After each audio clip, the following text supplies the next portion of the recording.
Bom dia a todos. Vamos começar então o nosso terceiro dia de curso. Muito obrigada por vocês estarem aí de novo. A gente está aqui com a plateia. Muito obrigada, pessoal, por ter se inscrito e estar aqui participando desse horário da manhã, num terceiro dia que, depois de 2 dias, está extremamente informativo. São, assim, bastante conceitos que estão, assim, sobrecarregando até a mente de vocês, né? A gente faz o download aqui, faz o upload para a nuvem de noite e acorda de manhã e renova tudo. A mesma ideia vale para vocês aí do outro lado. A gente está muito feliz com o terceiro dia de curso. Muito obrigada pela participação de todos. Preciso fazer um lembrete novamente. Vou pedir licença para falar em inglês. Para as pessoas que não falam português. Yesterday we had a problem with the closed caption, so it was not working. But today, if you go to the previous talks from yesterday and the day before, you will see that your closed caption it's already there and it's open. So you can just press on your settings, and then you can just set the language that it's on your area. Or you can just ask YouTube to auto-translate your presentation, ok? Hoje a gente tem como primeira apresentação, né? Então a gente vai começar a entrar num âmbito que é um pouco mais o passo dentro da aplicação. Então a gente tinha a área de pesquisa básica, e agora a gente está começando a pegar essa biotecnologia e ver o fruto da aplicação dela. Ver quem que é a pessoa que está, de fato, dentro do setor de medicina nuclear, ou da clínica, ou do hospital, utilizando tudo isso que foi começado lá na ponta, onde você estava no laboratório, que nem eu falei quando o Sérgio fez o doutorado dele. Então, nossa primeira apresentação é da doutora Flávia. Muito obrigada, doutora Flávia. Em nome dos organizadores, né, eu, o Sérgio, nossos organizadores, e dos nossos patrocinadores, né, Sociedade Brasileira de Medicina Nuclear, a Alasbin e a Novartis, porque sem a Novartis a gente não tinha conseguido organizar tudo isso e suportar financeiramente tudo isso. Então, muito obrigada, Novartis, mais uma vez, pela oportunidade. Muito obrigada, doutora Flávia. Ela é médica nuclear, com mestrado e doutorado em radiologia, então uma outsider da medicina nuclear, né? Que a gente resgatou para a medicina nuclear. Ela tem pós-doutorado em endocrinologia, oncologia pelo INCA. Você tem a prática da medicina nuclear, né? Sim. Mas você fez radiologia pura? Não, mestrado e doutorado em radiologia, área de concentração, medicina nuclear. Então faltou me explicar isso aqui. Então, mestrado e doutorado numa área, no curso de radiologia, mas com ênfase em medicina nuclear. E ela é gerente médica de pesquisa clínica da DASA, num sistema que eu acabei de aprender e pedir para ela colocar mais para vocês, que é os estudos de vida real. Mundo real, né? Vida real, real world evidence. Real world evidence. E ela também é professora do programa, a mais fresca professora do programa, porque ela é a recém-contratada do professor, como professora doutora do programa de pós-graduação em medicina, radiologia, né, área de ênfase em radiologia, da Faculdade de Medicina aqui da UFRJ. Então ela tem uma vida dupla, né? Ela é professora aqui na UFRJ e médica nuclear no DASA. E ela também foi ela é segunda secretária da diretoria da Sociedade Brasileira de Medicina Nuclear no biênio 25-26, né? Então, muito obrigada novamente. Eu deixo vocês, a doutora Flávia, para apresentar para a gente. Obrigada. Tá.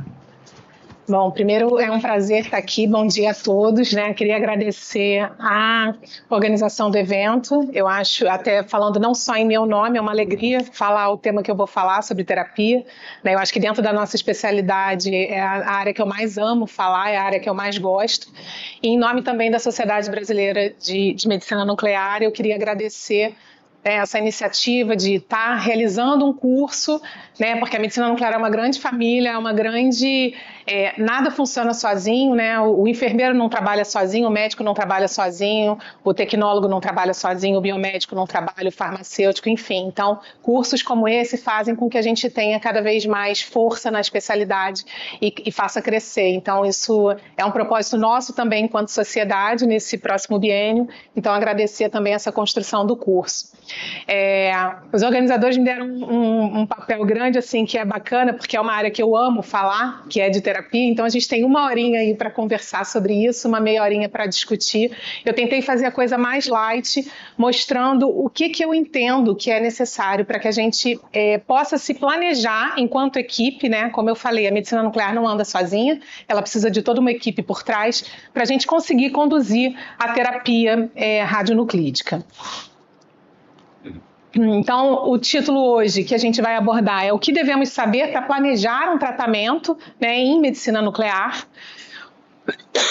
Eu vou pedir desculpas que eu estou com uma tosse aí arrastada, mas a gente vai devagarinho. Aqui é só o slide de conflito de interesses, eu não tenho conflito a declarar, apenas só participo de alguns eventos médicos patrocinados pela Bayer. E aí o que eu entendo que a gente precisa ter em mente, né, enquanto equipe, enquanto medicina nuclear, é que a medicina vem mudando muito ao longo dos anos. E o papel da medicina nuclear vem crescendo muito. E para que a gente consiga crescer cada vez mais, toda a equipe precisa estar na mesma página. Não adianta só o médico estar up to date, ou só o radiofarmacêutico, ou só o enfermeiro, ou só o tecnólogo. Então, a gente precisa entender que houve uma revolução na medicina. Então, a gente sai de uma medicina que era muito generalista, em que você não tinha um foco específico num determinado paciente, todos eram tratados de forma igual, sem pensar nas peculiaridades dele, e aí a gente começa a ter um critério mais semi-seletivo, eu começo a identificar que algumas populações são diferentes das outras e vão responder diferente a tratamentos, então a gente precisa ter isso em mente. E a gente começa hoje, cada vez mais, a ter o tratamento personalizado. Então, a gente tem que olhar aquele indivíduo como um indivíduo único que vai ou não responder a um determinado tratamento, né? Então, aqui a gente coloca no manejo do câncer, que isso é muito evidente nisso, mas se a gente olhar para a medicina como um todo, em qualquer uma das áreas, seja na cardiologia, na neurologia, enfim, em qualquer uma das áreas, a gente tem que ter esse pensamento. Então, o tratamento, ele tem que ser direcionado às necessidades daquele indivíduo. Nem sempre um tratamento que é bom para um paciente vai ser igual para o outro. A gente tem que acompanhar e reavaliar essas necessidades, porque num dado momento esse paciente pode ter um critério bom para ser inserido dentro de uma terapia e depois esse critério cair por terra por N motivos, né? Biológicos, genéticos e N alterações que podem decorrer ao longo do tratamento. E a gente tem que excluir, isso a gente tem que ter muito, e principalmente na medicina nuclear, onde muitas vezes os pacientes chegam para a gente dentro do cenário oncológico num nível de doença um pouco mais avançado, a gente não é a primeira linha de tratamento na maioria das vezes, é que se o tratamento começou bem e a gente está monitorando e esse tratamento não está indo bem, é papel nosso fazer a descontinuidade desse tratamento. E aí a gente entra no que a gente mais tem falado dentro da medicina, que é a medicina de precisão. Então a gente tem que saber que a gente tem o paciente, a gente tem o médico e a equipe médica, a gente tem a evidência da doença, do tratamento, de tudo mais que corrobora, né, esse pacote. E a gente hoje tem algoritmos de inteligência artificial que também nos ajudam a tomar decisões, para que a gente tenha cada vez mais uma medicina personalizada. Então a medicina de precisão, ela vem de encontro a tudo que a medicina nuclear hoje vem apresentando e tudo que a gente está crescendo. Ainda tem um longo caminho para a gente percorrer, mas eu acho que a gente está indo cada vez mais nesse caminho. E aí aqui, né, a Camila pediu para falar um pouquinho, o Real World Evidence, que são os estudos de vida real que a gente chama hoje, eles vão muito em voga disso aqui.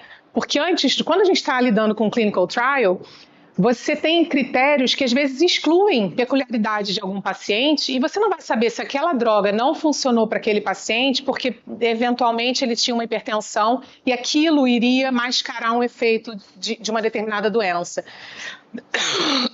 Da mesma forma, as questões epidemiológicas, para a gente entender, sem eu ficar tosando muito aquele paciente, sem eu cortar muito, colocando critérios muito sérios ali, muito rígidos naquele paciente. É lógico que você tem critérios para os estudos, mas é eu entender como é que se comporta a população diante de uma determinada doença, diante de um determinado diagnóstico ou de um determinado tratamento. Então é isso que a gente fala e acaba trazendo muito mais dados para a gente ter uma medicina de precisão. Então, a medicina baseada em evidências, mais a medicina de precisão e tendo o núcleo de tudo isso centrado no paciente é o que a gente faz da medicina personalizada. E aí, o que a gente entende na medicina nuclear, né? A gente vê que a gente está crescendo cada vez mais. Antes, se a gente olhar lá no passado, a grande força da medicina nuclear, quando a gente falava em medicina nuclear, era diagnóstico. Então, era a lupa, né? A gente está procurando uma doença, procurando alguma coisa. E hoje a gente está buscando o contrário, eu quero buscar o alvo. Aonde está a minha doença? Que doença é essa? Cada vez mais na bancada, a gente busca biomarcadores que me mostrem especificamente um detalhe daquela doença. Que aí depois eu posso vir a desenvolver algum fármaco para aquilo, para que a gente consiga ser cada vez mais personalizado no nosso tratamento. E aí a gente sai de um papel que era majoritariamente como laudador de exames, né? Então o médico era visto muito como alguém que não interagia com o paciente, alguém que muitas vezes não saía da sua mesa e interagia com os demais colegas, né? Assim como a gente tem a figura do radiologista e do patologista, cada um sentadinho sozinho, como se tivessem muros aqui. E a gente entende que isso não pode mais acontecer, que a gente tem que sentar nessa mesa de decisão, principalmente no âmbito da oncologia, tá? Eu vou focar muito na parte de oncologia aqui. Então a gente tem que sair da zona de conforto e começar a ter decisão aqui. A medicina nuclear entrou num espaço em que a gente vai dizer quando a gente pode diagnosticar e quando a gente pode tratar. Se a gente pode diagnosticar e se a gente pode tratar. A gente tem que ter humildade e conhecimento para também saber quais são os nossos limites, né? Às vezes é frustrante, a gente fica em bancada, enfim, desenvolvendo uma série de biomarcadores e lá no final a aplicabilidade clínica talvez não seja o que a gente esperava. Mas se a gente não faz isso e não estuda sobre isso, a gente nunca vai saber se não seria um biomarcador. Tanto é que existem biomarcadores lá do passado, que a gente vai ver mais à frente, que eles vieram com muito mais força agora, justamente pela pesquisa pré-clínica, tá?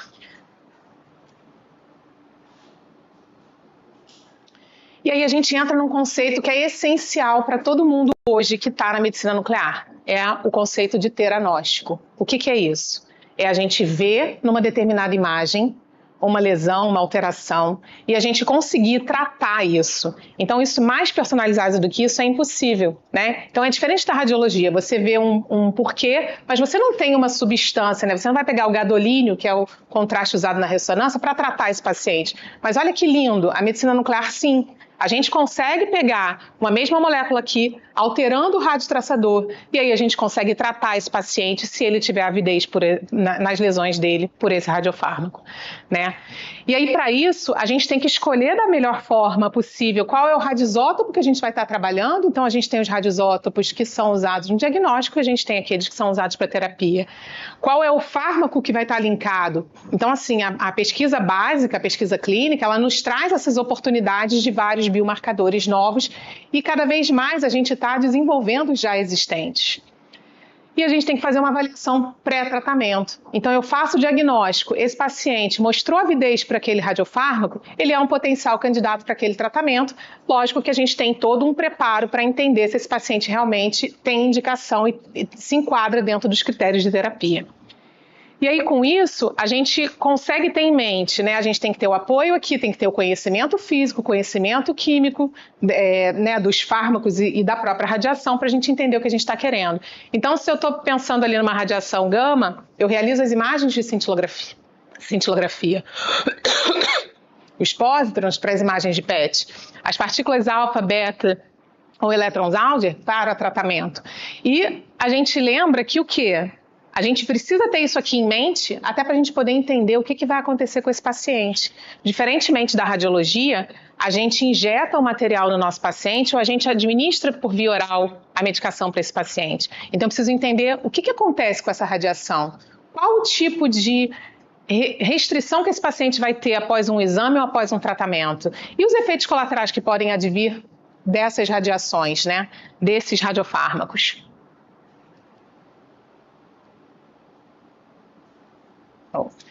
E aí bate aquele medo, né? Poxa, a vida inteira a gente fez diagnóstico. E agora? A gente está falando que a gente vai tratar? A maioria dos médicos que trabalham com a imagem não gosta de paciente, né? Então isso é uma vertente. Eu sou uma exceção porque eu amo paciente, mas não é uma realidade. As pessoas querem ficar no laudo, interagindo com o seu próprio laudo, fazendo o seu laudo na hora que querem e eventualmente perguntar para um médico assistente o que ele queria.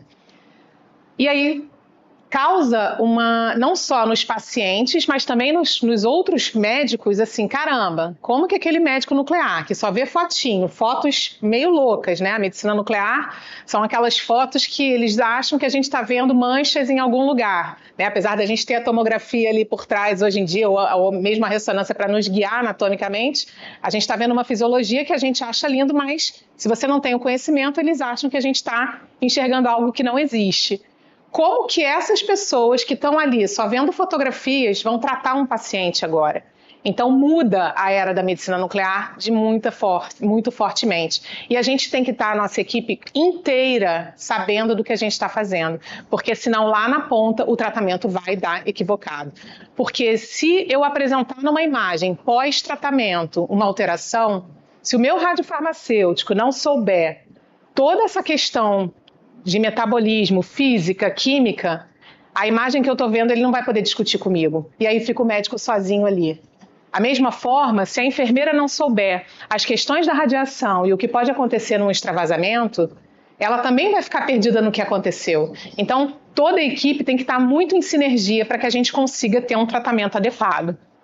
Então, a gente não precisa se preocupar com isso, porque a gente acha que não, mas a terapia começou há muito tempo na medicina nuclear. Né? Então, em 1941, foi a primeira aplicação terapêutica para tireotoxicose. Então, um paciente com hipertireoidismo estava com tireotoxicose, foi pensado, nossa, o iodo faz parte da formação dos hormônios da tireoide. Será que eu não posso usar esse iodo radioativo e tentar queimar essa glândula? E assim foi feito com muito sucesso. Lógico que aqui a gente não tinha conhecimento de radioproteção, a gente não tinha uma série de conhecimentos que hoje a gente tem e que a gente mudou absurdamente a forma de tratar, tá? Mas era um começo. Em 1942 começou então um primeiro caso de câncer de tireoide tratado também com a mesma analogia. Então eu tenho uma célula cancerígena, será que eu mato essa célula com iodo radioativo, já que ele se incorpora dentro da célula, né? Na época não tem muitas evidências se eles já sabiam como era incorporado isso ou não. Depois veio um primeiro scanner, né, uma primeira imagem da tireoide na avaliação dos tratamentos. Então, assim, eu fiz o tratamento. E aí? Será que isso funcionou? Demorava naquela época, né? A gente não tinha as tecnologias que a gente tem hoje em dia. Então, foi feita a primeira imagem ali de... Vamos ver, né? Tá aparecendo, não tá? Melhorou essa imagem dessa tireoide? E em 52 tem a primeira câmara dedicada à tireoide. Porque a tireoide é uma glândula pequena, né? De difícil avaliação. E aí a gente conseguia verificar melhor essa estrutura com uma câmera dedicada. Então a gente vê que a terapia da medicina nuclear ela começou já há muitos anos, né? Se comparada a outras áreas da medicina, foi um tanto quanto tardiamente. Mas olha o quanto a gente já tem de estrada em terapia. E aqui é um caso que eu adoro mostrar de um paciente que já estava desenganado, né? Então, a gente olha aqui na imagem da esquerda, era um paciente extremamente emagrecido, com um diagnóstico de câncer de tireoide, em que, teoricamente, esse paciente não teria mais nenhum tipo de tratamento disponível à época, né? E aí a gente vê esse paciente, após o tratamento com iodo radioativo, completamente curado, né? A gente sabe que tem indicações, a maior parte dos cânceres de tireoide são os cânceres papilares, e aí o carcinoma papilífero de tireoide, que tem uma excelente resposta ao iodo. Alguns outros tipos, que são em sua minoria, de câncer de tireoide, eles não respondem tão bem ao iodo, mas olha que bacana foi da gente acreditar numa terapia, uma terapia com efeitos colaterais controláveis cada vez mais, cada ano que passa a gente controla isso melhor, e a gente tem um resultado de cura para um paciente que antes estava desenganado. Então, o que a gente entende? Que a medicina nuclear, essas armas já existiam, né? Esses potenciais tratamentos existiam, só que a gente não sabia a melhor forma de usar. né? Então, a primeira lá descoberta do rádio, da radiação rádio por Marie Curie, foi antes de 1900. Então, olha quanto tempo que já se sabe que existe o rádio, material radioativo, né? Em 1900, começam a ver os efeitos que essa radiação fazia. E aí foram mais tarde sendo estudados, né? Daí está Becquerel, uma das grandes unidades de medida que a gente usa da radiação, e começaram a entender o uso do rádio para terapias com as mesmas indicações que eram usadas na época, raio-x e raio-UV. Então, olha que interessante, a gente está falando isso bem antes do iodo. A gente nem imaginava que o rádio, e por que eu estou falando dele? Porque hoje é uma molécula, é um tratamento que a gente usa para câncer de próstata. Olha o tempo que demorou de 1900 até 2013, quando foi aprovada essa terapia aqui. Lógico que tem um período pré-clínico antes disso, mas olha o tempo que demorou para a gente entender. E aí, antes disso acontecer, olha que loucura. O rádio era usado para uma série de coisas, dando um monte de efeito colateral, né? Até para impotência era usado. E aí, logo mais, você conseguia resolver a impotência e você gerava um belo câncer de bexiga, um belo outro câncer por conta do descontrole e desconhecimento do uso daquela radiação.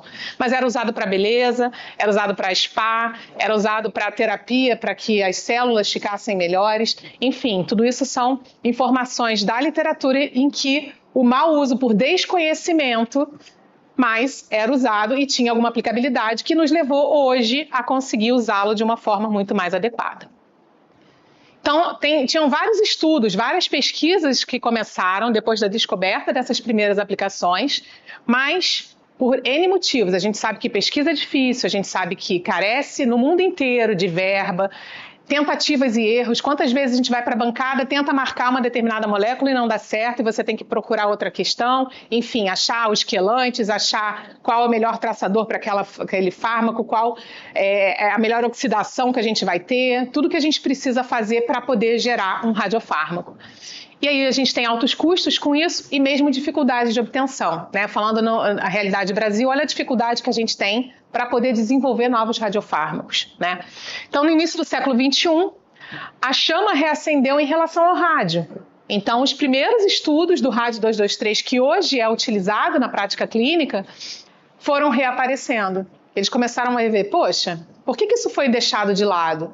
Porque não foi estudado profundamente, talvez a fórmula molecular, como era apresentada na época, não era o suficiente para que a gente conseguisse atingir os efeitos terapêuticos que a gente tem hoje.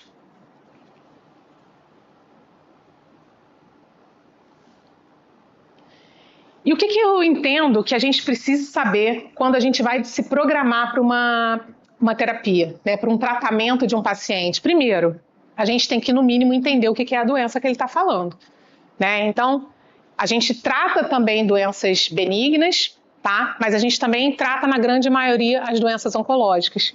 O que é o câncer de tireoide? São todos que eu trato? Não. Como é que é no câncer de próstata, por exemplo? Qual é o meu objetivo daquele tratamento? Como é que acontece essa doença? Em que momento eu entro com a medicina nuclear? Existe algum exame que eu possa fazer para me garantir que meu tratamento vai dar certo? Então eu preciso entender tudo dessa doença, pelo menos o básico. Porque lá na minha bancada eu vou entender se tiver algum problema após o tratamento, até um efeito colateral que aconteça. E lá, enquanto médico, eu consigo entender o que está acontecendo, por que de repente um paciente não teve uma resposta adequada. E lá nos estudos de vida real, a gente acaba entendendo por que um paciente eventualmente não respondeu bem, analisando em conjunto uma série de pacientes que estão fazendo o tratamento na vida real. É um paciente que vai a uma clínica, recebe uma medicação e a gente entende o que está acontecendo com ele, compilando dados de vários lugares. A gente tem que entender o radiofármaco. Qual é essa radiação? Qual é a biofísica dele, a bioquímica dele, o metabolismo dele? O que acontece com esse radiofármaco? Né? Qual é a eficiência de marcação mínima que eu preciso ter para que isso aí fique bacana para mim? E os controles de qualidade? Isso tudo é inerente ao preparo da terapia. Então, quem vai trabalhar com terapia precisa saber em mente que todos esses conceitos têm que estar bem. E cada paciente é um paciente. né? Porque algumas medicações, alguns radiofármacos que a gente usa, eles têm peculiaridades com alguns tipos de alterações que o próprio paciente tem, que são inerentes ao paciente. Então, um exemplo, paciente que tem doença inflamatória intestinal, que é uma doença que acomete todo o trato gastrointestinal. Esses pacientes, eles têm um risco de fazer o RAD 223. Por quê? Porque a excreção do RAD 223 passa ali. Se ele está com a doença em atividade, ele pode reativar essa atividade da doença dele. E aí, a gente vai causar um mal. Eu vou estar melhorando, eventualmente, uma parte, um controle de metástase óssea, mas eu estou causando um outro dano nesse paciente. Então, tudo isso tem que estar na mente quando a gente pensa em indicar e quando a gente está por trás preparando o material que a gente vai aplicar. O preparo, essencial, né? Não vou dizer nomes aos bois, mas existem casos em que, por falta de preparo, por falta de organização, pacientes já receberam doses de iodo, isso no mundo inteiro. Eventualmente, eles iam tratar com MIBG e receberam iodo. Ou seja, a gente queimou uma tireoide e ele estava indo lá para tratar um neuroblastoma. Por quê? Por uma falta de organização de equipe. Então, assim, o preparo, desde manipulação, organizar a minha bancada na radiofarmácia, entender aonde estão meus castelinhos. Eu vou fazer terapia, eu tenho que estar de olho na terapia. A Cintilo vai esperar. Se eu vou preparar uma medicação que eu vou administrar, porque a gente está falando aqui de doses muito mais altas, eu tenho que estar com a cabeça naquela terapia. Então, todo esse preparo é essencial que a equipe tenha, tá? O protocolo de tratamento é importante saber. Por quê? Porque a radiofarmácia tem que saber quando que eu vou precisar da dose, a equipe de enfermagem tem que saber o momento, como e quando vai ser feita essa administração, se isso vai ser um day clinic, se isso vai ser uma administração rápida, se isso vai ser uma administração mais elaborada, quais os potenciais efeitos colaterais que podem ter por eu já ter no meu carrinho todas as medicações que eu vá necessitar para fazer uma medicação caso esse paciente tenha algum efeito adverso.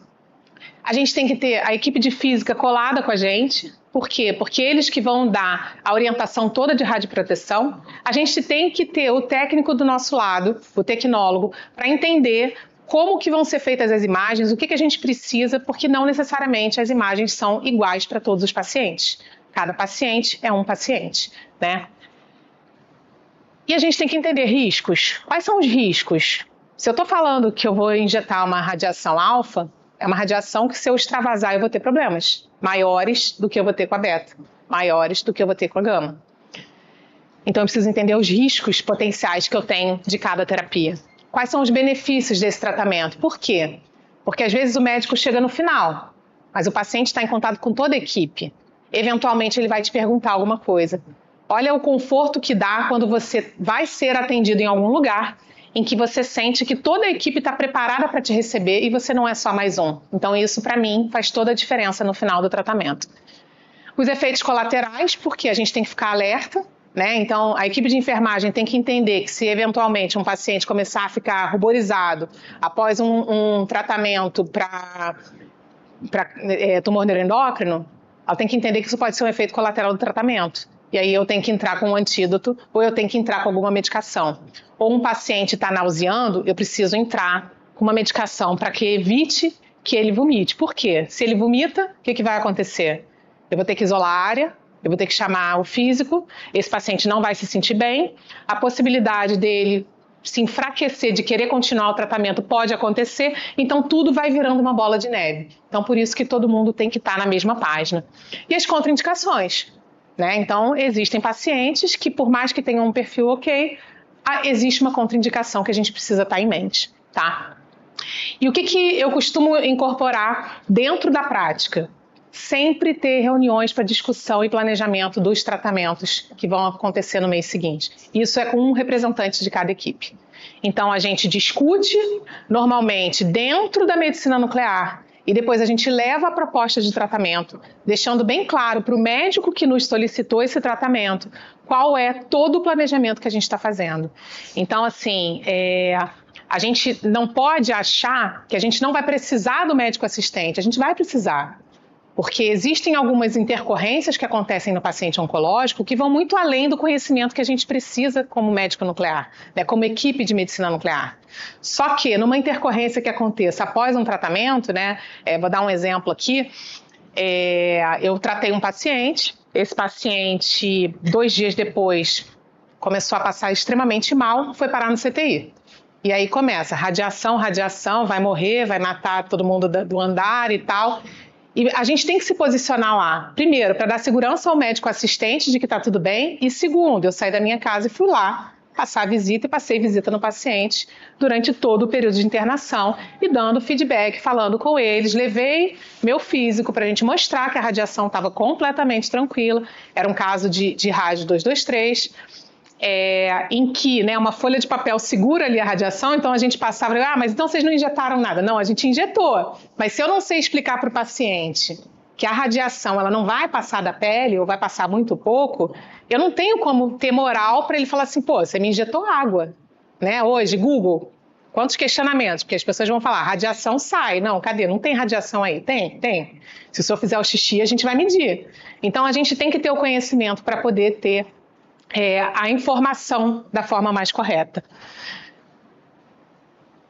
E aí a gente tem que entender que a medicina nuclear pode atuar em várias doenças, né? Então não é só oncologia. Então, oncologias principais, eu não botei todos, mas alguns exemplos. Próstata, tireoide, os tumores neuroendócrinos, controle, hipertireoidismo. Mas vale um paciente em hipotireoidismo, que a gente dê um iodo radioativo e o coloque em hipotireoidismo, do que a gente lidar com as consequências do hipertireoidismo. Então é uma doença benigna que a gente trata muito bem e super controlado nos dias de hoje. Procedimentos locais, a gente tem radioembolização, né? Então tem uma lesão hepática que eu consigo ir lá e injetar um material ali para poder tratar esse paciente. Radiossinovectomia, faço injeção intraarticular para ajudar nesses processos inflamatórios dos pacientes. E os paliativos, que são quando a gente tem o objetivo de tentar não curar, mas pelo menos retardar a progressão dessa doença metastática, né? Então, assim, muitas vezes a gente consegue fazer um retardo muito grande, algumas lesões eventualmente desaparecem, mas o objetivo aqui é a gente conseguir prolongar a vida do paciente, dando qualidade de vida a ele. E aí a gente tem que ter em mente isso, né? Que eu falei lá atrás, o radiofármaco. Qual radiofármaco que eu vou fazer? Hoje em dia, dentro de um mesmo tipo de tratamento, por exemplo, o PSMA-lutécio, a gente tem várias moléculas que são disponíveis, ligadas ali. Então a gente tem que entender se por acaso alguma dessas moléculas vai ser mais beneficial para o paciente ou não. Ou outra coisa, a gente também tem que saber o que a gente tem dentro de casa. Porque se você faz uma prescrição de uma que não existe no Brasil, você não vai conseguir. Você vai ter uma glosa. Então tudo isso a gente tem que pensar, né? Vamos fazer um pedido numa instituição pública, se não existe a molécula, não vai ter, não vai chegar nunca no seu serviço. Então esse tipo de conhecimento a gente tem que entender. A gente tem que saber qual é o radiofármaco que a gente está, as propriedades químicas, as propriedades físicas. Então aqui eu trouxe alguns cardzinhos só para a gente entender a dinâmica das maiores terapias que a gente faz hoje na medicina nuclear. Então o iodo 131, né? A gente está pensando aqui, seja no tratamento oncológico, seja no tratamento de hipertireoidismo. A gente tem que saber o preparo. Então a equipe que faz o preparo tem que saber que a manipulação é fácil, desde que você tenha treinamento. Então, em pessoas treinadas, capacitadas em medicina nuclear, a manipulação é fácil e sem grandes riscos para o profissional e para quem vai receber. O preparo do paciente pré-tratamento é importante, porque muitas vezes quem vai administrar a dose também não é só o médico, né? A gente tem um rodízio normalmente nos serviços para que todos estejam protegidos, para que receba esse iodo, seja na forma líquida, seja na forma de cápsula. E aí é importante você questionar o paciente. Você interrompeu o seu hormônio? Se não interrompeu, será que você tomou as 2 injeções que precisa para estimular o TSH antes de você tomar o iodo?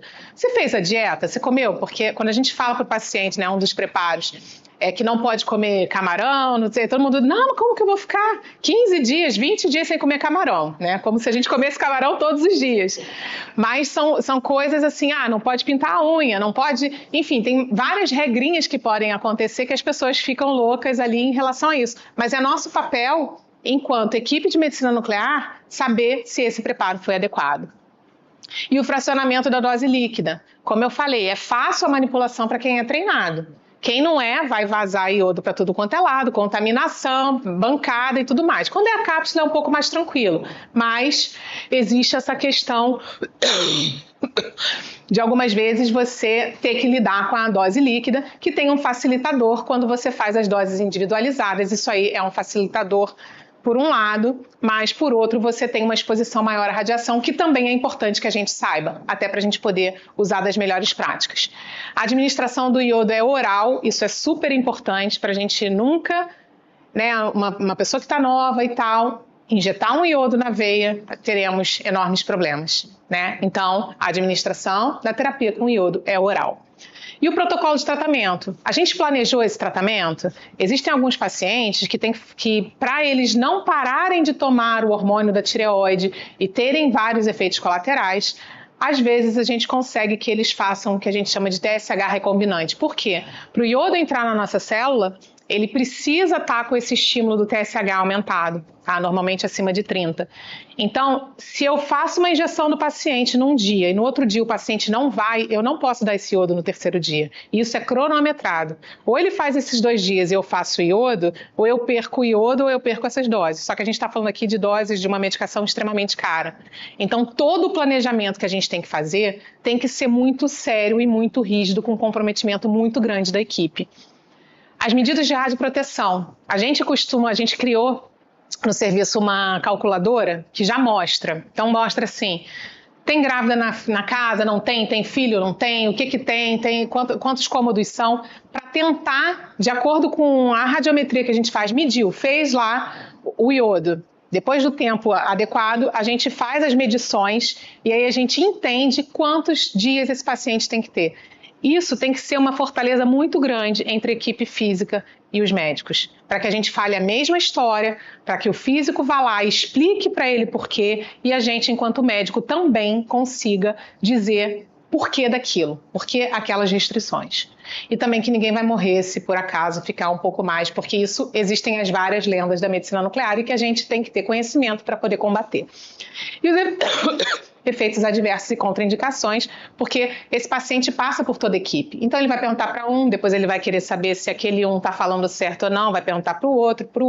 E se a gente não tiver uma equipe muito unida, você acaba dando divergências e aí o paciente vai com o que ele achar que mais atende ao que ele quer, né? Então é importante a gente ter essa unidade das equipes. Então aqui é só um exemplo de uma cintilo, né, que tem um nódulo na tireoide, né, que é essa área de hipocaptação aqui, mas é só para mostrar uma cintilografia de tireoide. A gente tem que saber como é que é a biodistribuição, para onde vai esse material depois que esse material é ingerido, como é que é metabolizado, né, e como é que é a eliminação, porque tudo isso vai ajudar a toda a narrativa que eu vou fazer durante o tratamento e até o entendimento se tem alguma coisa indo certa ou errada, tá?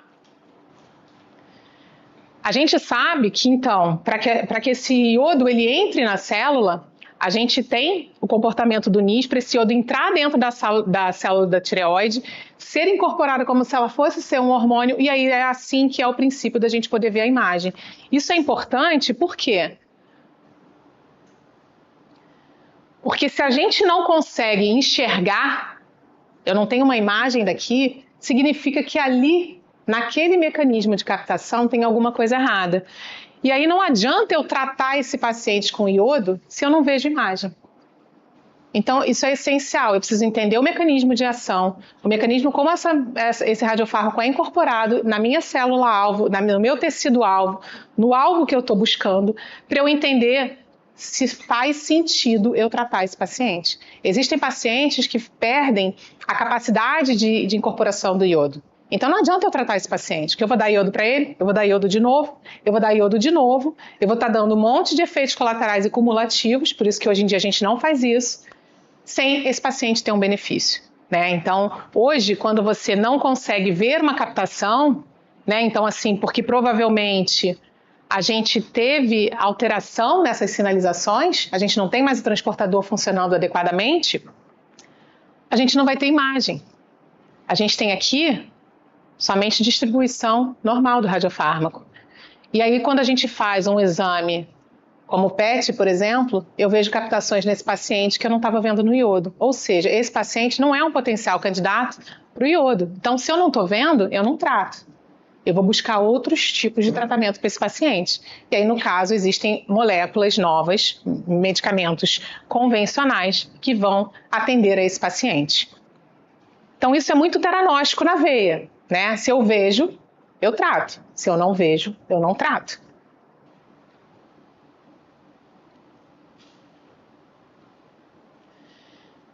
Agora, migrando para tumores neuroendócrinos, né? Uma outra doença que a gente trata. É um tumor que antigamente a gente tinha como um tumor muito raro, que infelizmente, né, talvez por um poder diagnóstico muito maior, inclusive com um papel enorme da medicina nuclear nisso, tá? Com o desenvolvimento de novos radiofármacos, a gente está vendo uma evolução, um aumento considerável do número de casos de tumores neuroendócrinos, né? Qual é a coisa boa disso? É porque a gente está diagnosticando mais precoce, a gente está conseguindo tratar mais precoce e não está chegando como chegavam os pacientes antes para a gente já com um quadro muito avançado, tá? E aí qual é o racional? A gente tem um análogo de somatostatina, vai ter o radionuclídeo ali, a gente tem exames de imagem que a gente faz na cintilografia ou faz no PET, mas sempre com a base, né, de usar essa somatostatina marcada com algum material radioativo, ele vai se incorporar e os principais receptores dos tumores neuroendócrinos são esses 3 que estão linkados. Eu vou mostrar à frente vários radiofármacos que têm o mesmo propósito. E aí aqui, o que acontece? Hoje, esses pacientes, às vezes, por que eu botei aqui a questão do PET, né?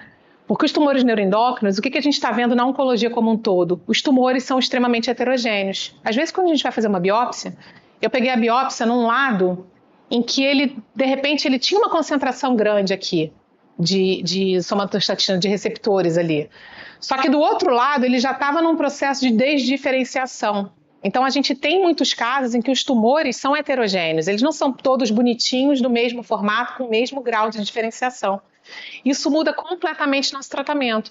Então, hoje, a gente consegue entender por que eu administrava uma medicação e o paciente...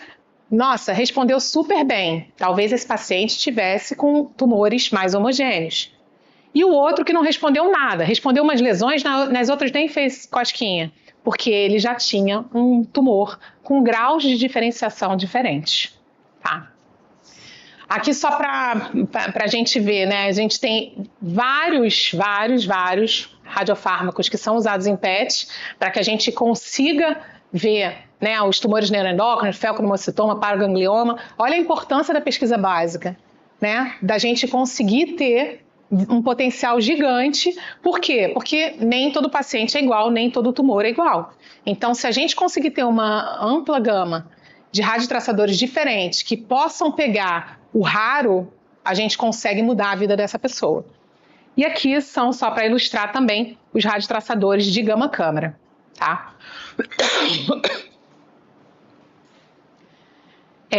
Aqui foi só para ilustrativo mesmo, a gente vê o poder dos nossos exames, né? Então, assim, a gente tem com o PET, com o DATATAT, para os tumores neuroendócrinos, sensibilidades muito altas para que a gente veja esse exame, né? E o PET-CT, nos casos diferenciados, ele vai ter uma sensibilidade um pouco, nos casos bem diferenciados, ele vai ter uma sensibilidade menor.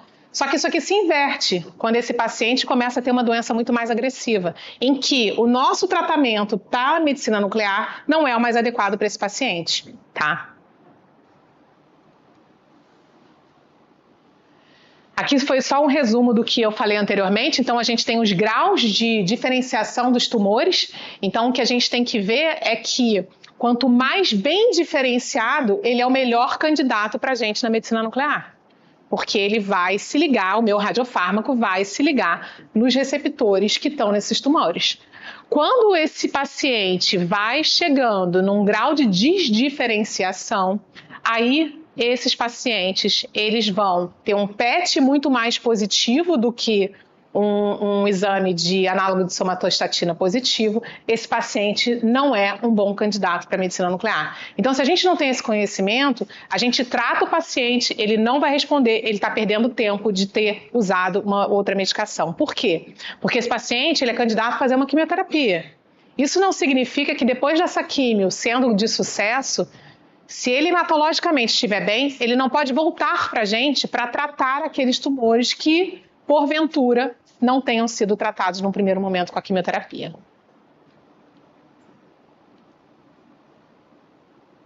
Não sei o que houve, tem horas que empaca. Ah, voltou, peraí.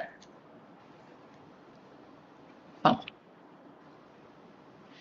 Então, a gente tem que ter em mente o que a gente quer com o tratamento. Então, todo o tratamento, lá do iodo para a tireoide, qual é o meu objetivo de tratamento? Isso tem que ser discutido no protocolo, no planejamento do tratamento. A mesma coisa aqui. E criar essa expectativa para o médico assistente e principalmente para o paciente e familiares. Então, a gente tem que ser claro e objetivo com o paciente o que a gente consegue e o que a gente não consegue com esse tratamento. Né? Então, aqui a gente vê que tem uma série de opções terapêuticas para o paciente com tumor neuroendócrino. Então, a gente avaliando com os exames e avaliando tudo o que aconteceu, a gente tem que entender em que momento de doença esse paciente está, para a gente poder indicar e discutir com o paciente e com o médico assistente os benefícios e os riscos do tratamento. Tá? Passando para o tratamento de tumores neuroendócrinos, a gente usa o DOTA. Existem mais de um tipo de molécula para esse fim. O preparo, da mesma forma, fácil para quem é da medicina nuclear e tem um treinamento adequado. A gente tem que entender qual é o preparo também desse paciente. Na maioria das vezes, para controle de doença, esses pacientes tomam o análogo de somatostatina. Então, se eu der o análogo de somatostatina para eles, sem eu ter retirado antes, né, feito esse washout desse paciente, esse paciente não vai conseguir incorporar tudo que ele poderia. Ele vem pronto para o uso, então assim, a gente consegue, tem aminoácidos também, isso tem sido um desafio nos últimos anos, que a gente tem tido a necessidade de preparar esses aminoácidos. Por quê? Isso a gente precisa ter o conhecimento do porquê, até para a gente poder falar, mas para que eu tenho que fazer aminoácido? Porque essa medicação, ela tem uma excreção urinária muito grande, o que causa uma limitação na dose e pode causar toxicidade se eu não preparar esse rim. É como se eu desse essa infusão de aminoácido para eu deixar que a radiação não fique muito parada nesse meu rim. E isso é importante que todos saibam. Por quê? Porque eu preciso estar fazendo a infusão da forma correta nesse paciente para que a gente não tenha, lá no fim, eu trato um problema e crio outro. Né? Então, eu trato o câncer e eu te dou uma doença renal crônica. Então, a gente tem sempre que ter em mente o que a gente está fazendo. A gente tem que lembrar que tem que ter bomba infusora. Bomba infusora é uma coisa que pode quebrar. A manutenção está correta? Não está? Todo mundo da equipe que está no dia sabe manipular a bomba infusora? Sim ou não? Nem todo mundo sabe. Né? Então, tudo isso são preparos que a gente tem que fazer. E a administração pré e pós do aminoácido, como eu falei, e aqui a gente tem que ficar atento também com antídotos, caso esse paciente venha a ter uma destruição muito grande do tumor, ele pode ter um efeito colateral, eu tenho que ter um antídoto imediato para a gente não ter uma intercorrência mais grave, e a gente tem que ver também medicações paliativas para a questão de sintomas que ele venha apresentar naquele momento.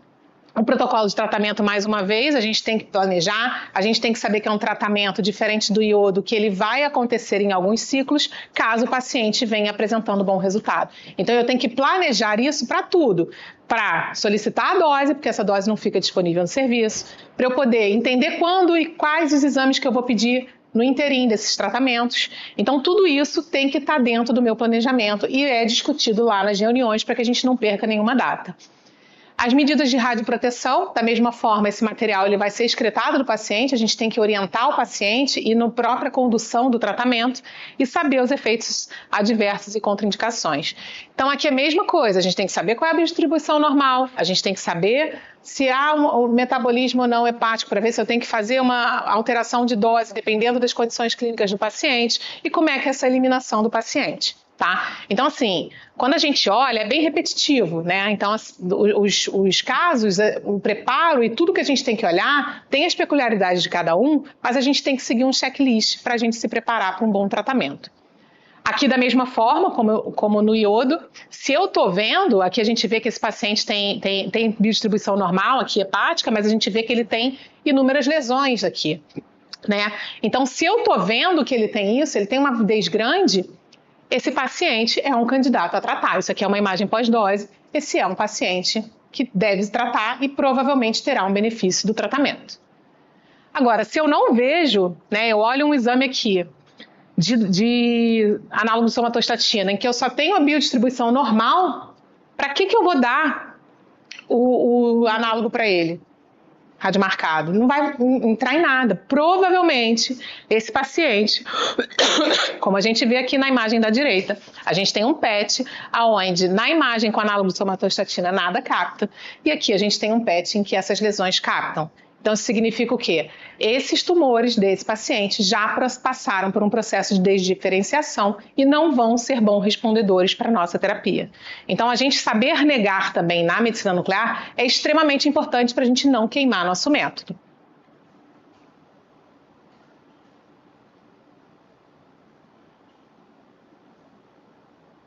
Não está indo. Pode. Então, vou voltar aqui só um pouquinho.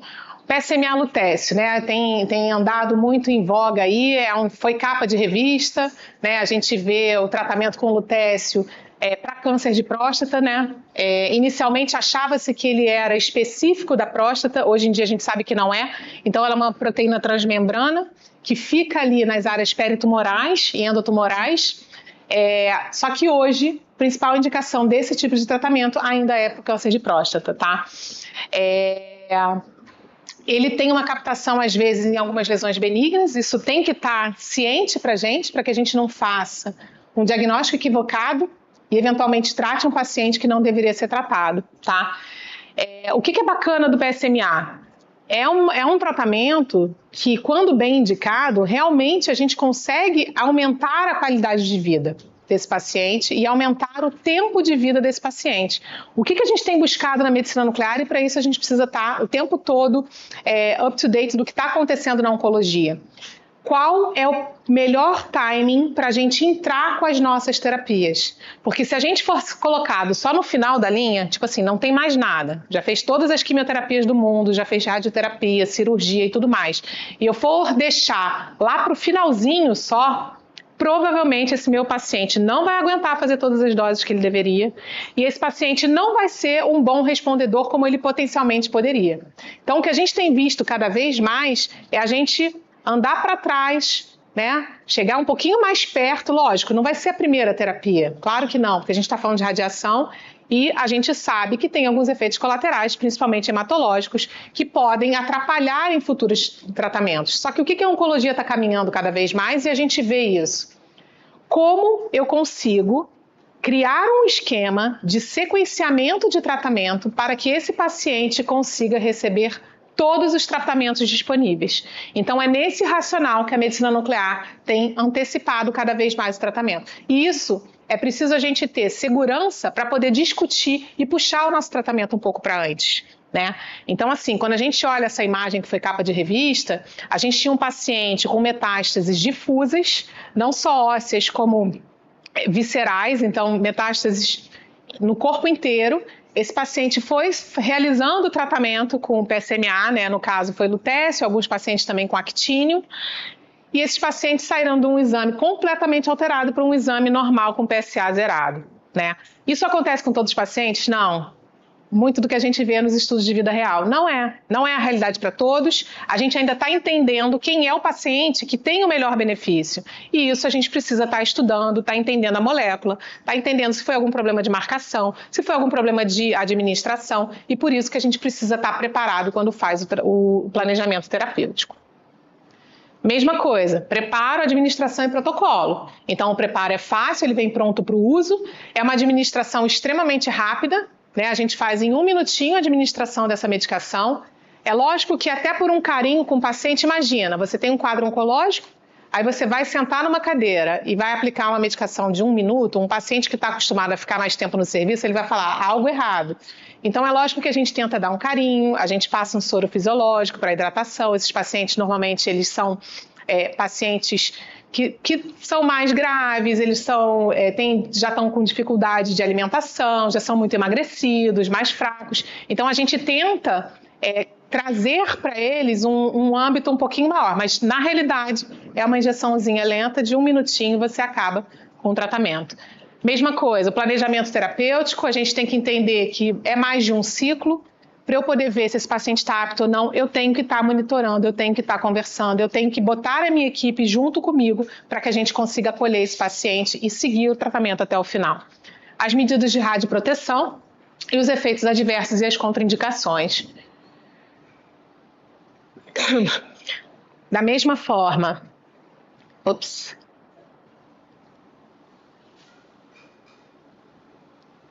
desculpa, gente.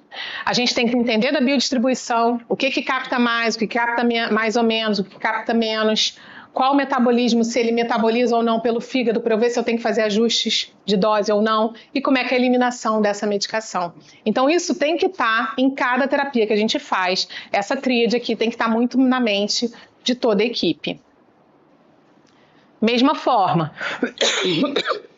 se eu vejo lesões nesse paciente, eu estou vendo. Então, esse paciente trata. Então, aqui foi a imagem de capa, de revista, né? Em que esse paciente ele tinha um PSA de 294, ele fez 2 doses de PSMA lutécio. Ele teve até uma elevação, né? Parece aqui que esse paciente estava progredindo pra caramba essa doença. Foi continuado, mudou-se o radiofármaco, então saiu-se de lutécio, beta, e foi para o actinium, que é alfa, para que a gente tentasse ver se essas lesões respondiam melhor. E aí a gente vê que esse paciente praticamente diminui absurdamente as lesões pré-existentes, com PSA de 3,5, e no último ciclo do paciente a gente vê um exame completamente normal, só com biodistribuição e com PSA praticamente zerado. Isso acontece para todos, mais uma vez? Não. O tratamento de PSMA lutécio é para todos? Não.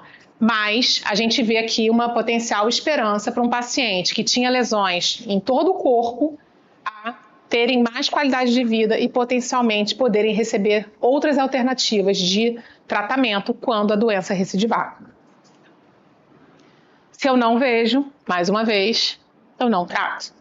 Tá? Então isso é o principal. Se eu não vejo, eu não tenho que tratar. Antigamente a gente não via e a gente tratava. A gente só tinha os efeitos colaterais. Tá? O rádio 223, né? Lá atrás que a gente estava usando lá para impotência, né? E aí aqui impotência sexual e depois aqui vai para tratamento e tudo mais e você desenvolveu lá uma série de problemas. Aqui não. A gente começou a ver que resgatou-se isso e entendeu-se mais da molécula. O rádio 223 é um análogo do cálcio. Bom, o que acontece numa metástase óssea? Eu tenho uma proliferação celular muito grande ali. Então, se eu tenho uma proliferação celular, eu tenho uma injeção de cálcio maior para aquela região. Poxa, que bacana. Então, e se eu colocar o rádio ali, naquelas lesões, será que ele não vai ajudar a combater? É uma radiação alfa, é uma radiação que vai conseguir fazer uma quebra da fita de DNA, vai promover morte celular e tenta acabar com o ciclo vicioso desse de proliferação celular por conta da metástase, tá? Então ele é incorporado ao componente mineral do osso e ele tem um metabolismo perfeito. Então ele é um excelente teranóstico também. Quer dizer, você faz uma cintilografia óssea, onde você vê que tem as lesões, e aí você vai lá e administra uma medicação. Aqui, uma peculiaridade, né? A gente está falando de substâncias diferentes, então eu estou falando do fosfonato para fazer o diagnóstico, mas com um racional de tentar olhar as áreas de maior remodelamento ósseo, e eu estou usando um radiofármaco que tem uma peculiaridade de ser análogo do cálcio. Então isso também vai acontecer. Olha que bacana na medicina nuclear, não precisa ser irmão gêmeo, né? Mas a gente tem que ter o entendimento de como é a biodistribuição, né? Exatamente. Ups. Aqui é só um... Não sei para onde que eu... Então, estou tentando... Ó, aqui, então, a fisiopatologia, né? De como acontece a questão da metástase óssea no câncer de próstata. Então, você tem o rádio 223... Junto lá na matriz mineralizada do osso, ele vai estar bem próximo às células cancerígenas, né, as células metastáticas, que é também aonde várias drogas, as mais usadas, têm seu mecanismo de ação, tá? Então, é lógico que a gente não vai ser o primeiro, mas a gente consegue ter um caminho ali, dependendo de quando a gente vai colocar, para ter um benefício para esse paciente, para eu depois poder trazer várias outras medicações para que esse paciente consiga usar, tá? E o que ele faz? Ele não tem um mecanismo único, né? A gente vê que ele faz uma quebra de DNA e o que a gente vê? Ele destrói o ciclo vicioso da formação óssea. Então, quando você está ali tendo a metástase, você tem as células tumorais, que têm um comportamento anômalo, a gente tem os osteoblastos, a gente tem os osteoclastos, a gente cada vez mais tem estudado que a gente tem uma atividade inflamatória muito importante na oncologia, né? A gente está vendo aí biomarcadores novos sendo lançados que mostram isso e que poderão possivelmente virar medicamentos aqui para a gente. A gente tem um efeito bystander ali daquele environment ali, daquela região ali tá com uma série de coisas acontecendo ao mesmo tempo. E aí o rádio, ele se mostrou que apesar dele ser um análogo de cálcio, quando ele tá ali, a própria radiação dele, alfa, ele vai mexendo em todo esse arcabouço da metástase óssea, tá? Então é importante a gente ver que tudo que a gente faz na medicina nuclear, tanto para diagnóstico quanto para tratamento, ele tem um porquê fisiológico de ser, né? E eu acho que isso que é a beleza da gente conseguir ter diagnósticos tão bacanas e tão fidedignos, assim como o tratamento, tá? Só para lembrar o tipo de radiação que tem que ter em mente. Então, o rádio 223, o alcance é menor. Então, se a gente está falando de osso, eu não quero atacar minha medula. Porque se eu atacar demais a minha medula, eu não tenho medula para tratar esse paciente depois. Então, a vantagem dessa radiação alfa é que ela percorre um pequeno tamanho, né? Os emissores beta, que a gente também usa para terapia, a gente costuma verificar, como no próprio LUTES PSMA, a gente vê que a parte hematológica sofre um pouco mais do que se eu estivesse usando o actínio. Só que, então, por que a gente usa a beta? Porque o actínio também tem problemas. Então, ele vai para a glândula salivar, ele pode ficar lá, preso em glândula salivar, e aí ele pode causar o que a gente chama de xerostomia, que é você ter um ataque ali, destruição da produção de saliva, porque a radiação ficou presa ali. Então, tudo vai ser a balança de custo-benefício. E isso precisa estar em mente. Se você já tem um paciente, por exemplo, que tem uma síndrome de Sjögren, se eu for fazer um actínio, eu vou piorar a vida dele, ainda mais do que já é, né? Ele já está usando lá saliva artificial e etc. E eu vou botar mais uma medicação, então talvez esse paciente seja mais beneficiado com o lutécio. E por aí vai. Então, por isso, o conhecimento, né, de background do que eu estou lidando com a molécula é essencial para o sucesso do tratamento, tá? E até para a gente entender os efeitos colaterais. Mesma coisa, a gente tem que pensar em preparo, ele é uma medicação que vem pronta, né? Então, os frasquinhos já vêm com a quantidade de líquido, a única coisa que você faz é preparar de acordo com o peso do paciente. Pronto para o uso, a administração também é lenta, 1 minutinho, você faz a administração desse paciente e a gente tem que ter em mente também todo esse protocolo de tratamento. Então, como vocês viram, é sempre a mesma receita de bolo. A gente tem que entender qual é o preparo, como é que é essa administração e como é que é o meu planejamento terapêutico. Como é que se biodistribui isso, se é metabolizado ou não e como é que isso é excretado, tá? Então, a mesma coisa. Eu fiz uma cintilografia óssea, ou eu fiz um PET com fluoreto, eu identifiquei as lesões ósseas. Ok, então esse paciente pode ser um candidato para Xofigo. Aqui, essa imagem está muito estourada, mas é óbvio que também, se eu tiver um paciente com muita lesão óssea, se o meu alvo são as lesões ósseas e eu estou muito perto da medula, eu não posso tratar um paciente com metástases, com muita metástase, porque senão a chance de eu causar uma aplasia medular é extremamente grande. Então a gente tem que entender, mesmo diante de um exame positivo, até onde eu posso ir, né? Porque às vezes o risco-benefício para esse paciente não é justificável para o tratamento. Acho que está com alguma animação. Mesma coisa, se eu, diante de um exame normal, uma cintilografia normal, não é indicado que eu faça Xofigo desse paciente, tá? Então, para finalizar, O que é importante? A gente entender que o médico nuclear e a equipe de medicina nuclear, a gente não está mais confinado numa caixinha. A gente está aqui dentro de uma mesa decisória.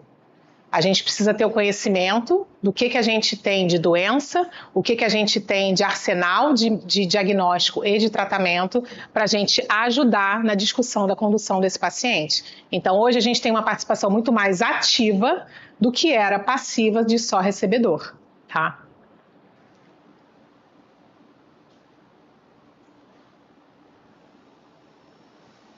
Não sei. Ops. Agora acho que vai demais. Trabalho em equipe. Eu acho que essa é uma das principais coisas. Nenhum médico nuclear fica tranquilo se não tiver uma equipe por trás preparada. Quando a equipe está na mesma página, está todo mundo junto, todo o trabalho fica melhor e todo o resultado é muito melhor. Cada pessoa da equipe, né, do faxineiro até o diretor do hospital, é responsável por uma terapia. Então, assim, a gente precisa ter a pessoa da faxina sabendo o que vai fazer numa eventual intercorrência que aconteceu. Eu preciso do radiofarmacêutico do meu lado, eu preciso do biomédico me ajudando, eu preciso da enfermagem me ajudando, eu preciso do técnico me ajudando, a gente precisa do administrativo pedindo a dose na hora certa. Medicina nuclear sem equipe não é medicina nuclear, tá? Então, dentro do preparo para eu fazer terapia, eu tenho que ter isso em mente. Outra coisa, estudar, updates. Todos os dias a gente tem novos radiofármacos saindo no mercado. Pode ser que alguns a gente resgate seja a mesma coisa do rádio, né? Esquecido lá atrás e que hoje mude completamente a conduta do que a gente vai fazer daqui para frente. E por último, lembrar que esses são os pilares para o preparo de quem vai fazer uma terapia. Entender a doença, entender quem é o radiofármaco, quais são seus mecanismos químicos, físicos, como é o preparo disso, como é o preparo do paciente, como é o preparo da clínica, da instituição, do serviço para receber um paciente de tratamento. Qual é o protocolo que eu vou fazer para ter certeza de que todas as etapas estão ordenadas da forma correta e que tudo vai correr bem. E saber, por último, que a gente tem riscos, a gente tem benefícios, a gente tem efeitos colaterais e tem contraindicações que precisam estar em mente. Já aconteceu mais de uma vez da gente interromper um tratamento com o paciente lá e a dose lá. Por quê? Porque por algum motivo aquele paciente perdeu indicação ou porque a bomba não funcionou, porque pode quebrar, mesmo tendo sido testada no dia anterior. Então a gente tem que estar preparado para isso, até para poder acolher esse paciente da melhor forma possível, tá? Então, era isso que eu queria passar para vocês e agradecer mais uma vez aí o convite. Fico à disposição para perguntas também, sejam online ou aqui. Online já tem 3. Cadê o microfone? Alguém tem pergunta presencial? Microfone. Tá aqui?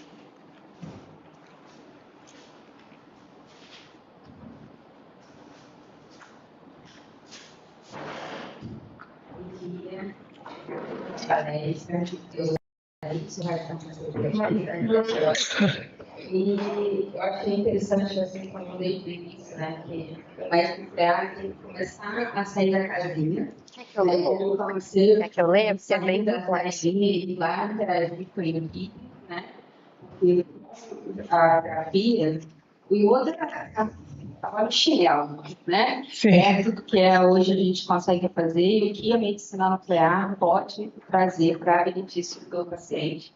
Tanto que as grandes indústrias hoje olham para Sim. a baixa ali, porque tem uma experiência disso.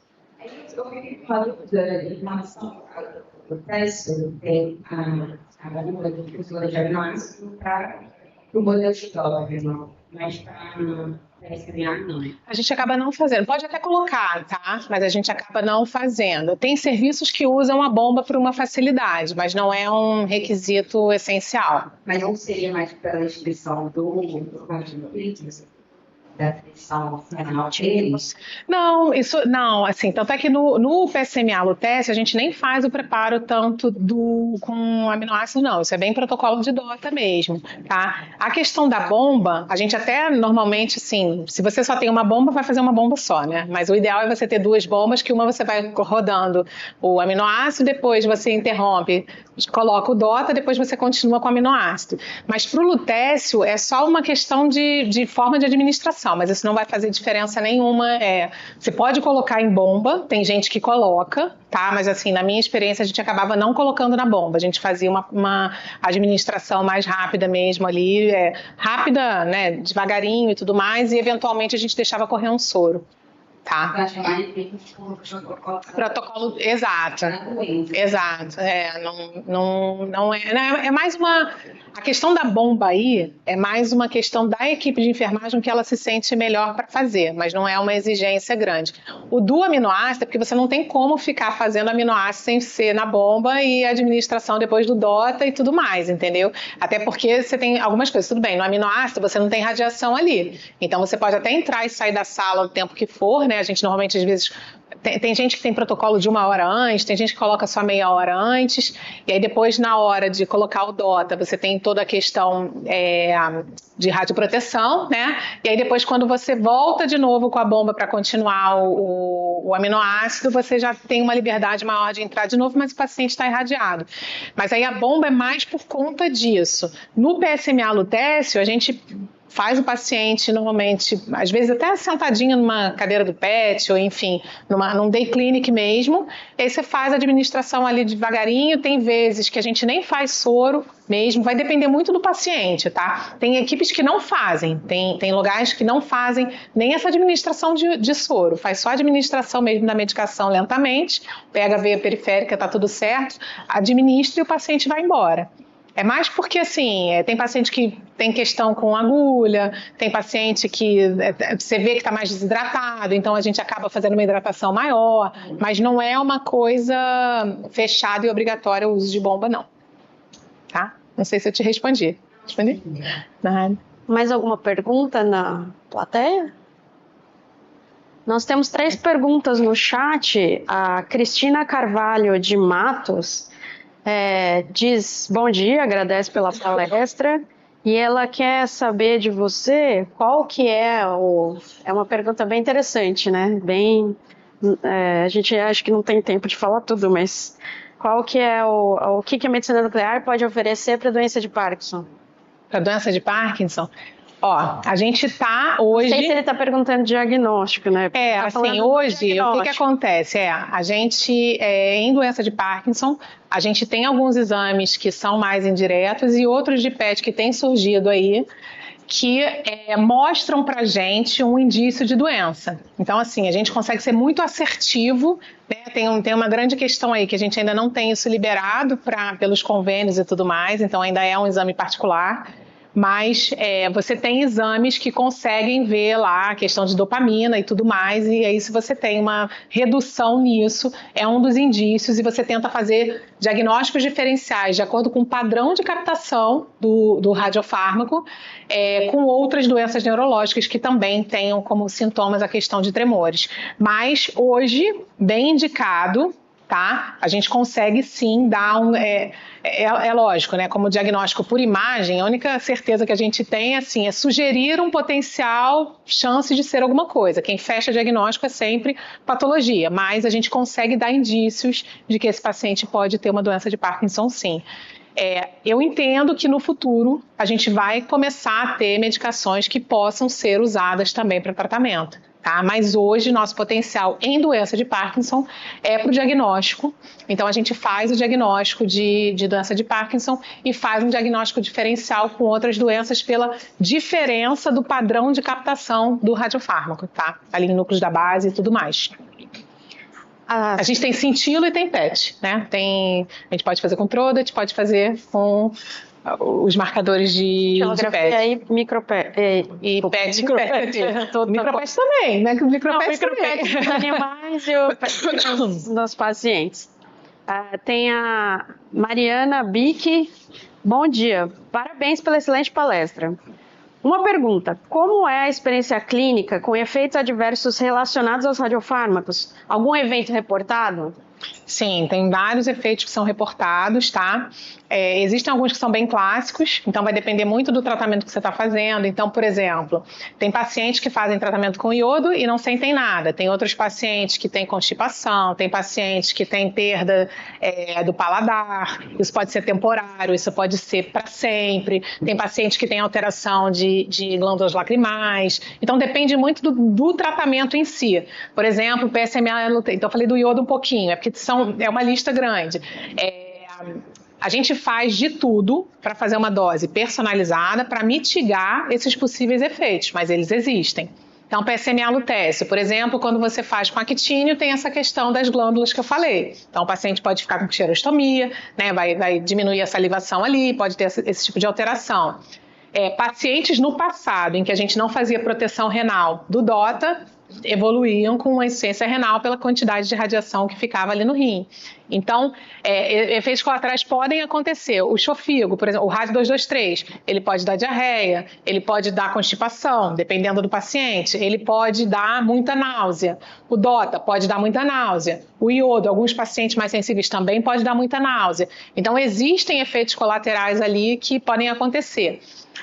O rádio 223, no passado, quando alguns pacientes não usavam protetor ósseo, que hoje é um critério necessário, se você vai fazer rádio 223, você tem que fazer proteção óssea. Porque esses pacientes com metástase óssea, eles têm uma possibilidade maior de ter fraturas, né, fraturas patológicas, ou mesmo fraturas, terem um pouco mais de osteoporose. Então você tem que fazer o protetor ósseo nesses pacientes. Antes, quando não se fazia isso, tem descrito na literatura alguns pacientes com fratura patológica após o tratamento.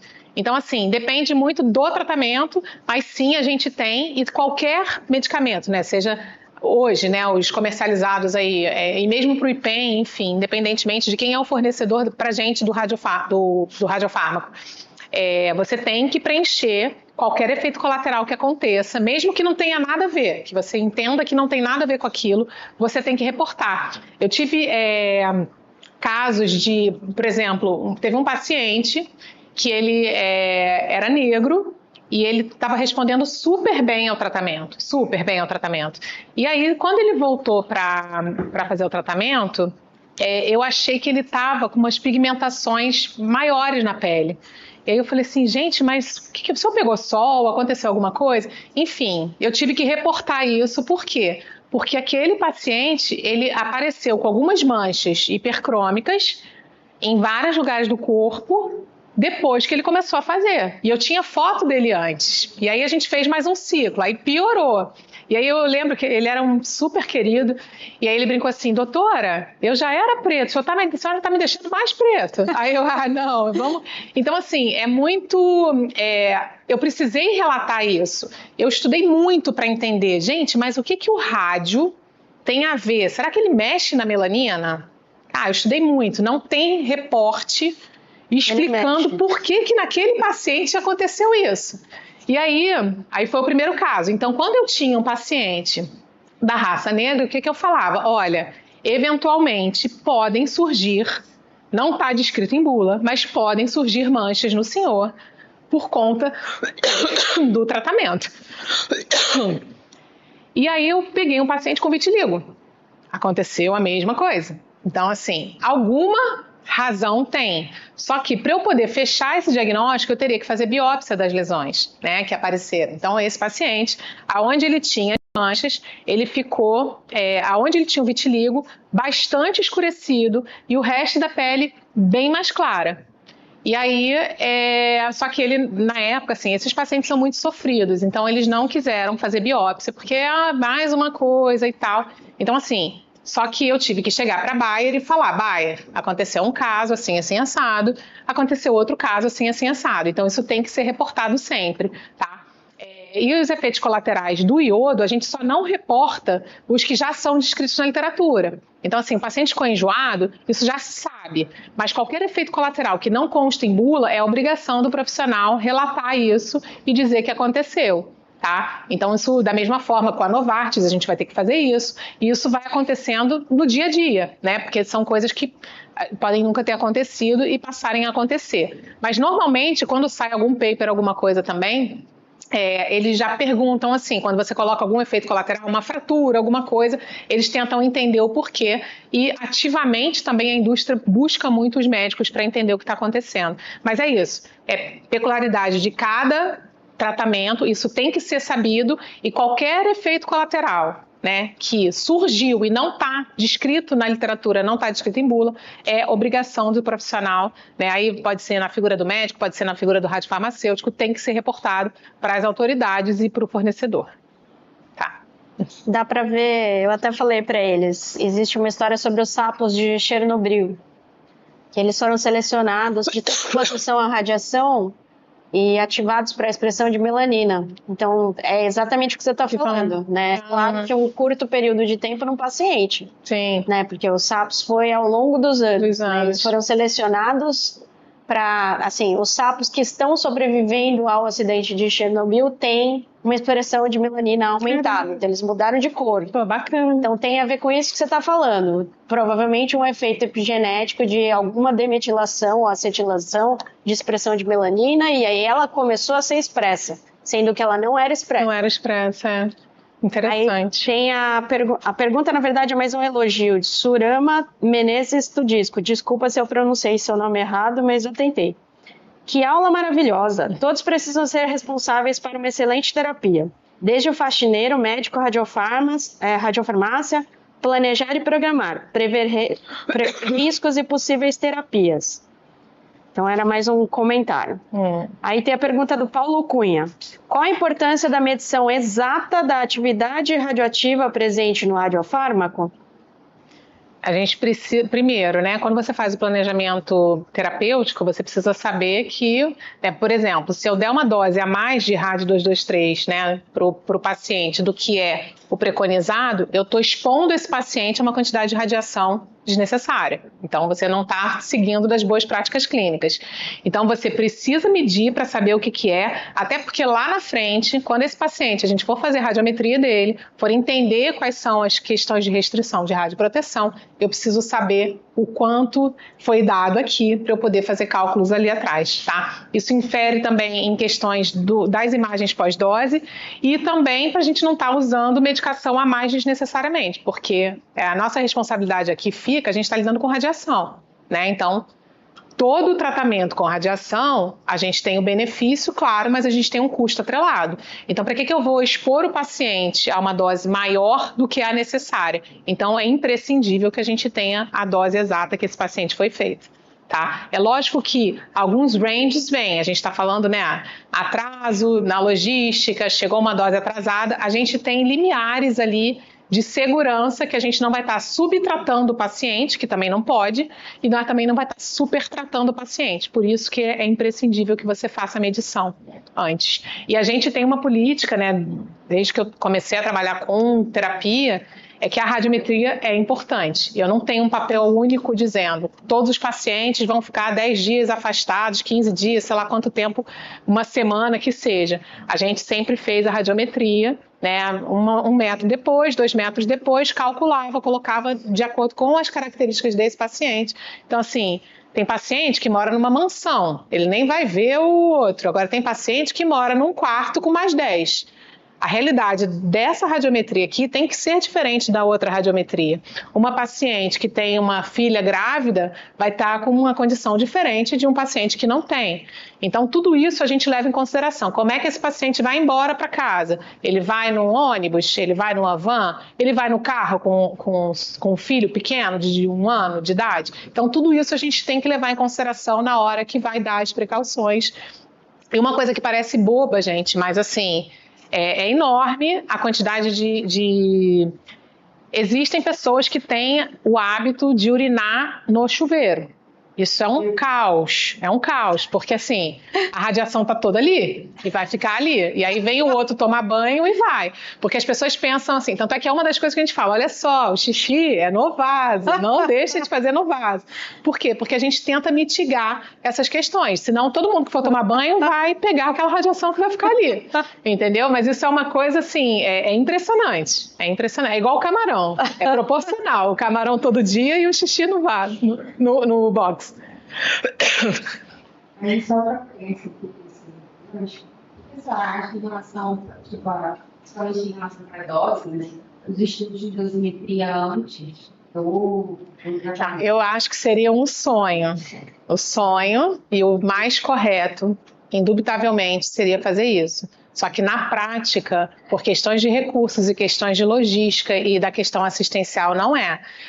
A gente acaba não conseguindo fazer. Então isso fica... O problema é mais a gente não saber exatamente como fazer esse dosimetria. Eu acho que não, as pessoas sabem. A gente tem pessoas brilhantes na física, brilhantes, que sabem exatamente como faz.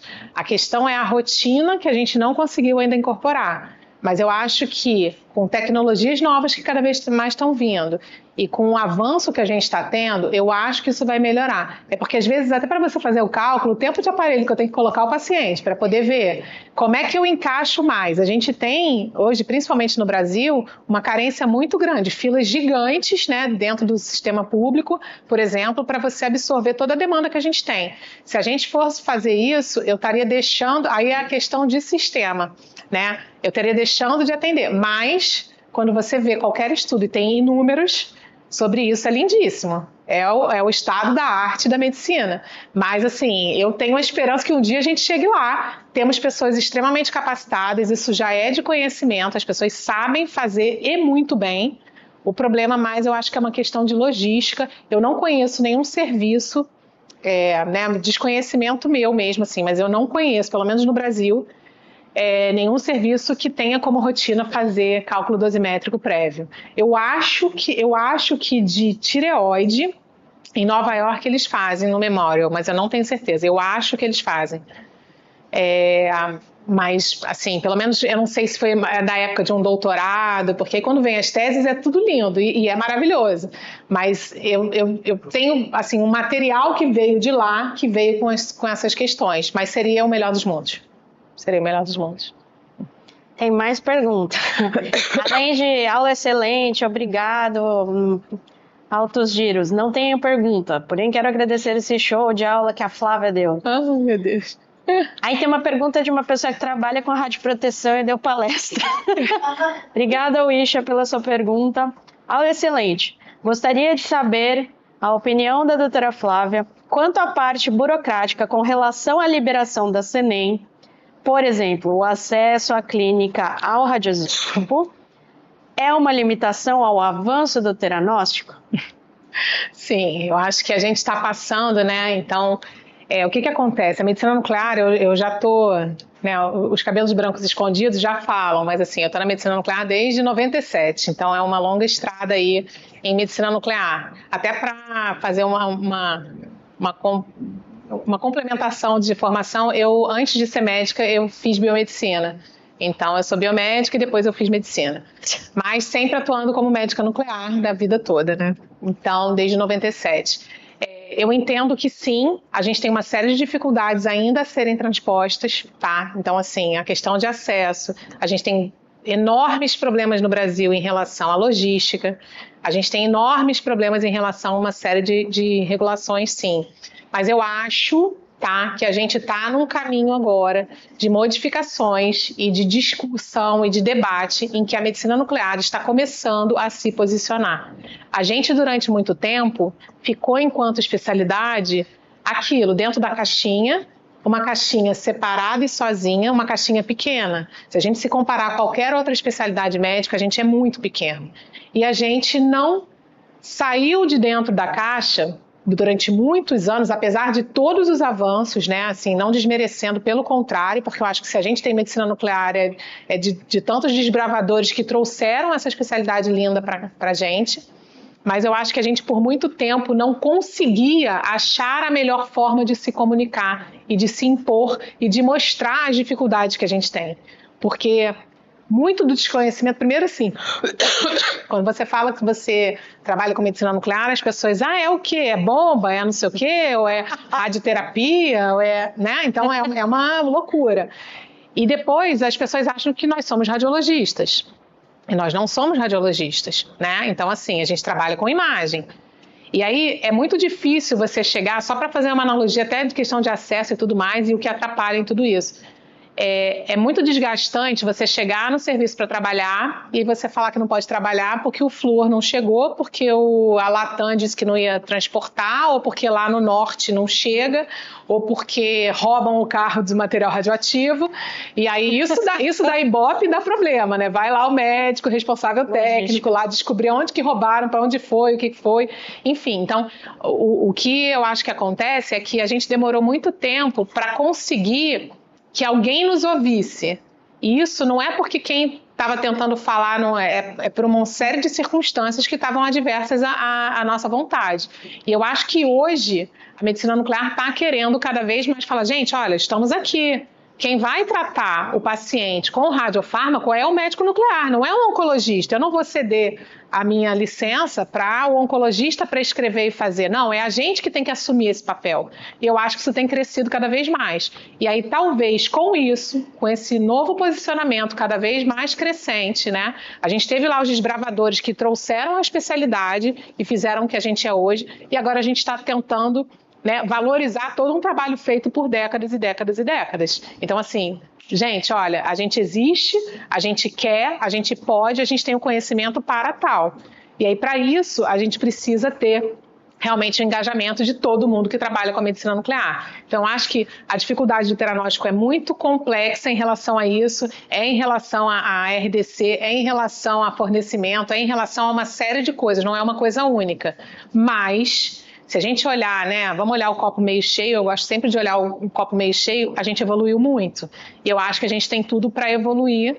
E assim, né, enfim, não é nem fazendo politicagem, mas é porque é um sentimento que a gente tem. A gente entrou nesse biênio agora 2025, 2026, com uma cabeça, né, liderado pela Elba, para que a gente consiga trazer as opiniões de todo mundo, porque é isso aqui, a medicina nuclear é isso aqui. A gente precisa estar junto todo mundo, colocando as fragilidades que a gente tem em todos os segmentos, porque a medicina nuclear é um quebra-cabeça enorme, que se uma pecinha não estiver bem, nada anda.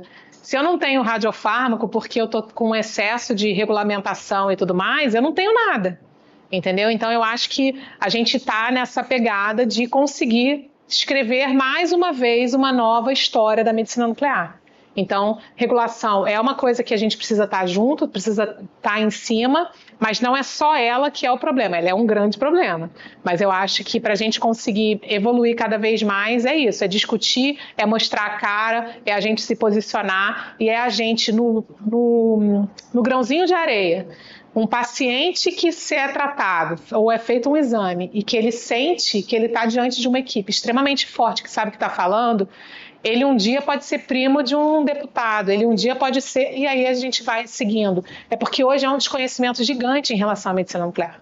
Então, assim, várias vezes, amigos meus, lógico, a gente tem uma ideia de exame, mas eu não tenho pretensão de ser radiologista. Eu sei ver uma ressonância para me guiar anatomicamente, mas quase 100% de chance de eu perder um diagnóstico na ressonância, porque eu não fui treinada para isso. Quantos amigos meus de 100 anos de vida me mandam lá, me diz essa ressonância que tem. Então, assim, a gente tem que se posicionar. Olha, eu posso pedir para o amiguinho, mas a minha limitação aqui é ver anatômica uma coisa, mas a minha especialidade é medicina nuclear. Então, a gente tem que vestir cada vez mais a camisa do que é a medicina nuclear. E aí a gente vai conseguir mudar a resolução, a gente vai conseguir melhorar acesso, a gente vai conseguir uma série de outras coisas. A gente vai conseguir mais verba para pesquisa, porque quando a gente vai bater na porta de farma, se eu estiver falando de uma droga para câncer de mama, uma droga convencional, você vai ter milhões na sua mão. Se eu for falar que achei um biomarcador e eu quero desenvolver um novo radiofármaco, você vai suar. Você vai fazer na gratuidade, você vai tentar ver uma verba da pesquisa de um órgão de fomento. E aí, quem sabe, lá no final, quando a coisa começou a dar muito certo, eu acho que eu vou pensar em investir. Eu acho que uma coisa muito bacana que aconteceu foi o movimento que pela primeira vez a gente teve da indústria farmacêutica nos olhando. A gente não tinha isso antes. Então, assim, uma Bayer pegar e investir a quantidade de dinheiro que foi investida é enorme, Novartis idem. Então, eu acho que a gente começou um caminho sem fim de progresso e de melhoria. E aí, com isso, eu acho que melhorando regulação, melhorando acessibilidade, melhorando logística, tendo mais força à especialidade, com certeza a gente vai viver aí nos próximos 10, 15 anos uma ultramedicina nuclear. Tem mais... É só na formação da medicina, né? Porque muitos médicos, essa semana, menina veio trabalhar comigo no instituto. Não, minha endócrina pediu sentiu, porque ela estava nova, beleza. 6 meses sem para fazer só sentiu. A uma coisa que a família não gostava ainda, então. 6 meses sem gravidade. Você não vai falar, não.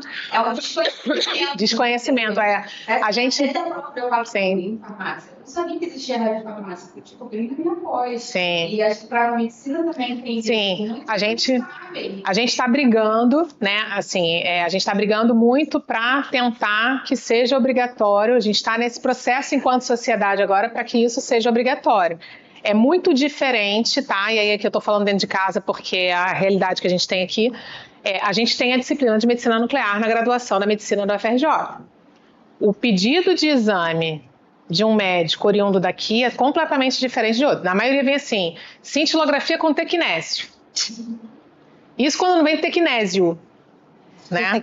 Então, assim, não sabe o que está pedindo. E teve uma vez que tem um médico antigo pra caramba que ele me pediu, só que eu sou meio chata, porque é aquilo.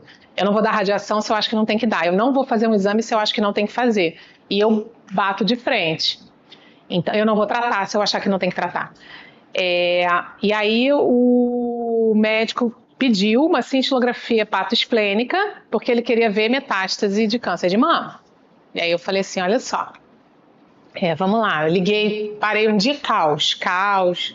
Enfim, já chegou dias de eu tratar 13 pacientes de enxofígado num dia, vocês imaginam. Começando 7, vai até 10 da noite. Então era um dia bem caótico, assim, aí eu falei assim, não, mas deixa eu ligar para falar, porque assim, oi, tudo bem, não sei o quê, me apresentei, falei, olha, eu sou colega do senhor, só queria discutir aqui, porque a gente vai fazer o exame, só que assim, a minha máquina e a minha técnica para fazer esse exame podem não te dar absolutamente nada. E é quase certo de eu não conseguir ver nada.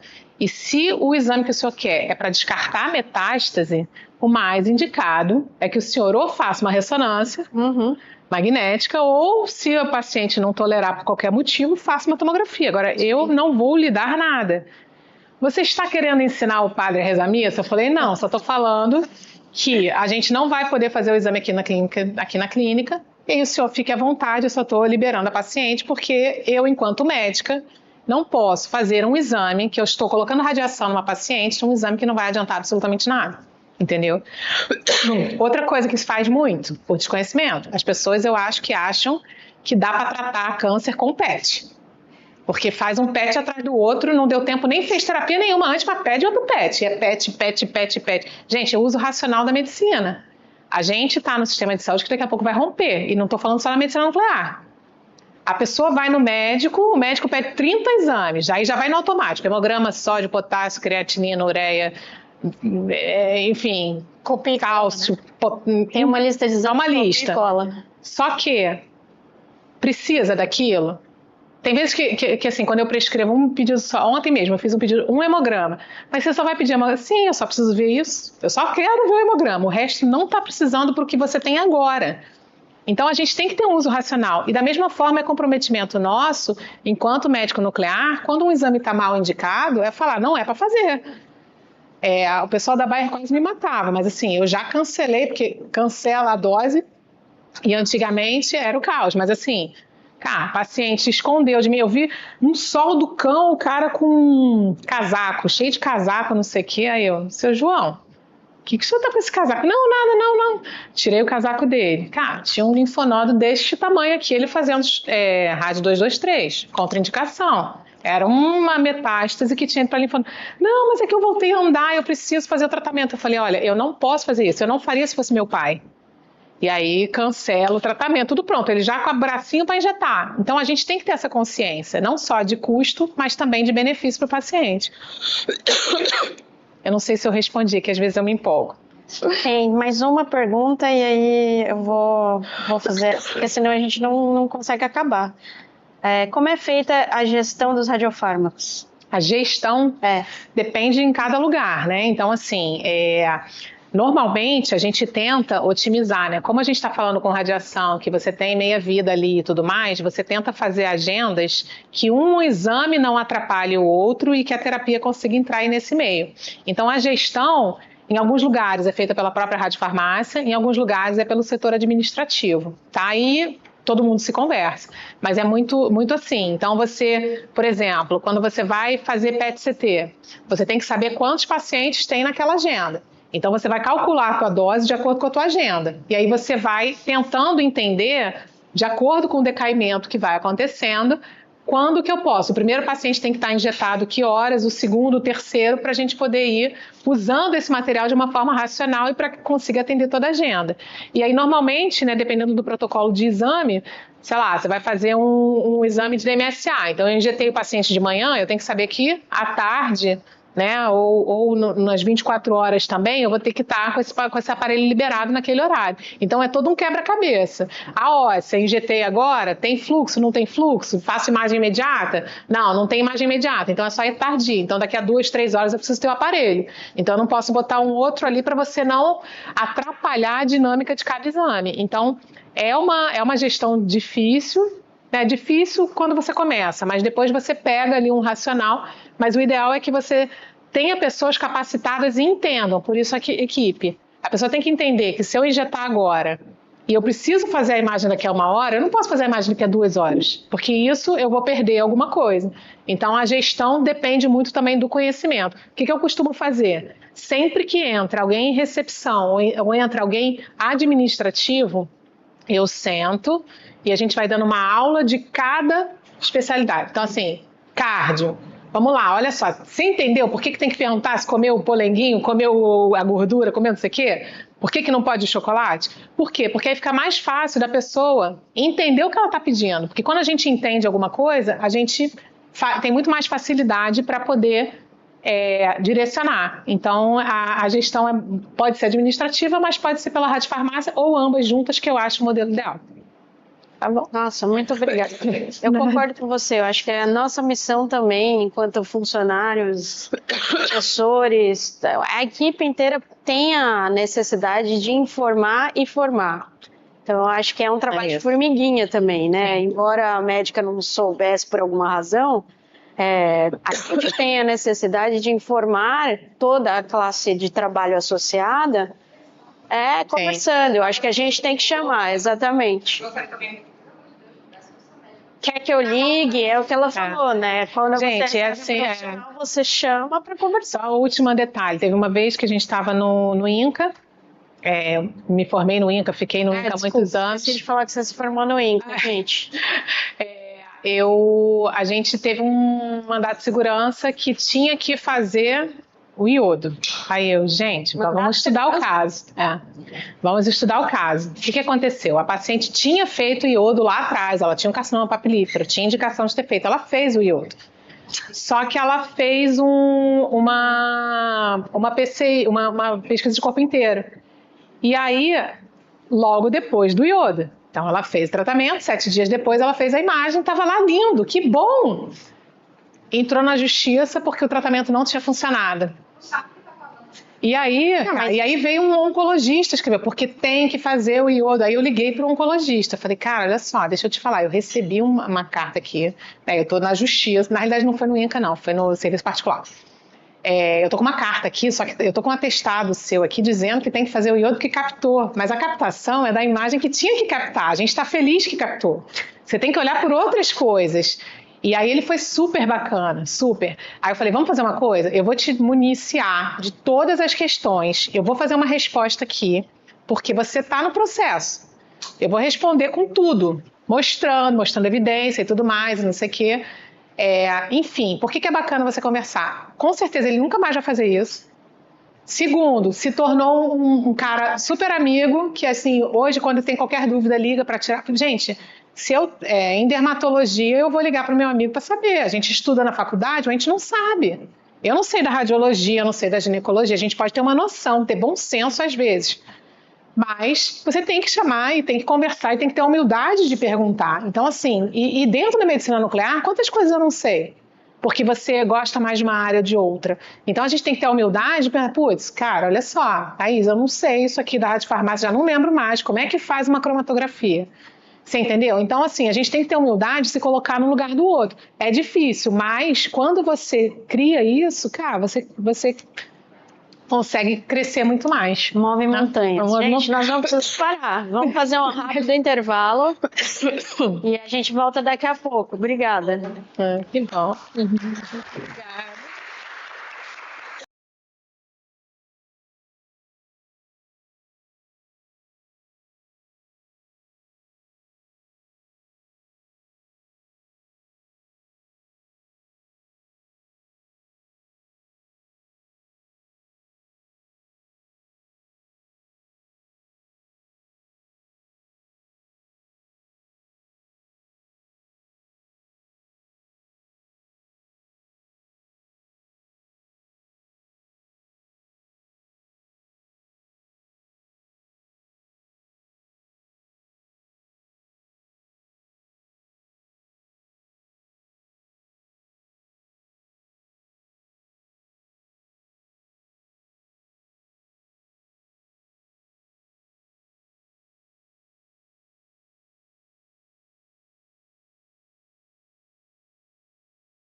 Bom dia, pessoal. Vamos dar continuidade, então, com a nossa segunda palestrante de hoje. É um prazer poder chamar a doutora Solange. A doutora Solange possui graduação em Biomedicina pela Universidade de Santo Amaro, mestrado pela Unifesp, doutorado em Medicina e Radiologia Clínica, também pela Unifesp, e um pós-doutorado em Engenharia Biomédica pela Universidade Federal de Goiás. Ela tem também especialização em saúde, certificação de excelência na gestão de projetos em saúde, com dupla certificação pela Universidade de Paris. E atualmente ela atua como especialista em imagem molecular do Centro de Pesquisa do Departamento de Imagem do Hospital Israelita Albert Einstein, além de ser coordenadora do curso de pós-graduação em Biomedicina no Diagnóstico por Imagem e orientadora de mestrado em docência também pelo Albert Einstein. Ela tem experiência na área de biofísica, com ênfase em medicina nuclear, atuando principalmente em PET-CT e em cintilografia do miocárdio em câmeras com detectores semicondutores, ensino na era digital e projetos de inteligência artificial. Obrigado, Solange. Obrigada pela apresentação. Oi, pessoal de casa, oi, pessoal daqui. Eu vou falar um pouquinho hoje, então não tem conflito de interesse com essa apresentação. E eu vou falar de avanços tecnológicos. Falar de avanços tecnológicos em imagem é gostoso porque é contar história, né? E os meus cabelos brancos já dizem que eu tenho história para contar, né? Então, isso vai ser bem divertido. Então, vamos começar. Deixa eu ver se está ligado. Tá, eu acho que... Aí... Então, o que a gente vai falar hoje, né? Vou contar um pouquinho da história, né, de como a tecnologia foi influenciando no desenvolvimento dos equipamentos que nós usamos em medicina nuclear, em especial na tomografia, né, por emissão de fóton único, que é o SPECT, na tomografia por emissão de pósitron, o PET, na parte de inteligência artificial, como isso foi entrando. Vou falar um pouco dos equipamentos pré-clínicos, né? Vou falar um pouco porque eu tenho experiência na clínica, então vou, assim, pelo que eu vi desses equipamentos, eu vou comentar algumas coisinhas. Bom, para começar a nossa história, a gente tem que ir lá no passado, um pouco depois do que a doutora Flávia estava falando, né? Vamos começar quando surgiu um equipamento que começou a fazer imagem, que era um mapeador linear.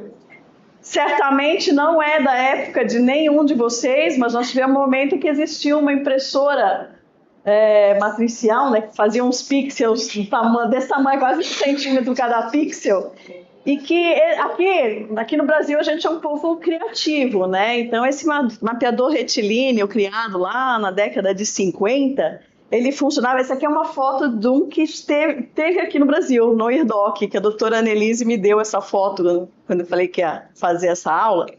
Esse mapeador aqui é o circuito mais básico de uma gama-câmara. Tem um colimador, um cristal pequeno, uma única fotomultiplicadora, e isso funcionava com este braço que, conforme ia mapeando, ia desenhando no papel. Então, a gente tinha o tamanho real do órgão.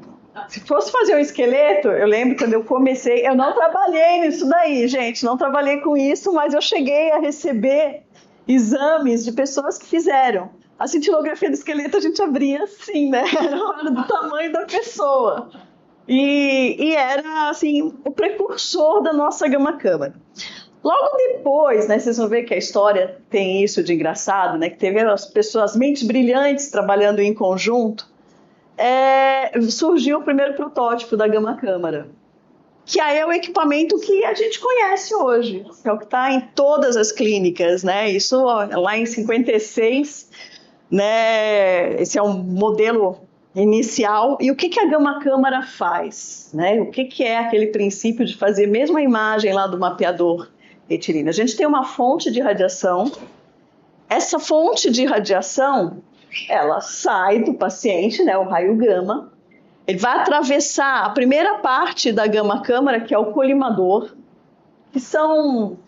É como se fosse uma gradezinha, né? Na verdade, ele tem um formato meio que hexagonal, assim, dos furos, que ajudam a direcionar esses fótons da radiação para o cristal. E esse cristal, quando recebe essa radiação, ele cintila, como um vagalumezinho, faz um brilhinho, né? E esse brilho é detectado pelo sistema eletrônico, que é a fotomultiplicadora.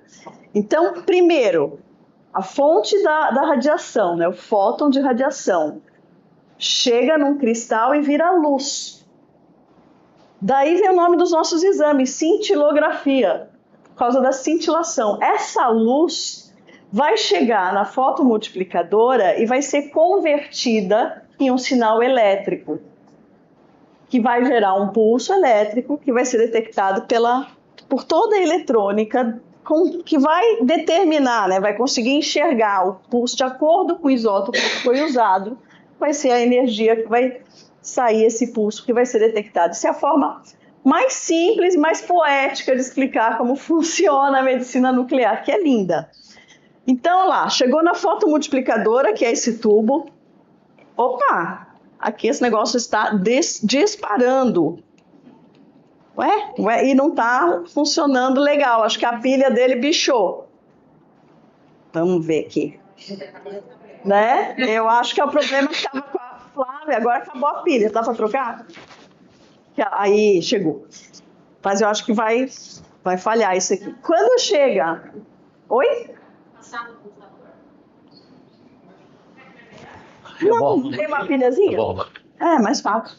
Então, quando entra no tubo fotomultiplicador, esse sinal, que era uma luzinha no começo, ele vai fazer o que o nome do equipamento, desse componente do equipamento diz. Vai multiplicar. Por isso que vira um pulso elétrico. E aí esse pulso é detectado. Então esse é o princípio básico e poético. Nós estamos convertendo o fóton de radiação em luz, a luz em pulso elétrico. E aí nós vamos obter um sinal no computador que vai fazer a imagem.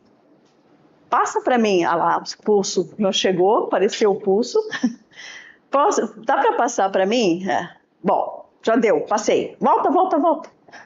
Como funcionou? Hoje a gama-câmara é assim. E ela evoluiu bastante, né, ao longo desse tempo.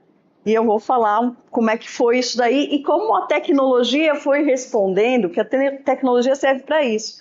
Para responder perguntas, para trazer soluções aos problemas da clínica. O que você precisa para ter uma boa imagem? E aí a tecnologia trabalha em desenvolver isso, que é acadêmico também essa parte, é pesquisa. Bom, o primeiro componente da gama câmara, que eu acho que vale a pena falar, as câmaras, quando começaram, elas tinham alguns colimadores, que é aquela parte inicial, que eles tinham formatos diferentes. E esses colimadores, eles impactam, né? O primeiro componente que impacta na resolução do equipamento. Então, se você quer uma imagem com muita resolução, você precisa ter furos bem pequenos, paredes de septo bem fina, para facilitar a passagem desses fótons e eu conseguir distinguir a menor distância entre eles. Mas, se eu troco o isótopo e eu vou ter uma radiação com energia maior, eu vou precisar que esses septos sejam mais grossos para frear um pouco essa energia, para que eu consiga fazer a imagem. Então, ele pode variar pelo tamanho do septo, pelo tamanho do furo. Então, se for furo bem pequeno, eu vou ter mais resolução. Se o furo desse colimador for mais largo, eu vou ter mais sensibilidade. E assim, foram surgindo colimadores que auxiliaram a melhorar a imagem. Por exemplo, se eu tinha uma pequena e eu precisava fazer uma imagem maior, eles usavam um colimador que tivesse uma convergência, que é isso aqui. Então, eu tenho uma imagem aqui, eu vou precisar projetar maior aqui. Ao contrário, eu quero diminuir uma imagem, né? Eu faço isso aqui, mudo a angulação. E a gente tinha um colimador especial que era dedicado, né, pela sua angulação, pelo seu furo de entrada, que é único, que é esse aqui, que chamava pinhole. Isso era ideal para quê? Para observar pequenos órgãos. Por exemplo, a tireoide, um osso da mão, um osso do pé. Então, quando eu queria ver algo bem pequeno, articulação, a gente faria o uso desse colimador. E o interessante nele é que quando você faz essas angulações de septo, você não está fazendo zoom na imagem, porque vocês sabem que o zoom, ele altera a resolução. Vocês veem isso na câmera fotográfica. Então, o que nós estamos fazendo aqui não é zoom, por efeito da angulação, efeitos de óticas, que eu não vou explicar física para ninguém aqui, nem me atrevo, permite isso ter imagens de qualidades em tamanho ampliado. Tá? Então, colimadores variam com a energia, variam com a resolução, o que eu quero de resolução ou sensibilidade. Se eu quero angulação para ver o tamanho de imagem, localizar coisas pequenas, a gente pode usar o colimador. E aí, mais para frente, vou voltar só para pegar o efeito de novo, surgiram as câmeras SPECT. O que é isso?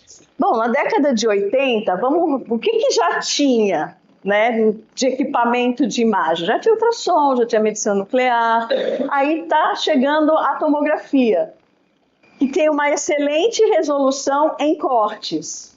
E a medicina nuclear tem imagens planas, né, que tem sobreposição de órgãos. E aí a nossa imagem, ela é metabólica, ela não tem informação anatômica, ela depende dos fótons que estão saindo do paciente. Então a nossa imagem é muito pobre de resolução. Será que a gente melhora utilizando o conceito da tomografia? Isso é o SPECT. Ele chama tomografia por emissão de fóton único. Por quê? Porque o tecnésio tem um fóton de energia. E ele é basicamente, né, se pensou em aproveitar mais com o tecnésio. Então, se eu tenho um órgão que ele está emitindo a radiação para os meus detetores, agora eu tenho câmara de 2 cabeças, ele começou com câmara com 1 cabeça também. E eu coloco esse aparelho e faço fotos em 360 graus e depois, por software, eu reconstruo isso e faço cortes, eu tenho imagens com mais detalhes e mais resolução. Então, assim foi a evolução da gama câmara. É a mesma gama câmara de Younger, com as mesmas características. E a gente tenta conseguir um pouco mais de resolução, de informação daquelas imagens, olhando em fatias. Foi assim que evoluiu para o SPECT. O SPECT foi sofrendo modificações daqui também, para melhorar. Uma coisa que a gente usou, que eu coloquei aqui, aproveitando a alta energia, foi o seguinte: o mundo todo começou a fazer PET, né? Aí as empresas também vendem equipamento para a América Latina, e a gente precisava fazer PET para o lado de cá. E o lado de cá tinha o quê? Tinha só gama câmara, a gente não tinha condição de comprar um PET. Então, a gente fazia, primeiro o ensaio de se fazer imagem de PET foi olhar para o passado e ver como é que a gente pode fazer isso. Por colimação a gente consegue. Então, se eu modificar o septo do colimador, eu vou conseguir ver. Consigo ver. Então, a gente fez isso aqui no Brasil. E eu tenho orgulho de dizer que a primeira imagem de FDG do país foi feita por mim. Eu estava lá, né? Era o lugar mais perto, né, para a chegada dessa dose de flúor. Então, a primeira produção de flúor do Brasil foi lá para o Einstein e a gente fez exame nessa gama câmara, usando um desses colimadores. Precisava quase de 2 biomédicas para empurrar o colimador, de tão pesado que ele era. E a imagem, assim, é um horror, né? Mas dá para ver muita coisa aqui. Olha como os médicos nucleares têm talento. Dá para ver que a glicose vai para o cérebro, então isso aqui é cérebro. Né? Dá para ver que tem uma bexiga, porque a excreção é urinária. E o resto aqui não está certo. Isso aqui que está no braço é a injeção. Isso o biomédico pode ajudar. Vamos ver onde foi injetado. Isso aqui não é metástase, mas tinha bastante coisa. Era um exame extremamente demorado. Foi quase 1h30 para a gente fazer esse exame. Né? Porque tinha que fazer a localizada e tal, mas por um tempo a gente trabalhou assim. E aí, outros colimadores foram colocados nessas câmaras para tentar melhorar a resolução em determinadas situações. Então, vamos melhorar o que a gente consegue fazer hoje, vamos pensar o que dá para fazer.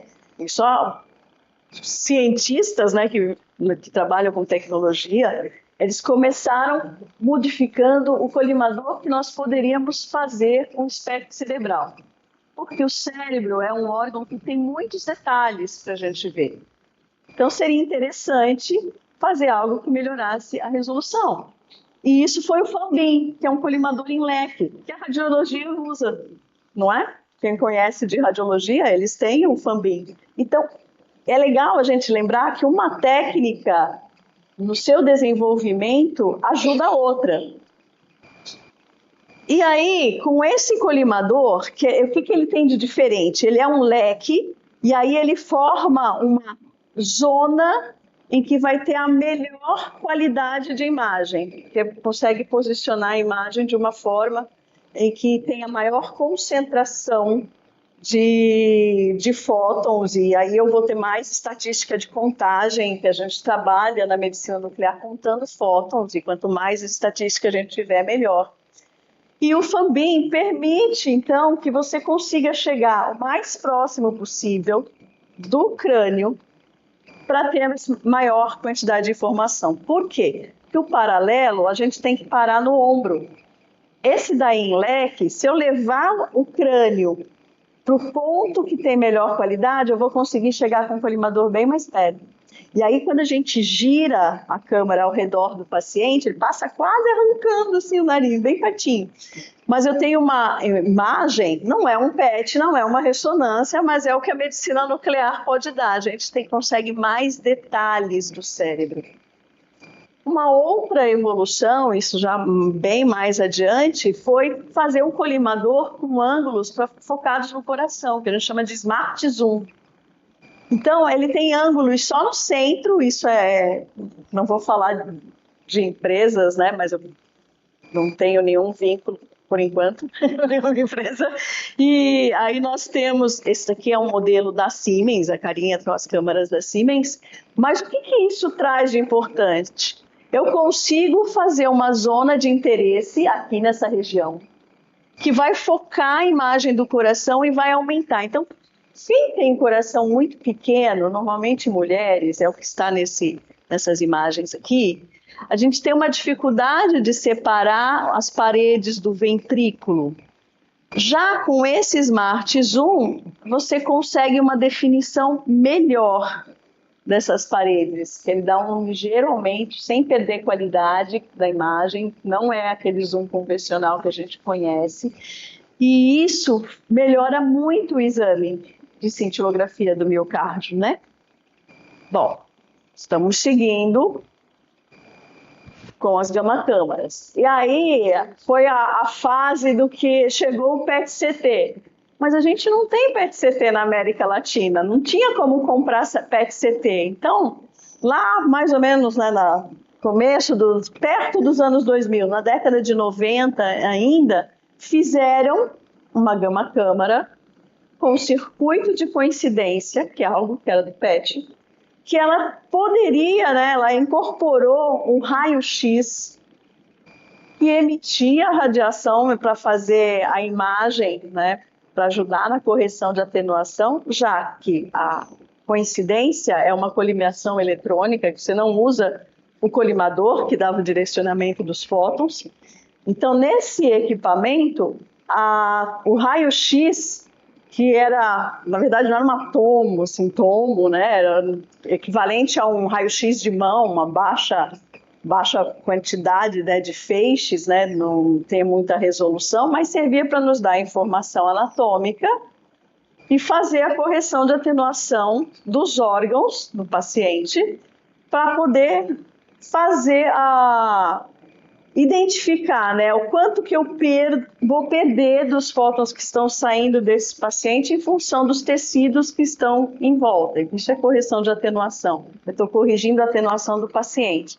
Então, pela primeira vez, a gente tem uma gama-câmara híbrida, que ela tem radiação incidente, né, do raio-x, que vai fazer a transmissão, né, ela vai atravessar o paciente e vai chegar num detector para formar a imagem, e eu tenho a imagem de emissão saindo do paciente e chegando, fazendo todo o percurso que eu falei da gama-câmara.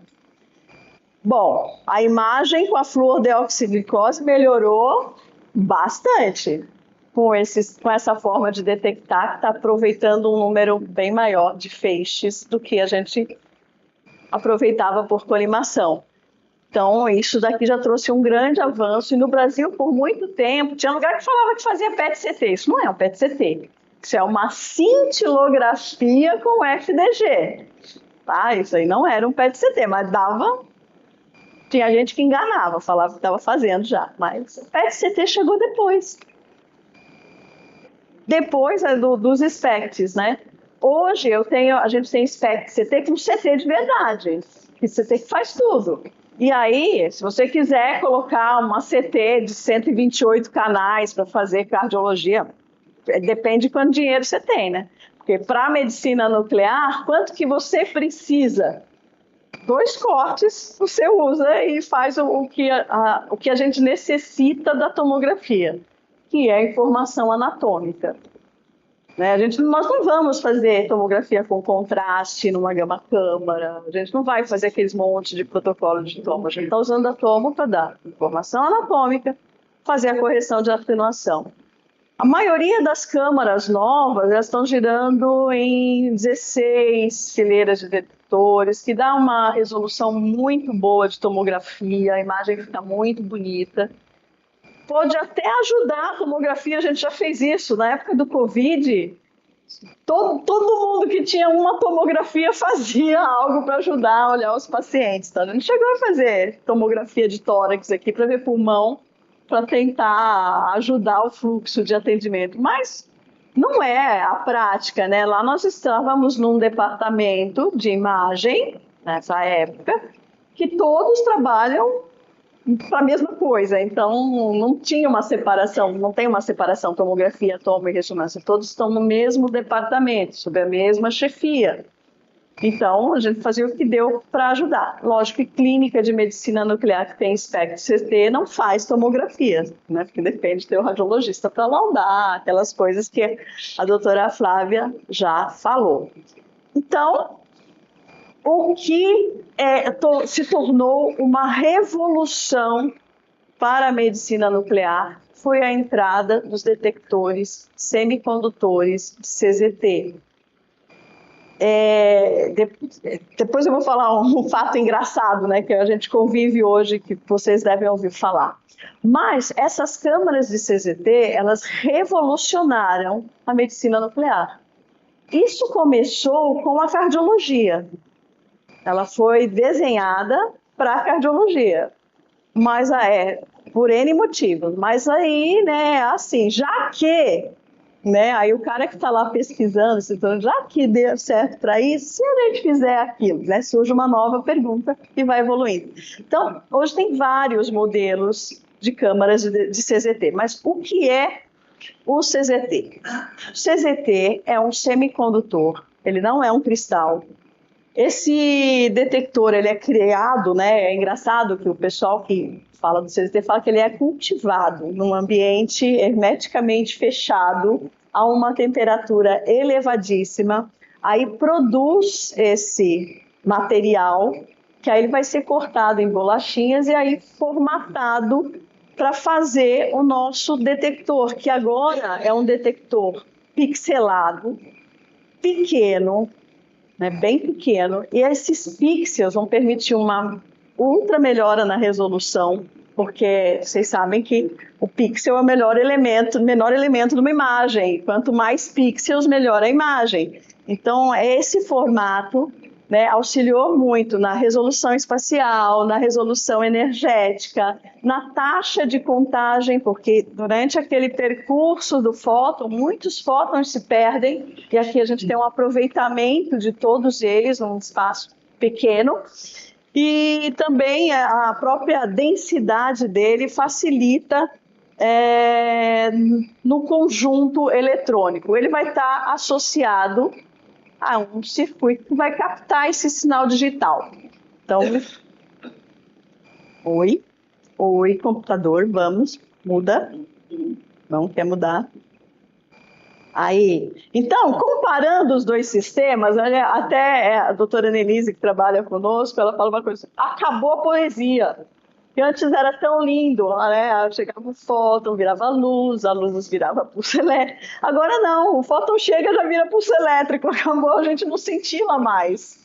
Né? Então, essa conversão é direta, né? Normalmente esses detectores têm esse tamanho aqui, 4 centímetros, esse daqui tem 16 por 16 pixels. Quando o fóton incide nesse pixel, ele já é detectado e transformado, né, com conversão direta em um elétron, em um pulso elétrico, e daí a gente tem essa melhora na detecção dos fótons, que permitem aumentar a resolução energética e também de uma forma que não vai depender muito da energia. Dentro da faixa que ele pode captar, tudo que chegar ele conta. E a medicina nuclear vive de contagem. Então chegou, contei, beleza, a imagem vai ficando cada vez melhor. Porém, é um limite, é a energia que incide nele, até quanto ele consegue detectar de energia. Esse aqui foi o primeiro modelo, foi da câmara D-SPECT, né? Que ela é uma câmara, o paciente fica sentado, e ela tem o CZT ligado a colimadores planos, nessas barrinhas aqui. Né? Então, aqui está o circuito, aqui a parte de detecção, né? Ela tem vários detetores, que eles fazem um movimento de basculante, né? É esse movimento aqui. E esse movimento permite a fazer um campo de visão, onde o coração vai estar lá dentro, e é o campo que terá maior condições, né, de contagens, de a melhor resolução. Aí a gente fala que isso é um FOV de qualidade, um campo de visão de qualidade, onde você consegue extrair o máximo da qualidade da imagem. O segundo modelo, né, já é com múltiplos pinholes, né, são múltiplos pinholes associados, eles vão estar em posições diferentes, de forma que todos estejam enxergando o coração ao mesmo tempo. Também vai formar um FOV de qualidade, onde vai centralizar o coração. Esses multi-pinholes, né, eles vão estar fazendo uma imagem totalmente estacionária, né, não tem nenhum movimento na câmera. E ele vai estar olhando o coração nesse campo de visão, vai extrair o máximo de informação da mesma forma que a outra, sem que haja nenhum movimento. Na época que criaram, até contavam uma história, né? Ela tem um nome de Alcione, que é uma lenda grega, né? De um ovo que ficava no mar. Já até esqueci a história, já faz muito tempo. Mas é uma lenda grega, né, que eles contavam e falavam que era Alcione. Lógico, eu não falei o nome, mas o nosso mapeador retilíneo era o Pica-Pau aqui no Brasil, né? E essa daqui, Alcione, marrom. Não podia ter outro nome, se o nome dela é Alcione, nós apelidamos a câmara de marrom. Aí a GE mudou de nome para Discovery, parou de falar que era Alcione.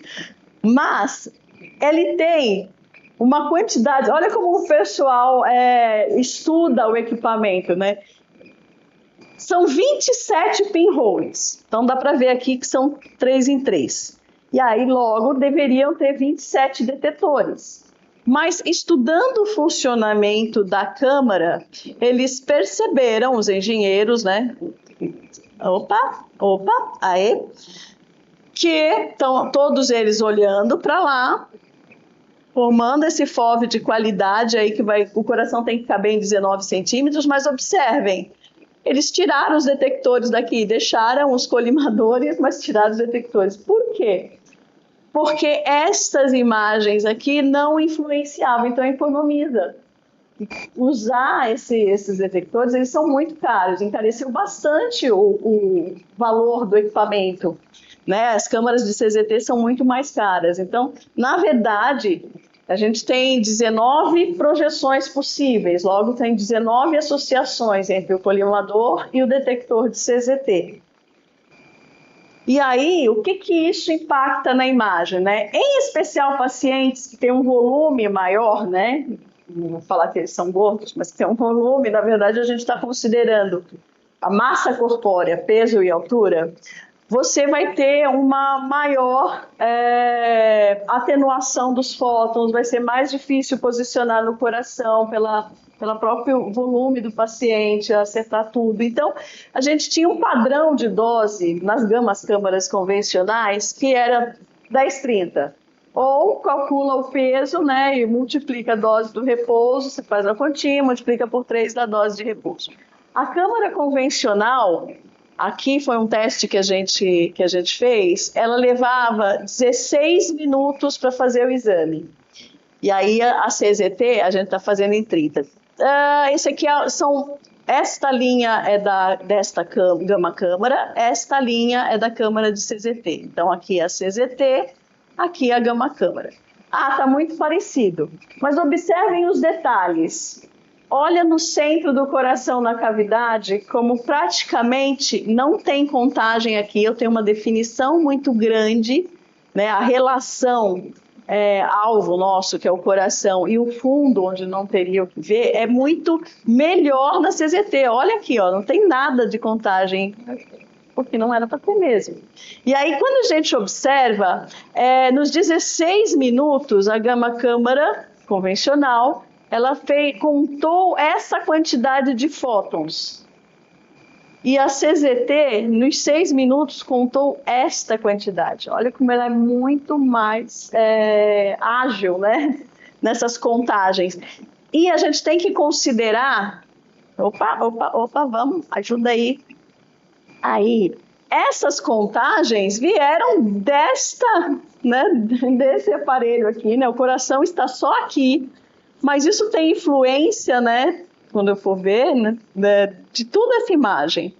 E nesta área, se eu isolar o coração, propositalmente, a gente tentou deixar a relação real entre o coração e órgãos, quase não tem contagem. Enquanto esses 70 mil aqui, vem daqui também, ó, só daqui. Então, trabalha muito melhor do que a gama câmara convencional, né, nessa função do equipamento que é contar. Aí, já que, né, a gente conseguiu, vamos fazer uma para fazer exame de corpo total, como é o padrão da medicina nuclear? Fizeram. Qual foi a arte? Eu já sei o tamanho do CZT, a arte vai ser eu trabalhar no colimador. Porque o meu colimador, ele tem que casar né, no septos dele, né, nos pixels. Então, eles adaptaram um colimador para que pudesse fazer esse registro, aproveitando tudo que essa CZT pode dar. Então, o furo não poderia ser maior do que 2,46 milímetros, né? Então, ajeitaram o colimador para isso. E isso trouxe uma resolução absurda, né, para os equipamentos de medicina nuclear. Né, e permitindo, né, a resolução ficou muito boa, permite uma redução da dose bem considerável, redução do tempo, a resolução fica muito melhor, a resolução da medicina nuclear é na faixa dos 4, 5 milímetros, aqui já baixa para 2, é uma coisa muito importante, e a resolução energética também. Mas é muito caro, porque olha a quantidade de detetores que tem que pôr. Olha como é a gama câmara aberta com as suas fotomultiplicadoras. Chega a umas 90 fotomultiplicadores, mais ou menos nessa faixa. E olha quantos, mais de 100 circuitos de CZT. Aí átomo você pode explorar, né? Pode pôr o átomo que você quiser, mas normalmente está na faixa dos 16. E a gente tem as imagens, né, cintilográficas, com muito mais detalhes, que trazem muito mais informações, que facilitam bem a vida do médico que vai laudar. Vamos, aparelhinho. Opa, não quer não, tá? Aí às vezes a gente faz umas coisas assim, roda a pilha aqui, volta pra lá, e aí aperta que às vezes dá certo. Ó.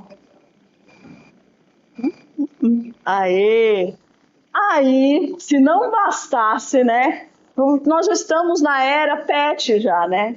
Pô, se o PET é tão bom fazendo imagem de 360 graus, vamos fazer a gama câmara também adquirir em 360 graus, né?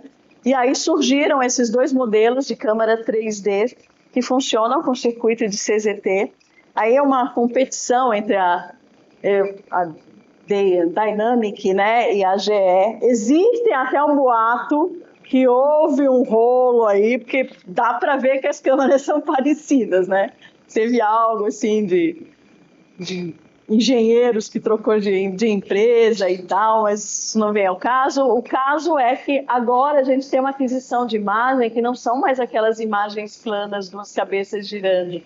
Todos os CZTs enxergam ao mesmo tempo e fazem a imagem da mesma forma que o PET. Esses braços aqui, né, dedos, a gente pode dizer, eles têm essa mesma configuração da câmara cardíaca, com os CZTs aqui nessas fileiras, né, que aqui vão ter, tem câmaras com 9, tem câmaras com 12 fileiras, com acho que são 4 detetores de CZT em cada uma. E esse aparelho é repleto de tecnologia. Ele funciona numa autonomia impressionante. Cada finger desse, né, cada dedinho desse, ele se movimenta de acordo com o paciente que ele está vendo. Então, para você posicionar, eles têm um sistema de inteligência artificial, né, que faz uma varredura, e aí ele enxerga o formato do paciente e se posiciona de acordo com o local que está o paciente.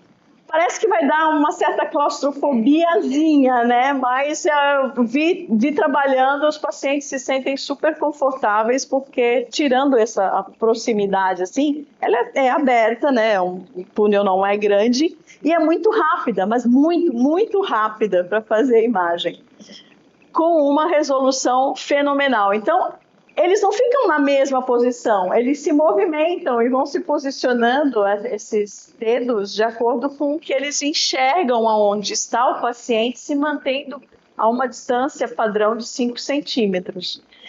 E aí, cada dedinho desse tem um sistema aqui que tem um chumbo em volta, né, para blindar, e tem o CZT aqui, e ele se movimenta nesse sentido, né, para cima e para baixo, e basculando também para conseguir varrer todo o corpo. E aqui nós temos, então, a área de detecção, como ele vai se posicionar. Esse aqui é um exame na convencional, esse aqui tem muito mais detalhes. Quando a gente vai analisar, a gente vê que melhora muito. Qual é a limitação dele? É que essa blindagem aqui, Hoje, ela é suficiente para 270 kevs. Então, a gente está vendo até a faixa do lutécio segundo pico. E aqui a gente tem algumas dificuldades. Por exemplo, no galho 67, eu não consigo ver os picos mais altos, eu vou poder trabalhar até aqui. Em iodo, ela ainda não conseguiu ler um dos modelos, o outro já conseguiu ler, e um já faz iodo por uma correção eletrônica, né, que utiliza a física e a inteligência artificial para olhar o scatter, calcular qual seria esse scatter e fazer o contrário, né, ajustar o que vai ler para poder fazer a imagem de iodo. Eu já vi imagem de tireoide nessa câmara, a outra câmara já está quase fazendo, usando a mesma condição, né? E aí foram feitos, né, os estudos de pesquisa para validar, validou com o DAT-SCAN, principalmente porque a imagem, né, do DAT ou do TRODAT, ela é uma imagem muito pobre de informação e ela consegue fazer esse exame numa velocidade assim incrível. E aqui eu tenho alguns exemplos, né? Vamos usar a linfocintilografia, que é uma imagem que a gente tem sol que injetou para ver linfonodos. Então a gente injeta um pinguinho e normalmente se faz imagens dinâmicas, né, da perna em 3 posições pelo menos de 5 minutos, isso já vai dar 15 minutos, e depois faz uma varredura para poder identificar como é que foi o caminho desse material até chegar a todos os linfonodos, né? A gente vê aqui até o fígado. Isso daqui é na câmara convencional. Como é que a 3D faz? Então, eu estou falando aí de cerca de 27 minutos, né? Meia hora, a gente vai contar. Aí ela vê tudo de uma vez. Ela tem 12 minutos, você faz a tomografia, como no PET, aí faz a imagem de medicina nuclear e depois ela reconstrói o pedaço que você quiser tirar dali. Então, ela não precisa fazer localizada, você faz isso depois. Isso tem um ganho de tempo, fora o ganho de informação natural da CZT. Então, acho que pulou um. Pulou? Não. Pontos importantes, né, que a gente tem. Vai. Aí. Problemas, né?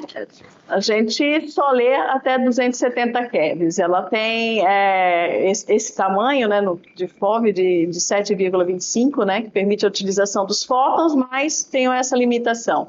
Ela dispensa as imagens localizadas. Ela tem uma resolução muito melhor. Ela consegue focar só no que ela quer ver. Você pode dizer para ela, eu quero enxergar só isso aqui. E ela consegue melhorar a imagem. Não estava fazendo estudos dinâmicos, mas já está. Ela tem o recurso tem uma ótima resolução temporal, por conta da detecção dos fótons. Ela tem o recurso desse scout óptico, que eu falei, que ela mesma enxerga o paciente e se posiciona no melhor ponto. O FOV dele vai ter o tamanho desse detector, que chega quase a 30 centímetros, né? Então tem condições de fazer as imagens 5, 6 FOVs. E tinha essa limitação para estudo dinâmico que já está começando a ser compensada. Vou falar da tomografia por emissão de positron agora. Vamos voltar lá na história, né? Aí ficou apertado o tempo, vou passar um pouquinho, tudo bem? Né? Passar um pouquinho muito, tentar ser rápido. Bom, o PET, ele começou a ser construído lá na década de 70.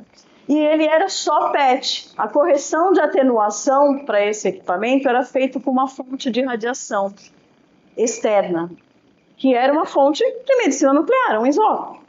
E isso demorava muito para fazer o exame. A ideia inicial foi, vamos pegar 6 gama-câmaras, colocar em 360 graus e vamos fazer a imagem. O primeiro PET, que eu acho que é de 74 lá, que é esse, a imagem era essa aqui. Primeiro PET. Nós tivemos um PET desse que chegou para o Brasil, já, lógico que melhorado, já era quase em 2000, mas tinha uma resolução muito pobre, mas aí eles já trabalhavam com olha que legal, lá em 1970. em um pouquinho. Mas a ideia inicial é mais antiga. Foi lá do povo que estava lá com dois, né, porque dois detectores lá do retilíneo, mais ou menos, né, já fizeram uma imagem de pósitron, né, de um emissor de pósitron. Isso foi em 53, olha como o povo estava estudando. O que faltava para eles nessa época? Computadores que tivessem condições de analisar essas imagens na velocidade necessária.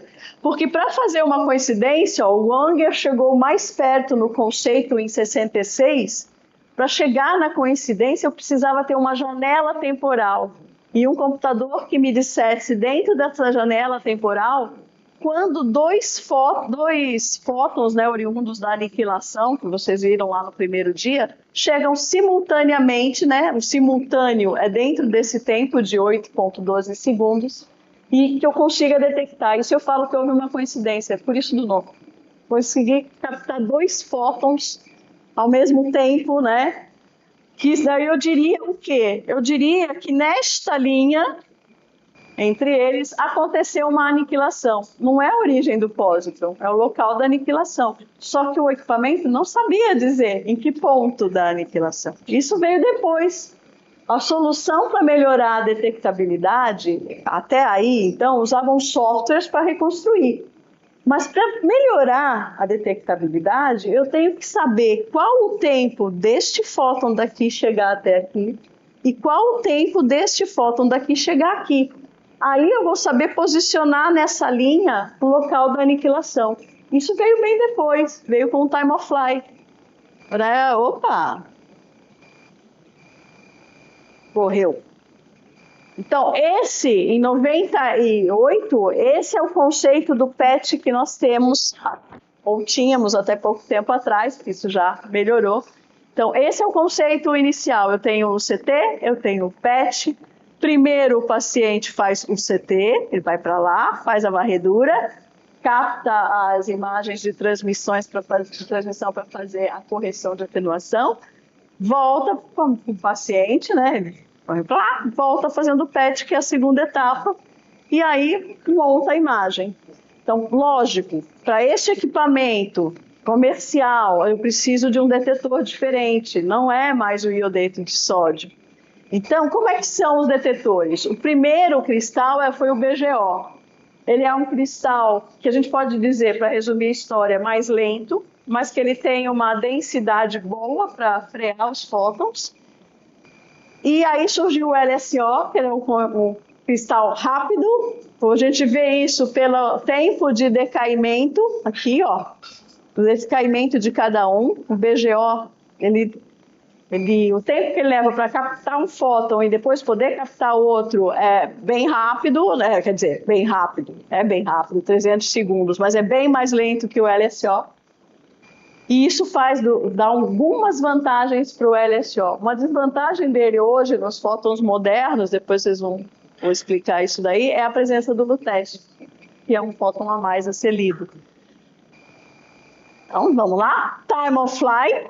Então, eu tenho aqui agora o conceito, que chegou bem depois do PET-CT, que é eu conseguir ver o tempo que leva para cada fóton correr. Então, no PET convencional, eu vejo esta linha e digo, a aniquilação aconteceu em algum lugar aqui.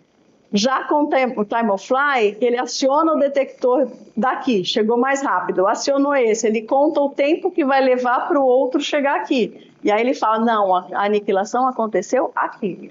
Quanto menor for esse tempo, né, esse de registro, quanto mais rápido a gente conseguir fazer essa leitura, melhor vai ser a aniquilação. Então, a detecção.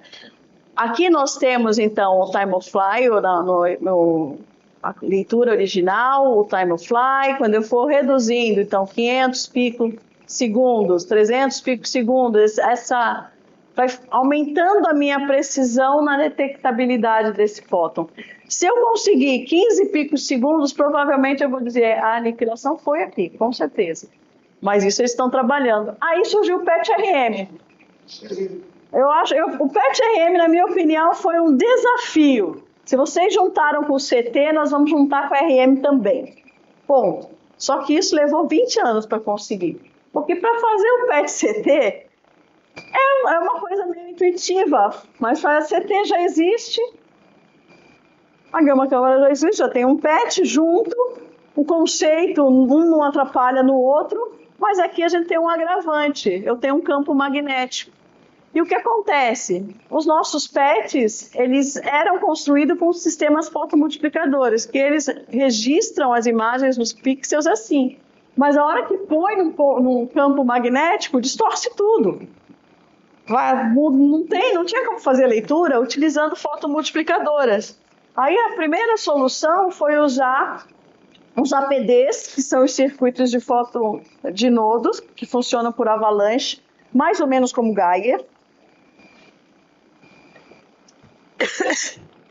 E associar esses APDs ao cristal detector, que era o LSO. E aí eles conseguiram resolver esse problema. Mas aí surgiram outros problemas quando foram fazer os exames. Aqui fica o circuito, aí ele tem um cabo de fibra ótica que vai levar o sinal para não distorcer. E esse circuito de APD ele vai estar entre as bobinas de gradiente de radiofrequência da ressonância, que aí não tinha a interferência do campo magnético e conseguia registrar. Isso foi patenteado pela Siemens. Então o equipamento é assim. Para fazer o PET-RM você precisa das bobinas, né, de corpo, vai colocar nos pacientes e aqui está o sistema de detecção. Agora a detecção é simultânea. Ao mesmo tempo, o paciente fica paradinho lá dentro e os dois equipamentos funcionam adquirindo a imagem simultaneamente.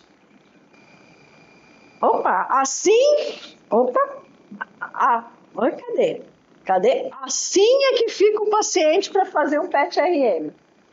Tem bobina no corpo inteiro, cabeça dentro de uma bobina. Tem uma coisa muito simples, né? E o exame de ressonância todos conhecem que é um exame rápido, né? Então, é o tempo do PET que interfere agora? Não. No PET-CT, a tomo faz em 20 segundos. O tempo é o tempo do PET. Aqui, o PET, a gente pode baixar a dose um pouquinho e fazer no tempo da ressonância, que leva uma eternidade mesmo, então você fica adquirindo lá e faz a imagem. E aí nós vamos ter um mapa feito de correção feito pela ressonância, que tem problemas, e a imagem do PET, que vai ser corrigida, e nós vamos fazer o PET ressonância. Qual é o problema da correção de atenuação? É esse aqui, ó. Parará. A correção de atenuação da tomo é feita com base na escala de Hounsfield, que tem a densidade de cada órgão. Não vai. Aí foi. A densidade de cada órgão exata. A ressonância vai ter que simular isso. E ela simula com duas sequências, né, que vão ver tecido e ar primeiro, em phase, out phase. Depois ela faz uma sequência para determinar o que é água dentro do corpo e uma outra sequência para determinar o que é gordura. E aí ele cria um mapa de atenuação. Mas está faltando coisa, certo? 5 minutos? Vou correr. Está faltando coisas aí. Aí ele faz esse mapa. Depois de fazer esse mapa, opa, que não ajuda, viu? Ele vai fazer a correção. Isso foi melhorado. Surgindo outras sequências, né? Que são sequências PET spin echo, que eles colocaram o osso, que era o que faltava para corrigir. Opa, isso aqui não vai.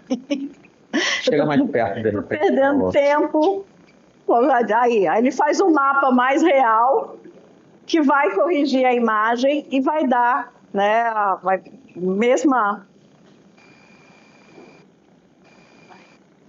mesma coisa que o PET-CT para a gente fazer a fusão. Vamos. Ai, que nervoso. Aí. Surgiram os circuitos à base de silício, que também funcionam da mesma forma, só que esses novos detetores de silício já permitem realização do time of flight, o que vai melhorar muito a detectabilidade. Isso foi implantado no PET-RM. Logo, vamos trazer para o PET-CT, que eu vou melhorar a detectabilidade.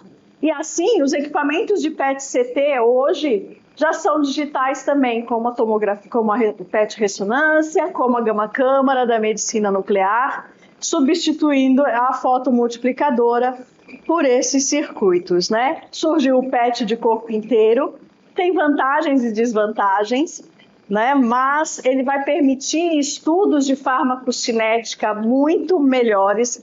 Existem o PET que tem quase 2 metros de FOV, foi o paciente lá dentro que faz uma aquisição única.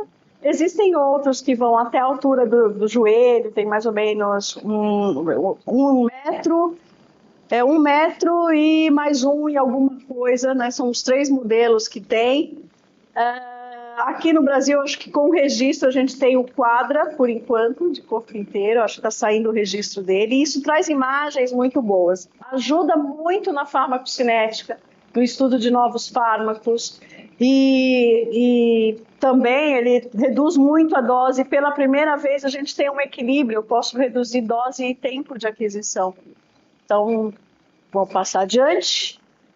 Vou falar muito rapidamente de inteligência artificial. Então, a inteligência artificial, o Deep Learning, né, ele está sendo utilizado em especial no PET, e isso está avançando muito. E pode ajudar em muitos pontos do nosso workflow, né? Desde a reconstrução da imagem, na redução de dose, diminuição do ruído, estudo de farmacocinética também, ele vai ajudar bastante, né? E no desenvolvimento de drogas para a medicina nuclear. Como é que ele funciona? Uma imagem ruidosa. Eu tenho essa imagem, eu ensino a rede o que eu quero, então tem que ter um grupo de imagens grandes que possa treinar a rede. Então ela vai ver imagens ruins, imagens boas, e você, operador, né, alguém vai ter que dizer para ela: isso tem ruído, isso não tem, isso tem ruído, isso não tem. Aprendendo isso, ela vai aplicar. E aí você faz um grupo de testes. Então você testa a rede, se ela acerta o que você está mandando, e depois você faz a validação. Então ela é supervisionada. Sempre tem que ter alguém ajudando nessa construção do algoritmo. E normalmente é validado por um médico. Quando a gente tem essa validação, vai para a clínica. E aí eu vou mostrar algumas coisas, né, que ela vai ajudar bastante na detectabilidade das lesões.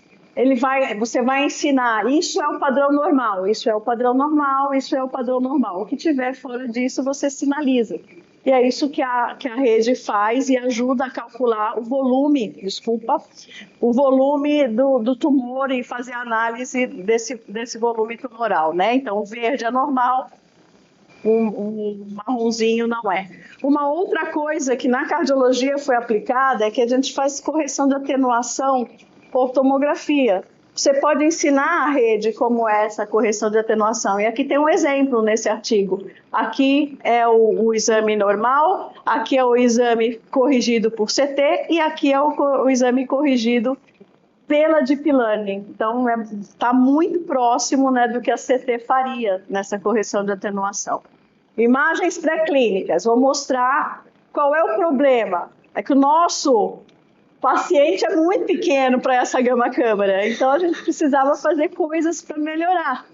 O que foi feito para melhorar? Foi criar equipamentos adaptados para este tamanho de paciente. Surgiram vários, eles têm as mesmas coisas que tem os outros equipamentos que eu mostrei até agora. E eles estão evoluindo nesse sentido também.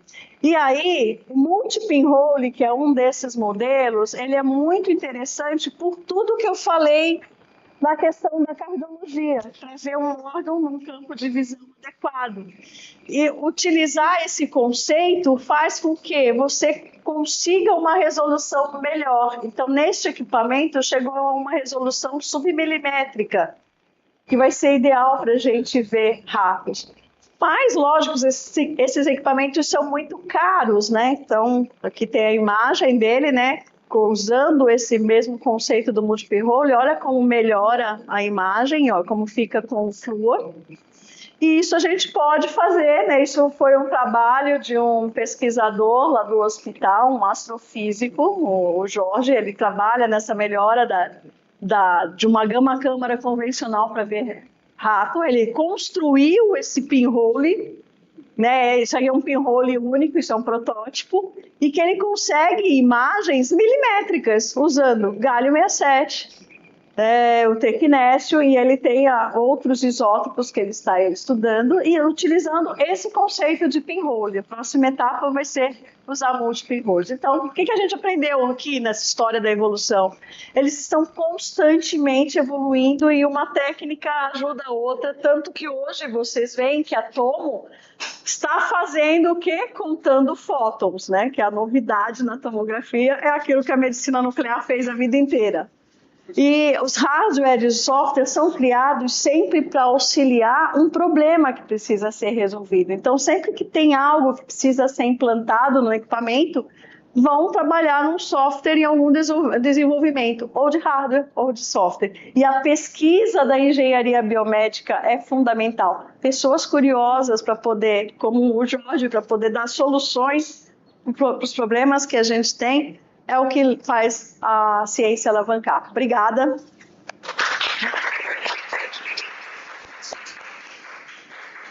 Tem o meu contato, quem quiser fazer pergunta, porque teve um intervalo inesperado. Mas dá tempo da gente fazer 5 minutinhos de perguntas. Da plateia, alguém tem alguma pergunta? Faz. A gente precisa do microfone.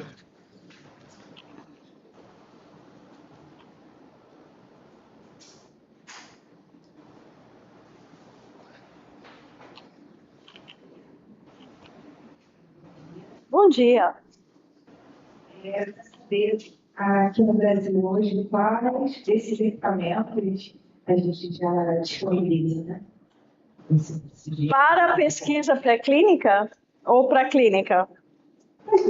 Para as duas, a gente tem quase todos. A gente só não tem aquilo que a Anvisa ainda não aprovou, né? A gente não tem um PET de corpo inteiro, mas a empresa que tem esse equipamento, né, uma delas, está colocando na Anvisa. Em breve vai estar disponível. Precisa alguém comprar, ter dinheiro para comprar. Isso é outro papo. Mas a gente não, em questão de equipamentos, nós não estamos muito longe do mercado mundial. Né? Os PETs digitais já tem vários no Brasil, né? A gente só não tem ainda o de corpo inteiro. Ressonância magnética a gente tem 2 no país, né? PET ressonância. Por que só tem 2? Porque não há uma viabilidade para ter, né? Para a clínica bancar um estudo, bancar esse equipamento, precisa de ter uma população que vai atender. Como a gente não tem coberturas de convênio também, isso é muito difícil. No pré-clínico a gente tem, mas o equipamento é caro e de todas as dificuldades da pesquisa, né? Mas a gente tem até esse modelo mais moderno que eu falei. Então, de equipamento a gente não está muito fora, não. A gente está precisando mais de radiofármaco. Diga. Passa o microfone. A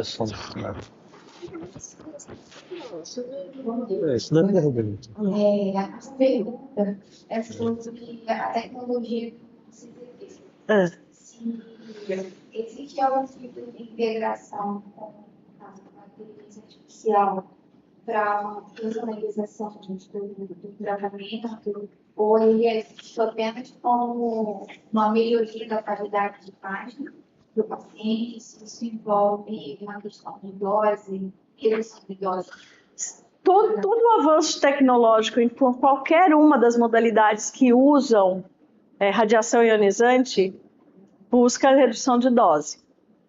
Então, isso é uma coisa que já está definido, né? Todos trabalham para isso, então o CZT reduz bastante a dose. Você vai ter que criar o balanço, né, de acordo com o equipamento que você tem, entre dose e tempo de aquisição.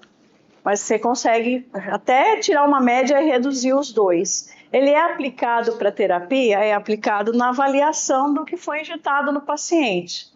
Então, hoje, ele não consegue fazer iodo ainda, já está quase, deve estar entrando no mercado fazendo iodo, e então vai atender a todas as terapias, né? exceto as alfa, porque aí precisa de um alfa, uma partícula que praticamente não sai, né, a radiação dela. Se ela não sai, a gente tem uma dificuldade para ver. Talvez tenha que estudar do decaimento do alfa, qual gama eu consigo captar, mas isso é coisa de consegue fazer. Bom, aqui na internet o pessoal está parabenizando bastante, agradecendo. Tem um que falou que você foi a melhor professora que ele teve na vida, que tem saudade das suas aulas. Foi o Theo Martins que falou isso. Então, obrigada pela propaganda. Quem quiser ser meu aluno. Vou começar agradecendo. O pessoal está só elogiando. Não estou vendo nenhuma pergunta mesmo. Tem uma pergunta lá no fundo.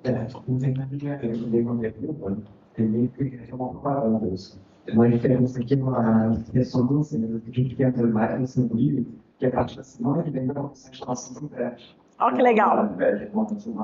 Olha, até para pré-clínico vai ter um PET ressonância.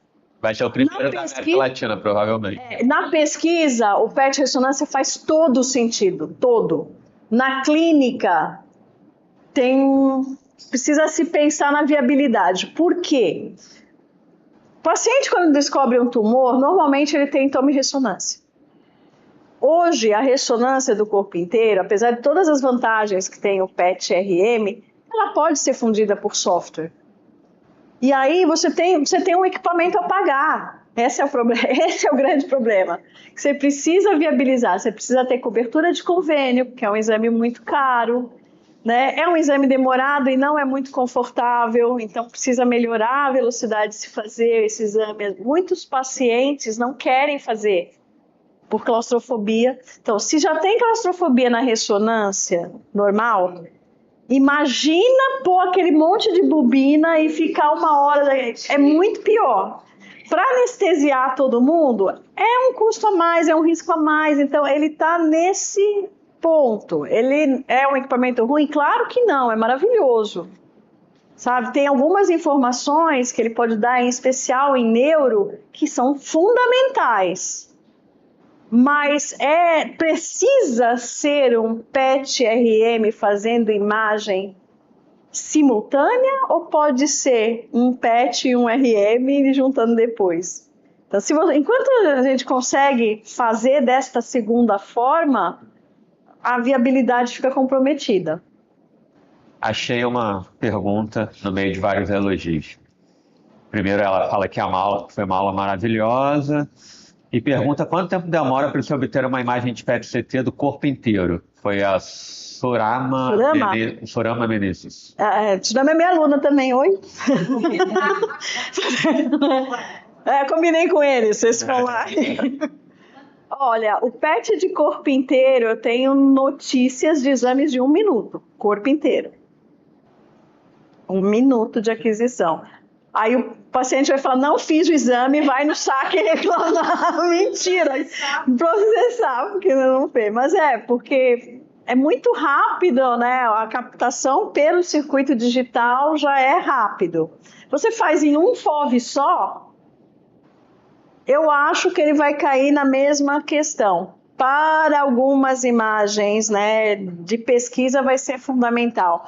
Para a farmacocinética, né, as avaliações que a gente estava conversando ontem, não precisa ir até o pé. Você pode fazer isso ou fazendo o torso, né, ou até a perna. Então, assim, que caminho nós vamos seguir? E o convênio não paga, ele vai pagar o PET tradicional só, sem invenção. Bom, obrigado, Solange. Obrigada, pessoal. Obrigada pelo convite. Meus amigos, obrigada.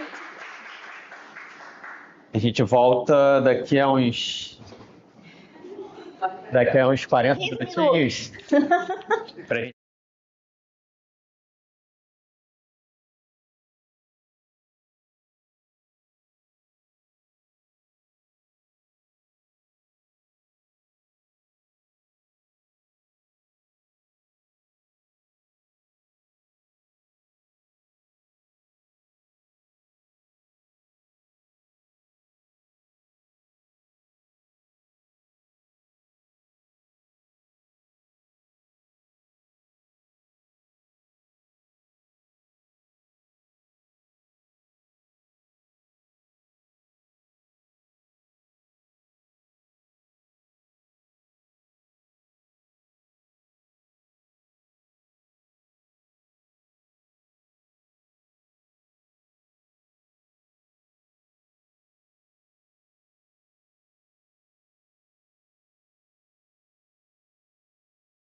Bom, boa tarde, pessoal. Voltando do intervalo, vamos continuar com o professor Emerson Bernardes. Prazer apresentar o professor Emerson, que é um amigo que a gente fez há um tempo atrás. O Emerson possui graduação em farmácia pela Universidade Federal de Ouro Preto, mestrado e doutorado em imunologia básica e aplicada pela Faculdade de Medicina de Ribeirão Preto, na USP, com um período de doutorado sanduíche na Universidade da Califórnia, em Davis, e ele realizou pós-doutorado durante o período de 2004 e 2008 pela Faculdade de Medicina da USP Ribeirão Preto. Trabalhou também como pesquisador contratado pelo Instituto de Patologia e Imunologia Molecular da Universidade do Porto, em Portugal, de 2008 a 2011.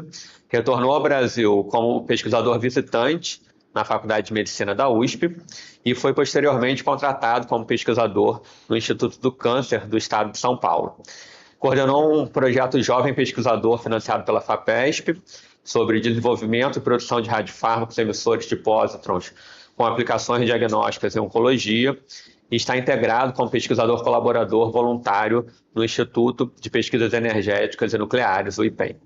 Ele tem atuado mais na área de glicobiologia, com ênfase na participação de proteínas ligantes de carboidratos em processos inflamatórios e no câncer. E atualmente é professor do programa de pós-graduação do IPEN, na USP, em tecnologia nuclear e aplicações. E tem experiência na área de radiofarmácia, com ênfase no desenvolvimento de radiofármacos inéditos para diagnóstico e terapia em oncologia.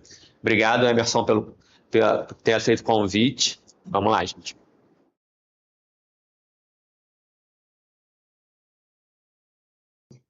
Camila, os coordenadores do curso, obrigado pelo convite e, desde já, eu parabenizo pela organização do curso, um curso tão importante, de um tema tão relevante e é algo que dá muito trabalho organizar um curso. Então, além de dar muito trabalho, precisa ter conhecimento para convidar as pessoas e organizar as palestras, e eu acho que vocês têm tudo isso, então, meus parabéns aí pela organização. O título da minha apresentação, quando a Camila falou comigo qual que era a intenção da minha apresentação, eu acabei não mandando um título mais adequado, então ficou fazendo a translação para a medicina nuclear. O que a Camila me pediu para falar sobre a minha experiência, os trabalhos, os projetos que eu tenho desenvolvido aí, principalmente no Centro de Radiofarmácia do IPEM, no Brasil, e é isso que eu vou falar para vocês.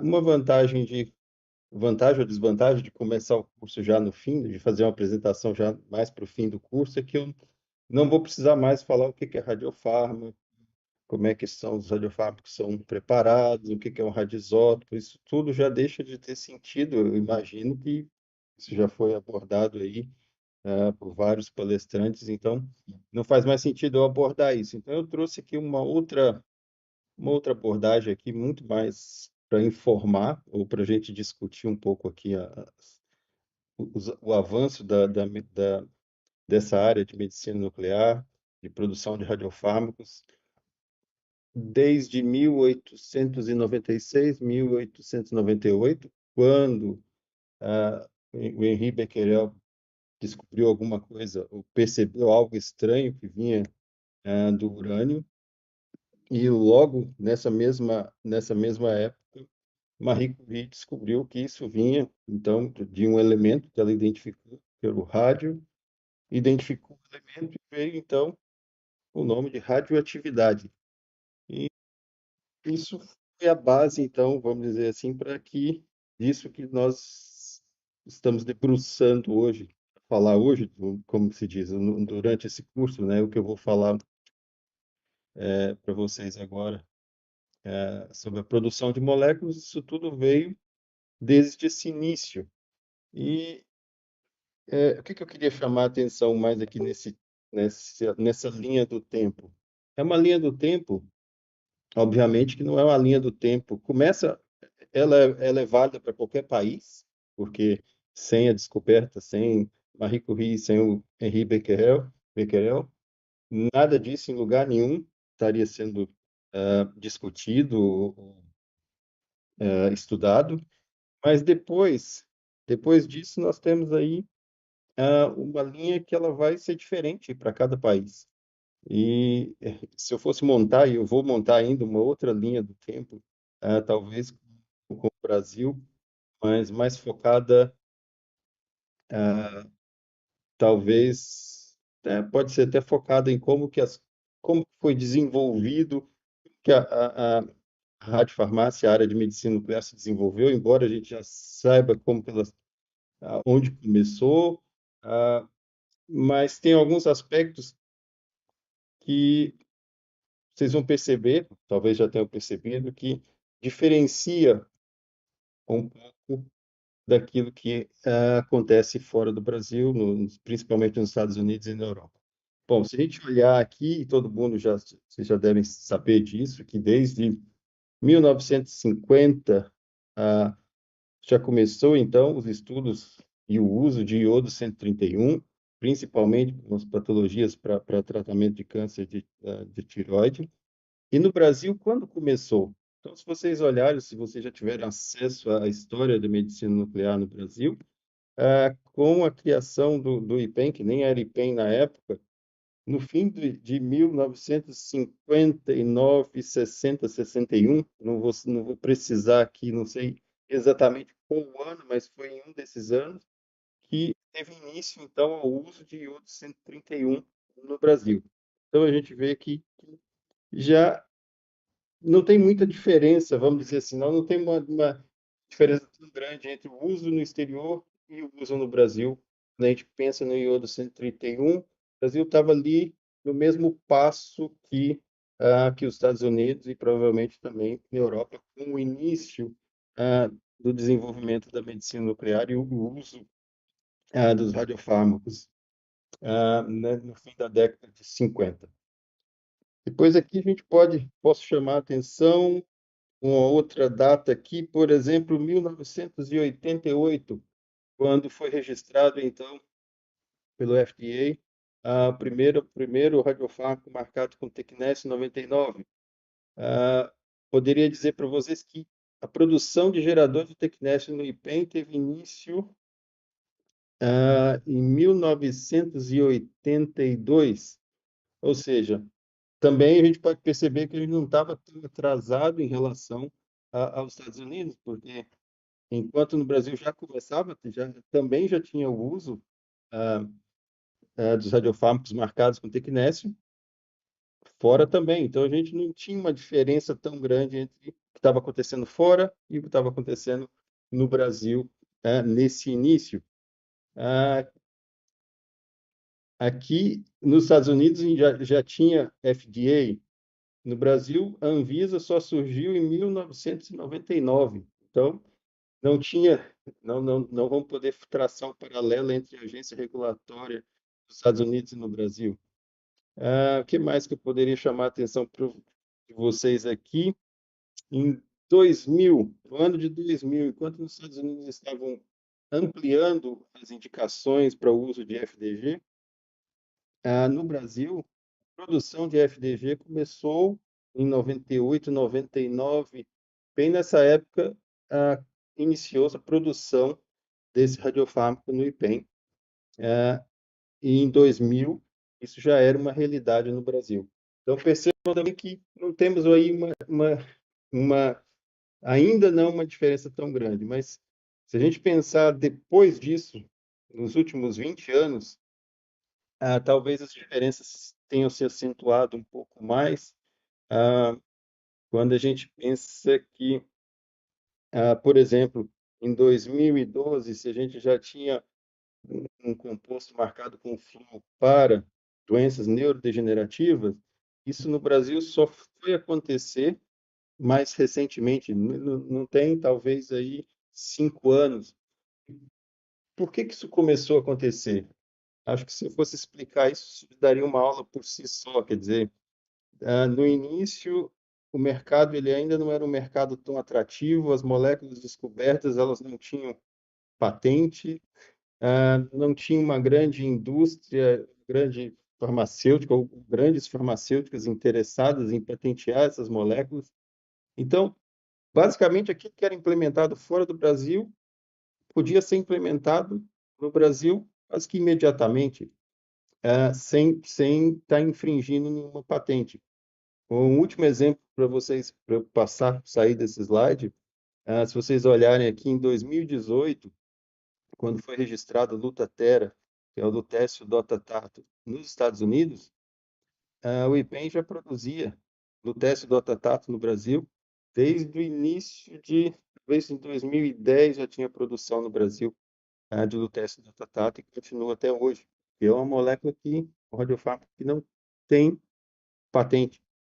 Só que desde a última década, as moléculas em desenvolvimento, elas são desenvolvidas e são levadas em ensaios clínicos por grandes empresas, grandes farmacêuticas, que têm protegido essas moléculas, e isso faz com que, agora sim, comece a ter uma diferença entre aquilo que é feito no Brasil e aquilo que é feito fora do Brasil.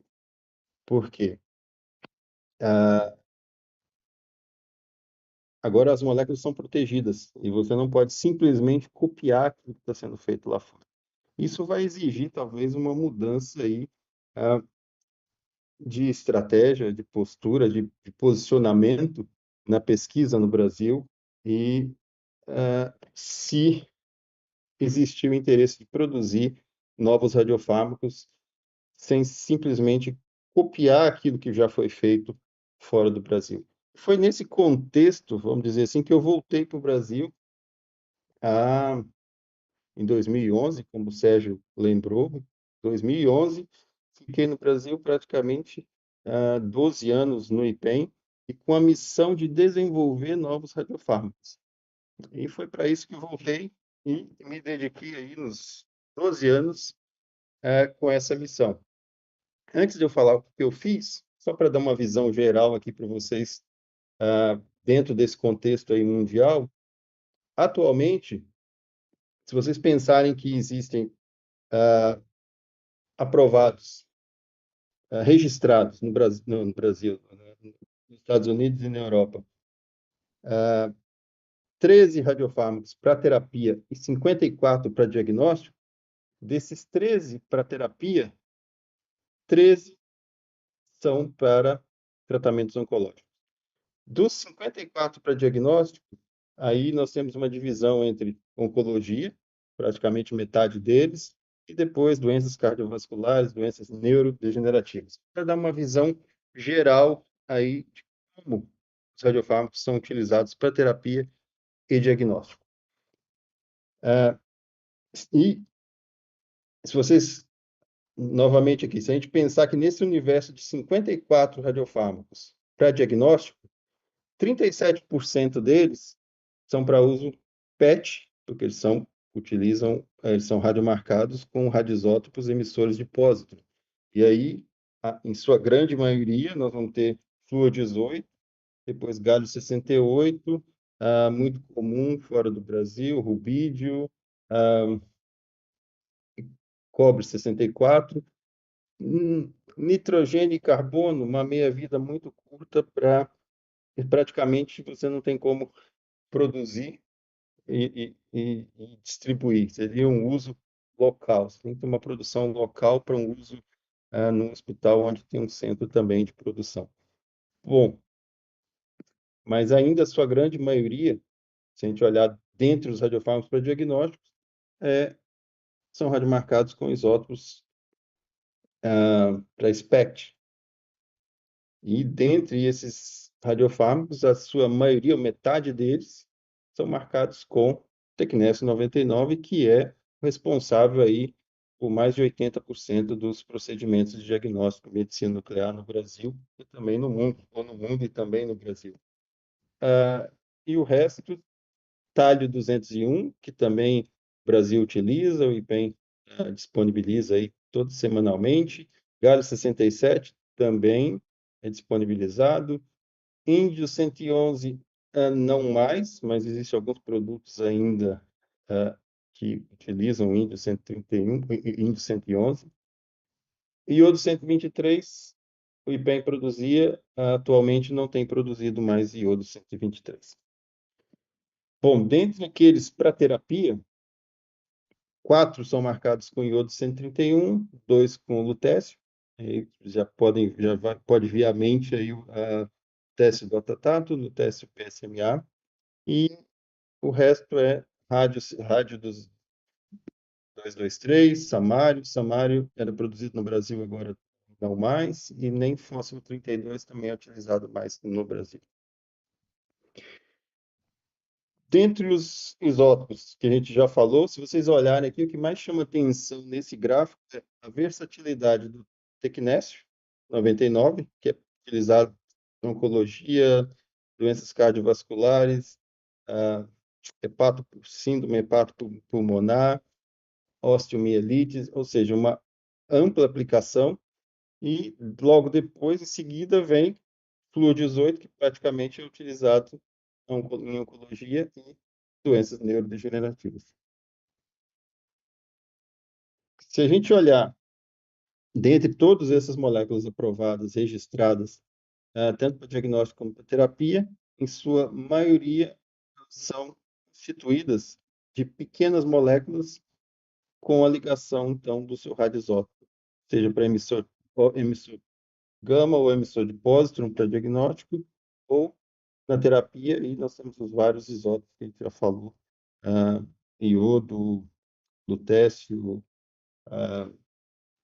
samário, e além de pequenas moléculas, nós temos então outros produtos que utilizam peptídeos, anticorpos, em sua maioria, logo depois a seguir as pequenas moléculas. Bom, aqui uma visão geral. Quais são os alvos?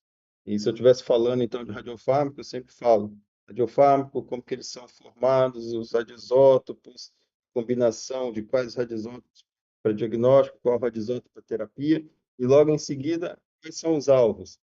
Os alvos intracelulares, alvos extracelulares, alvos mais diversos, alvos que podem estar fora das células, alvos extracelulares. Então, por exemplo, se pegarmos aqui em doenças neurodegenerativas, nós temos então moléculas cujo alvo é esse depósito da proteína amiloide ou tal, onde então o radiofármaco tem como alvo esses depósitos que estão fora da célula, ou radiofármacos que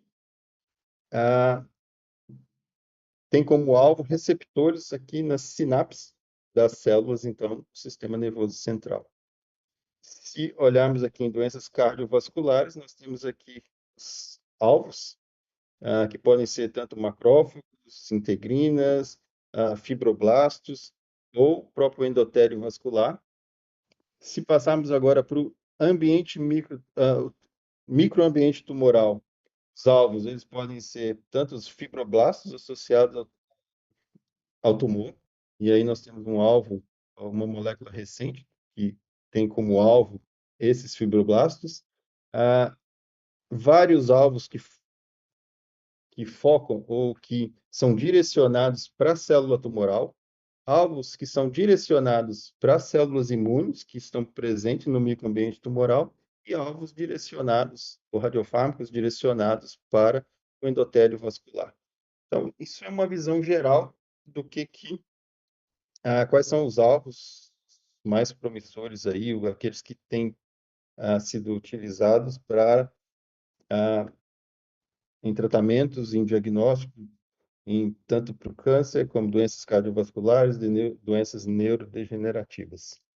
Acho que com isso eu tenho uma visão geral e eu posso entrar propriamente naquilo que eu desenvolvi nesses últimos 10 anos. Aqui eu sempre uso sempre essa figura para demonstrar que o primeiro passo é escolher qual o seu alvo molecular. Então, vocês viram no slide anterior os vários alvos que são utilizados, as várias estratégias, e não é diferente. Se a gente quiser desenvolver um radiofármaco para um tratamento ou para diagnóstico de um certo tipo de tumor, a gente começa escolhendo qual é o alvo. Não vamos sair, nós não vamos a lugar nenhum sem escolher esse alvo primeiro, seja ele um alvo na célula tumoral, seja dentro da célula tumoral ou na superfície da célula tumoral, ou dentro do microambiente tumoral, as células que compõem esse microambiente tumoral, vocês viram no slide anterior. Então, primeiro passo é escolher esse alvo. Qual molécula nós vamos trabalhar? Pequena molécula, e vocês viram a maioria dos radiofármacos usam pequenas moléculas, tem as suas vantagens, tem as suas dificuldades de fazer a radiomarcação com os isótopos, por ser uma pequena molécula, vai depender muito de a síntese orgânica, e para você conseguir fazer uma alteração ali, introduzir o radioisótopo nessa molécula, mais fácil fazer uma modificação, talvez num peptídeo, talvez num anticorpo, que tem outras estratégias que são padrão e elas funcionam praticamente para todos os tipos de peptídeo, vão ser a mesma estratégia para marcar todos os tipos de anticorpos. Agora, para uma pequena molécula, cada pequena molécula vai exigir ali uma estratégia ou para que você consiga, então, introduzir esse radioisótopo nela. E vai depender desse radioisótopo, quando esse radioisótopo vai entrar ou não. Foi isso que eu me dediquei um pouco mais, que era uma área uma área menos explorada, porque ela tem a sua dificuldade de, de você desenvolver, porque ela depende, vamos dizer, a radiofarmácia, a medicina nuclear, a gente já sabe que é uma área multidisciplinar, mas quando a gente pensa numa área de marcação de moléculas, ela vai ainda além, porque ela tem desenho da molécula, ela tem a modificação da molécula, ela tem a parte da química da molécula, que se envolve ainda outras disciplinas que não são muito fáceis de integrar, principalmente aí no contexto do Brasil. Bom, passada essa fase de como integrar, como ligar esse radioisótopo na molécula, escolhida a pequena molécula, a gente vai fazer então os testes. Antes de passar para os modelos em vivo, nós temos que ver se aquela modificação alterou a, a afinidade da molécula para o alvo escolhido. Isso pode acontecer, vou mostrar algum exemplo para vocês. Se alterou, vamos ter que fazer outra molécula, vamos ter que pensar em uma outra estratégia. Então, volta-se o início lá. Às vezes tem que escolher uma outra molécula, uma outra estratégia de radiomarcação. Passado isso, vamos para o modelo em vivo. É certeza que a molécula que funcionou in vitro vai funcionar em vivo? Não. E o mais comum é que não. E a gente tem problemas que a gente pode discutir. Vocês vão ver, cada molécula pode gerar um problema diferente. Mas é bom que nesses modelos em vivo, se a gente tem acesso a equipamentos de imagem, a gente consegue ali avaliar, ver o que está acontecendo com aquela molécula, para que, se for necessário, voltamos novamente para desenhar uma nova molécula, fazer uma modificação nessa molécula para que realmente ela chegar onde ela tem que chegar, ou para onde ela foi desenhada, em vivo. Então, e o objetivo sempre é, passar dos modelos biológicos, os estudos pré-clínicos, chegar até uma imagem no paciente e ter a correlação entre aquilo que a gente está vendo ali no paciente, correlação se o alvo é exatamente aquele para o qual a molécula foi desenhada. Então, basicamente é isso. É isso que a gente faz várias vezes para, quem sabe, chegar numa molécula que realmente vale a pena entrar, ser colocada na clínica. Aqui, rapidamente, não é tão rapidamente, mas é um overview aqui, uma visão geral de alguns projetos que vale a pena eu mencionar aqui para vocês.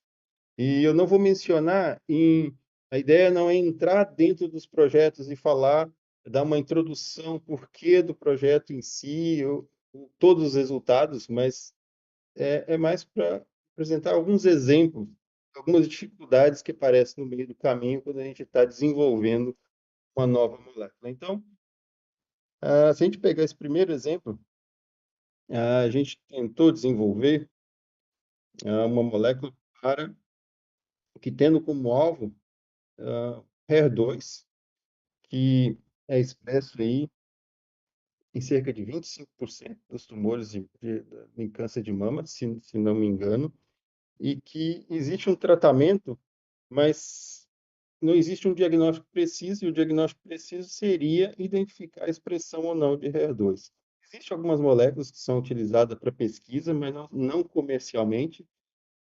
Isso nós estamos falando alguns anos atrás. Hoje já existem alguns ensaios clínicos em andamento com moléculas que têm como alvo HER2 e têm resultados aí já promissores, mas ainda, até onde eu sei, não tem nenhuma molécula registrada, mas existe um interesse em desenvolver moléculas para detectar a expressão de HER2. Aqui o que a gente fez foi desenvolver um aptâmero e aqui uma sequência de DNA. Podia ser um anticorpo, podia ser um peptídeo, mas o que a gente tinha na mão foi uma sequência de DNA que conformacionalmente podia interagir ali com o receptor HER2. E o que a gente fez com essa sequência de DNA?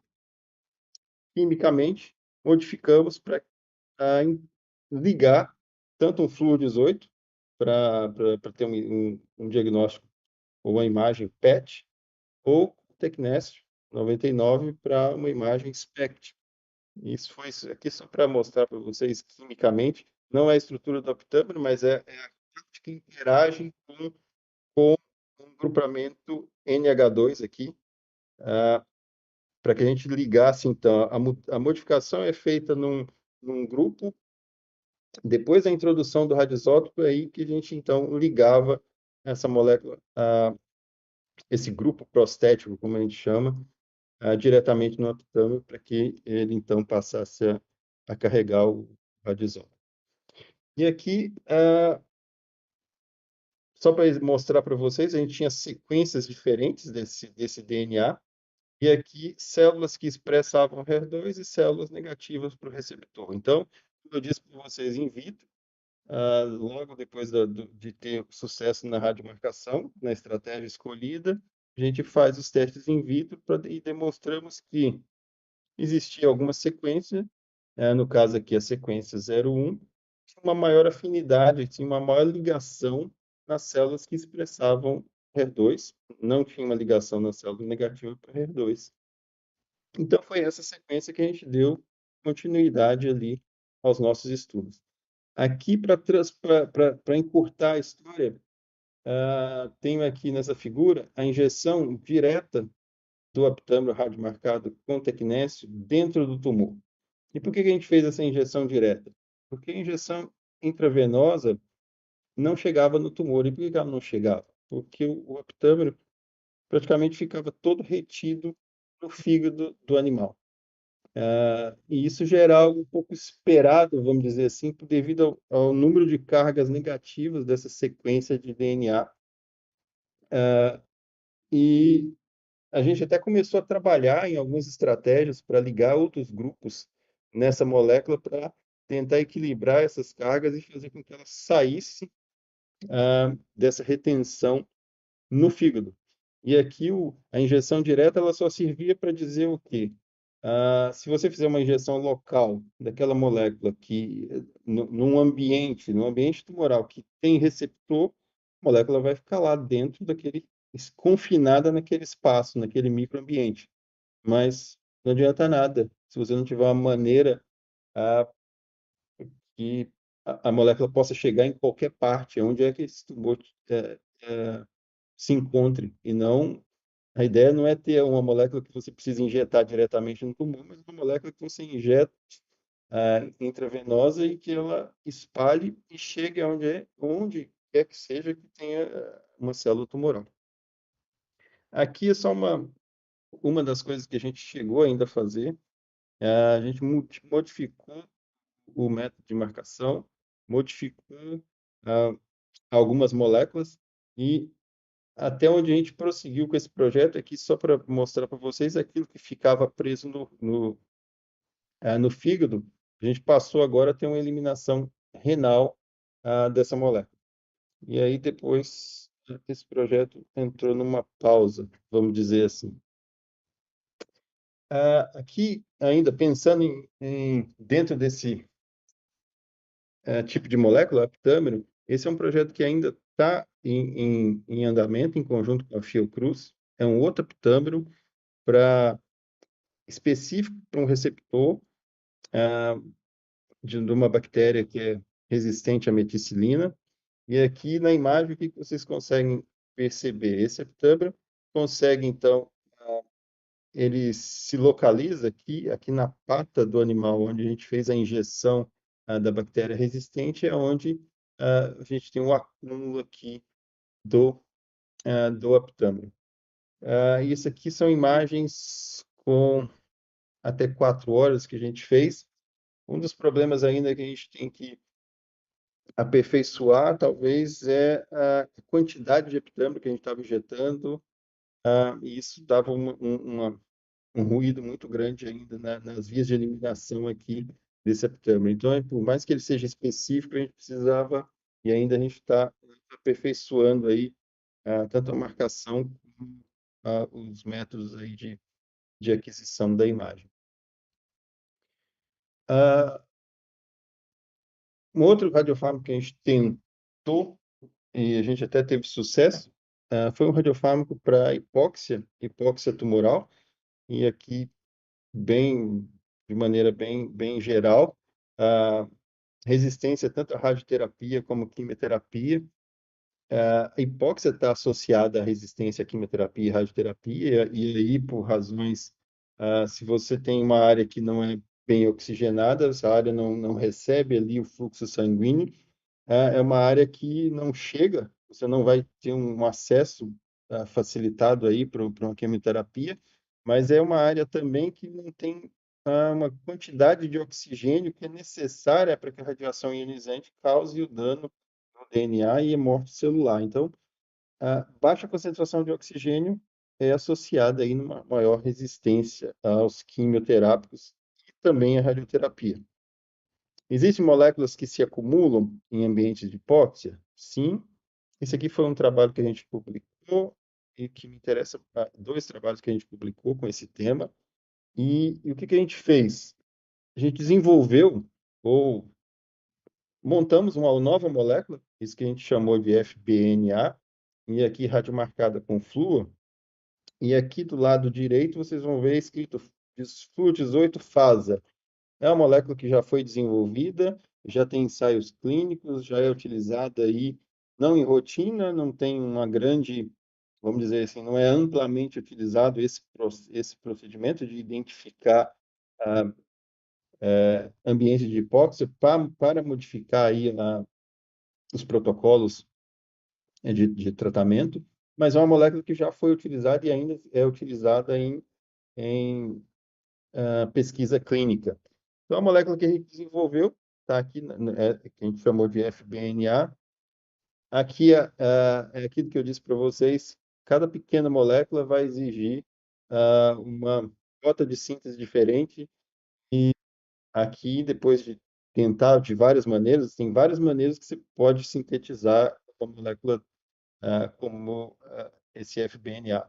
A questão é o tempo de síntese que vai determinar qual que é a melhor rota. Quanto mais rápido, melhor. Então, aqui foi a rota que a gente escolheu para sintetizar essa molécula. Novamente, ensaios in vitro, demonstramos o quê? Que a molécula era retida dentro da célula que estava em hipóxia e não na célula que estava em normóxia. E aqui também, a gente sempre faz testes comparando a molécula padrão, embora a gente sempre se deparou com algo que chamava atenção, como uma diferença que parece existir entre células tumorais diferentes, que captam de maneira diferente radiofármacos que são para hipóxia, embora um radiofármaco para hipóxia não tenha um receptor na superfície da célula, ele se acumula dentro da célula porque ele interage com proteínas intracelulares num ambiente que não tem oxigênio. Então, a ideia é que essas moléculas elas atravessem de maneira passiva membrana plasmática, então não fazia muito sentido ter diferença de células tumorais no caso, para a entrada de um radiofármaco ou de uma molécula que deveria não discriminar entre a membrana de tipos celulares diferentes. Mas, enfim, aqui foram imagens dos experimentos que a gente fez aqui com FBNA, e aqui captação depois de 1, 2, 3 horas. Na seta aqui nós temos aqui o tumor, mostrando que se tem um aumento da captação ali ao longo do tempo. O contraste parece ser melhor do que o radiofármaco que era o padrão que a gente utilizou e que já está na clínica, que é o FASA. E se vocês observarem aqui, com 3 horas você não tem tanto um contraste ali com o tecido. Começa com 3 horas, você começa a ter um contraste melhor com o FASA. E aqui, as linhas no gráfico abaixo, em preto e não é vermelho, mas quase vermelho, nós temos aqui a diferença entre células. Em preto é a célula MCF7 e em vermelho MDA, tanto para um radiofármaco quanto para o outro radiofármaco. E mostra também essa captação diferencial entre as células tumorais, entre as células tumorais. É do mesmo tipo de tumor, tumor de mama, mas são células, são linhagens diferentes. Aqui um comentário antes de eu... Interessante. Depois que a gente começou a trabalhar, né, a gente chegou numa molécula e propôs a modificação e fizemos a modificação, e só depois que a gente se deu conta que praticamente a molécula para hipóxia ela era um derivado do Roxagan, benzonidazol, que é utilizado para tratamento da doença de Chagas. E aqui, se vocês olharem, a estrutura é a mesma, a introdução de um flúor 18 aqui na molécula. E isso fez com que a gente se interessasse e chegamos a fazer algumas tentativas de utilizar essa molécula para ver se a gente identificava o Trypanosoma cruzi em modelos experimentais. Fizemos algumas coisas, alguns experimentos, tinha uma maior retenção do radiofármaco na fase no sangue, quando você tinha uma disseminação do parasita. Só que o interesse maior era ver se a gente conseguia detectar em fase crônica. E foi aí que a gente começou a ter problemas com dificuldades para trabalhar com esse tipo de modelo. Um laboratório que não era adaptado para isso, o fornecedor, vamos dizer, o colaborador, não estava em São Paulo, o que dificultava ainda mais. Mas é um trabalho que parou, talvez, aí, aquilo que é um problema que a gente conhece bem, é a falta de cooperação, a falta de mais interesse em pesquisas relacionadas aos problemas que nós temos no próprio país, e não tanto começar copiando aquilo que a gente sempre copiou, que era o início, que eu mostrei para vocês ali, o surgimento ali do desenvolvimento da medicina nuclear no Brasil, e no mundo e no Brasil. Por que a gente não investiu mais nessa molécula para a hipóxia? Por que não seria algo que a gente poderia levar, por exemplo, para fazer ensaios clínicos e, quem sabe, comercializar? Porque se as moléculas que existem, elas não têm ainda um uso, qual seria o sentido de gastar dinheiro para implementar uma outra molécula que não teria um mercado tão grande assim, ou nem mercado ainda, né, que ainda é utilizado muito mais para pesquisa do que comercialmente. Então, é isso que a gente se depara às vezes. E muitas vezes, e eu acho que é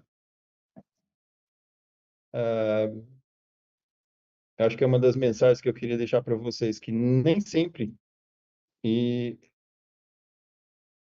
na maioria das vezes, o que a gente vai chegar no final dessas pesquisas, utilizando radiofármacos, nem sempre vai ser uma molécula nova para colocar na clínica, mas tem muito conhecimento que pode ser melhor explorado, ou melhor, mecanismos que podem ser mais explorados, mecanismos que podem ser descobertos utilizando aí radiofármacos. mas para isso você precisa ter estrutura, conhecimento para chegar até a molécula marcada e saber trabalhar com ela e saber fazer os experimentos, saber fazer a análise das imagens.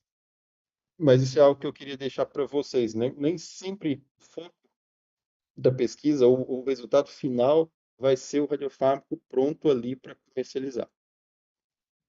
E isso não quer dizer que a pesquisa foi ruim, porque ela não chegou com um produto novo.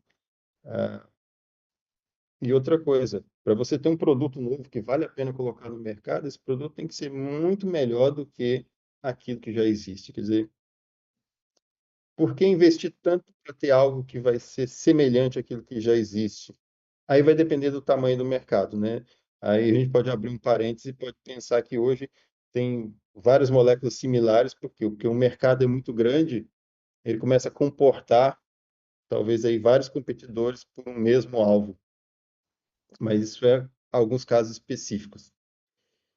Bom, outro alvo que a gente teve, que a gente estudou, foi o receptor de angiotensina 1, angiotensina 1, o receptor do tipo 2. Por que que a gente se interessou por esse receptor um tempo atrás? Porque ele era expresso em vários tipos de tumores. Então a gente pensou, bom, se é expresso na célula tumoral, é aquele mesmo princípio que da figura que eu mostrei anteriormente. Está expresso na célula tumoral, pode ser um alvo para diagnóstico ou para terapia. Então vamos fazer uma marcação. Aqui foi um trabalho que a gente publicou. Aqui vocês podem perceber dois nomes. Nós temos aqui dois nomes de moléculas que a gente chamou de PET loss e o AMBF loss. AMBF3 losartan. Losartan era a molécula base que a gente utilizou para poder fazer essa modificação, a introdução do radioisótopo. E a gente pensava que talvez essa primeira molécula, PET fluoretil, fluor 18 e fluoretil, seria uma molécula, seria algo mais simples e produziria uma molécula ainda com afinidade pelo alvo, porque a modificação era bem menor do que a modificação introduzida aqui no caso do AMBF3 losartan. Tem aqui uma facilidade de fazer a marcação no caso do AMBF3, que era simplesmente a substituição entre um dos fluores.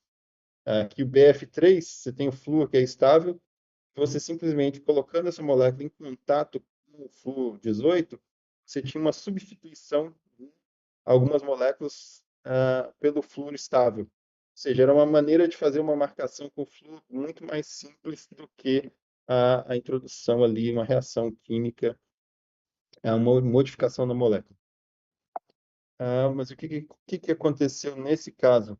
A gente acabou percebendo depois, para fazer os estudos de afinidade para o receptor, que a molécula, o AMBF3, que é uma molécula que tinha uma modificação maior, ela mantinha uma afinidade semelhante à molécula original, que era o losartan. E a molécula que a gente introduziu, um fluoretil, ela perdeu cerca de 1000 vezes a afinidade pelo receptor. Então, a gente acabou prosseguindo com a outra molécula. E aí a gente demonstrou ligação específica aqui em ensaios in vitro, em células que expressavam especificamente o receptor. A gente sabia que esse receptor também é expresso no córtex renal, e aqui a gente mostrou por imagem, mostrou também cortes aqui do rim desses animais após a injeção do radiofármaco. A gente tinha ligação do radiofármaco. E aí, vocês podem pensar assim, mas e cadê agora a imagem do tumor? Então, essa é a parte que a gente nunca conseguiu. A gente nunca conseguiu descobrir também se o problema era... No início, a gente pensava, o tumor, o radiofármaco não chega até o tumor. O radiofármaco ele é excretado mais rápido do que dá tempo para ele chegar até o tumor. Porque a gente conseguia ver a ligação específica no rim. E a gente conseguia inibir, bloquear essa ligação específica no rim. Mas ele não chegava no tumor implantado no animal. E a gente ficou com essa ideia e não tinha modelo tumoral nenhum que a gente testasse que expressava o receptor que a gente conseguisse uma ligação ali em vivo. Ficamos com essa ideia até que a gente testou um outro modelo de neuroinflamação, ah, onde a gente sabia que tinha um aumento da expressão desse receptor de angiotensina do tipo 2. E aqui, se vocês olharem, os animais aqui que desenvolvem aqui uma encefalomielite autoimune, e aqui a marcação na medula espinhal aqui desses animais, ah, à medida que eles desenvolvem essa doença autoimune, mostrando que a gente tinha um aumento da expressão do receptor e o radiofármaco que a gente desenvolveu específico para o receptor de angiotensina, do tipo 2, tipo 1 ou 2. O tipo 1, ele ligava especificamente aqui nesses receptores fisiológicos, vamos dizer assim. Se vocês olharem aqui, o cérebro desses animais está vazio, não tem ligação, e tem uma razão específica para isso. Essa molécula que a gente desenvolveu não atravessa a barreira hematoencefálica. Então, apesar de ter também um aumento da expressão do receptor de angiotensina no cérebro, a gente não conseguia visualizar porque não tinha, o radiofármaco não chegava até o cérebro. E com esse resultado a gente continuou sem descobrir por que ele não ligava na célula tumoral. Mas uma possibilidade, quem sabe, é uma expressão de um receptor que não seja igual ao fisiológico. Poderia ser uma explicação, mas que a gente nunca chegou a demonstrar. Diagnóstico de doenças neuroinflamatórias. Aqui, novamente, uma pequena molécula que já está aí em estudos, marcada com carbono 11, mas é uma molécula que comercialmente não é viável, mas é para estudos clínicos, ela tem sido utilizada. Outra molécula marcada com FLU18. E aqui o que nós propusemos, o que a gente chamou de FBAM. E, novamente, aqui, a maneira que a gente sintetiza aqui, que a gente propôs a síntese dessa molécula. Uma das coisas que a gente fez foi tentar ter um modelo onde a gente pudesse testar essa molécula para fazer com que ela tivesse uma ligação, para ver se ela tinha uma ligação maior quando esses animais, ou tivesse um modelo animal que desenvolvesse alguma doença neurodegenerativa. Então, a gente teve acesso a esses animais que se chamam de 3TG, que é o triplo transgênico. Quando a gente usou esses animais, a gente conseguiu de um colaborador, então não é um modelo que a gente utilizava, o nosso foco era desenvolver o radiofármaco. A gente percebeu que, à medida que esses animais envelheciam e eles começavam a apresentar os sintomas de doença neurodegenerativa, eles tinham uma maior captação do radiofármaco, que foi o que a gente conseguiu aqui identificar nessas imagens, e aí fez a quantificação que eu mostrei na figura anterior. E aqui, como que foi feito os vários cortes ali depois para fazer as análises, e foi o que a gente viu nesse modelo, onde tinha uma maior inflamação, e aqui eu esqueci de falar que esse P2X7 aqui era um marcador de inflamação. Então, tinha uma maior inflamação e tinha o desenvolvimento da doença, da neurodegenerativa, e a gente tinha uma maior captação dessa molécula que a gente desenvolveu. Mais o que sobre isso? Fizemos um outro modelo onde a gente não tinha, então, uma inflamação no cérebro. Aí é um modelo que a gente testou injetando LPS, um modelo que era conhecido na literatura, e não tivemos a mesma captação no cérebro, porque a gente não tinha essa inflamação tão característica que a gente teve com esse modelo aí, com o animal transgênico que desenvolve a doença de Alzheimer. Radiomarcação de nanopartículas. Não vou ficar muito tempo com a radiomarcação de nanopartículas, porque aqui a gente usou não tanto radiomarcar nanopartículas, você pode fazer isso de várias maneiras, mas qual o objetivo? Aqui a gente fez com um objetivo específico, que era a gente queria que essa nanopartícula chegasse até o tumor e entregasse um RNA de interferência. Então, por isso que a gente fez a radiomarcação da nanopartícula, Com isso, a gente demonstrou que a nanopartícula chegava até o tumor e a gente via que ela chegava, não só viu que ela chegava por imagem, como também viu o efeito biológico, o efeito do RNA de interferência levava à redução das proteínas que a gente queria que fosse reduzidas ali no caso.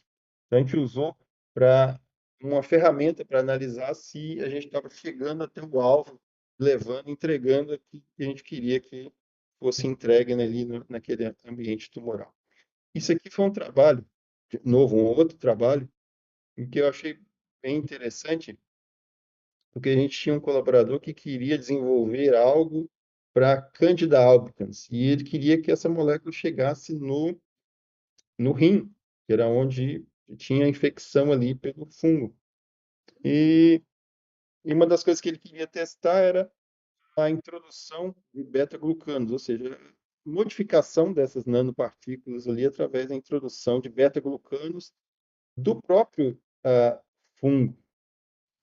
E aqui a gente fez a radiomarcação das nanopartículas da original, sem a introdução de beta-glucanos, e depois da introdução de beta-glucanos. E se vocês olharem na imagem aqui, a nanopartícula original, e aqui vocês vão ver aqui na imagem, a gente tem uma captação, um acúmulo dessas nanopartículas no fígado do animal.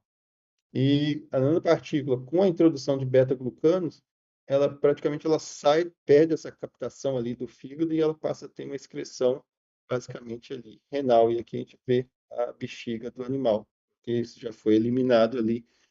E o gráfico aqui à esquerda mostra a mesma coisa. Então a gente não tem captação, deixa de ter captação no fígado e passa a ter uma eliminação ali renal, exclusivamente renal, da nanopartícula.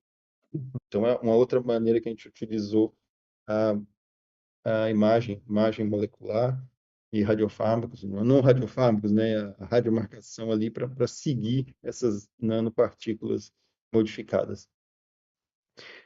Como vocês sabem, nós passamos por um momento de pandemia. Nesses últimos 10 anos, a gente teve a pandemia. A gente ouviu bastante falar de cloroquina.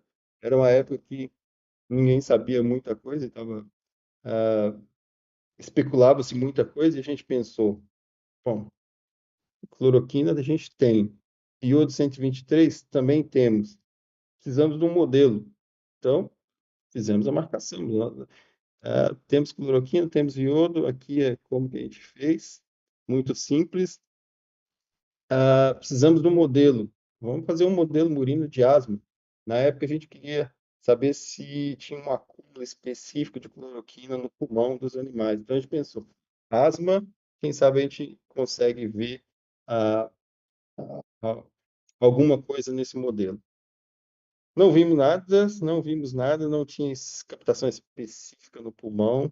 A única coisa que a gente descobriu era algo que fazia sentido desde 1947, que já se sabia que a cloroquina ela tinha uma eliminação que era dependente do pH do sangue. Então, com isso, ela passava a ser mais excretada, dependendo da acidificação, se o pH fisiológico se tornasse mais ácido, ela era mais eliminada através dos rins. Então, foi isso que a gente viu no modelo de asma. A gente viu que a gente tinha no modelo com asma, por causa da acidificação, a gente tinha uma eliminação maior, que era renal. Isso serviu só para a gente ter mais conhecimento. Depois, a gente não teve interesse nem em publicar esse trabalho. Pectina, e aqui já estou terminando, que pectina chamou atenção, e esse trabalho é um trabalho que a gente está agora respondendo aos revisores, e com grande chance de a gente conseguir publicar.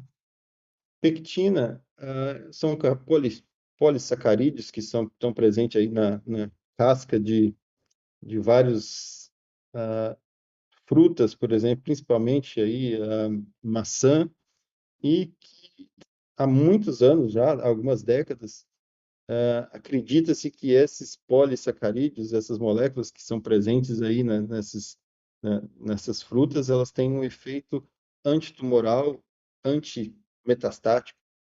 Então, e até existe já alguns mecanismos, basicamente, eles falam que um mecanismo principal por inibir algumas proteínas que estão presentes ali na superfície da célula tumoral ou na célula que está em processo de migração celular e metástase. E o que chamou a atenção da gente para realizar esse estudo?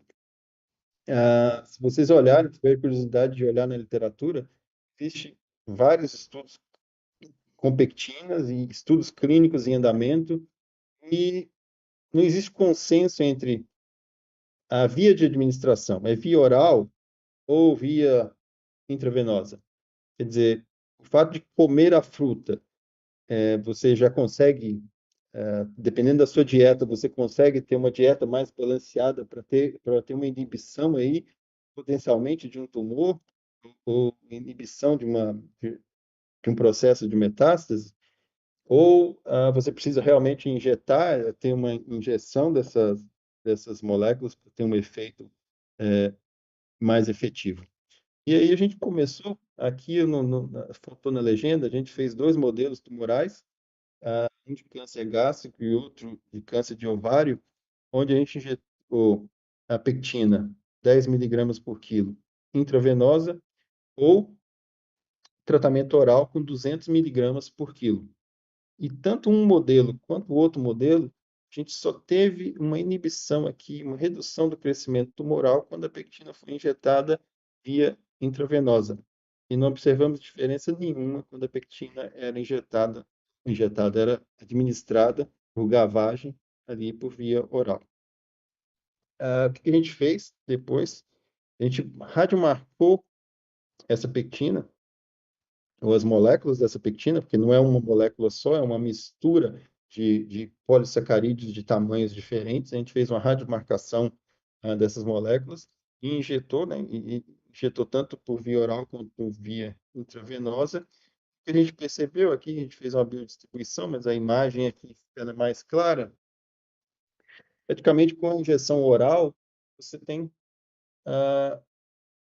a pectina fica retida ou ela passa pelo trato gastrointestinal com praticamente o mínimo de absorção.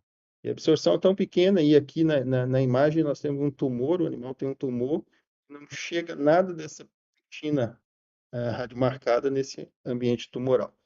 E aqui nós temos a inversão intravenosa da pectina radiomarcada, onde nós temos agora também muita eliminação aqui também pelo trato gastrointestinal, mas nós detectamos alguma coisa que chegava até o microambiente tumoral. A gente fez autorradiografia, a gente viu que aí também comparamos com o corte histológico, HE, e a gente observou que essas áreas não eram áreas específicas, eram áreas de crescimento celular, mas eram áreas de morte celular. Então a gente não consegue nem dizer se é provável que essa captação não seja uma captação específica e muito mais por alguma interação com algum debris, algum componente ali, degradação ali dentro do ambiente tumoral. Como o mecanismo que acredita-se na literatura está envolvido uma proteína chamada galectina 3, que essa pectina interagisse com essa proteína, aqui a gente fez estudos mostrando que parte da pectina pode interagir com a proteína, sim, parte não interage, mas nós fizemos também um outro estudo aqui com a pectina radiomarcada utilizando animais que não expressavam essa proteína.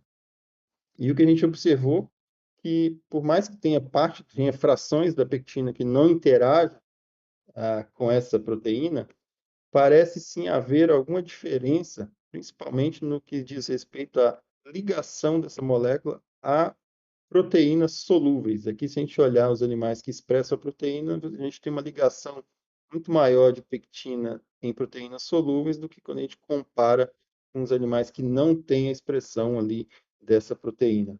Então, a gente juntou esses resultados todos, fizemos uma discussão e tudo é um trabalho que está em análise atualmente.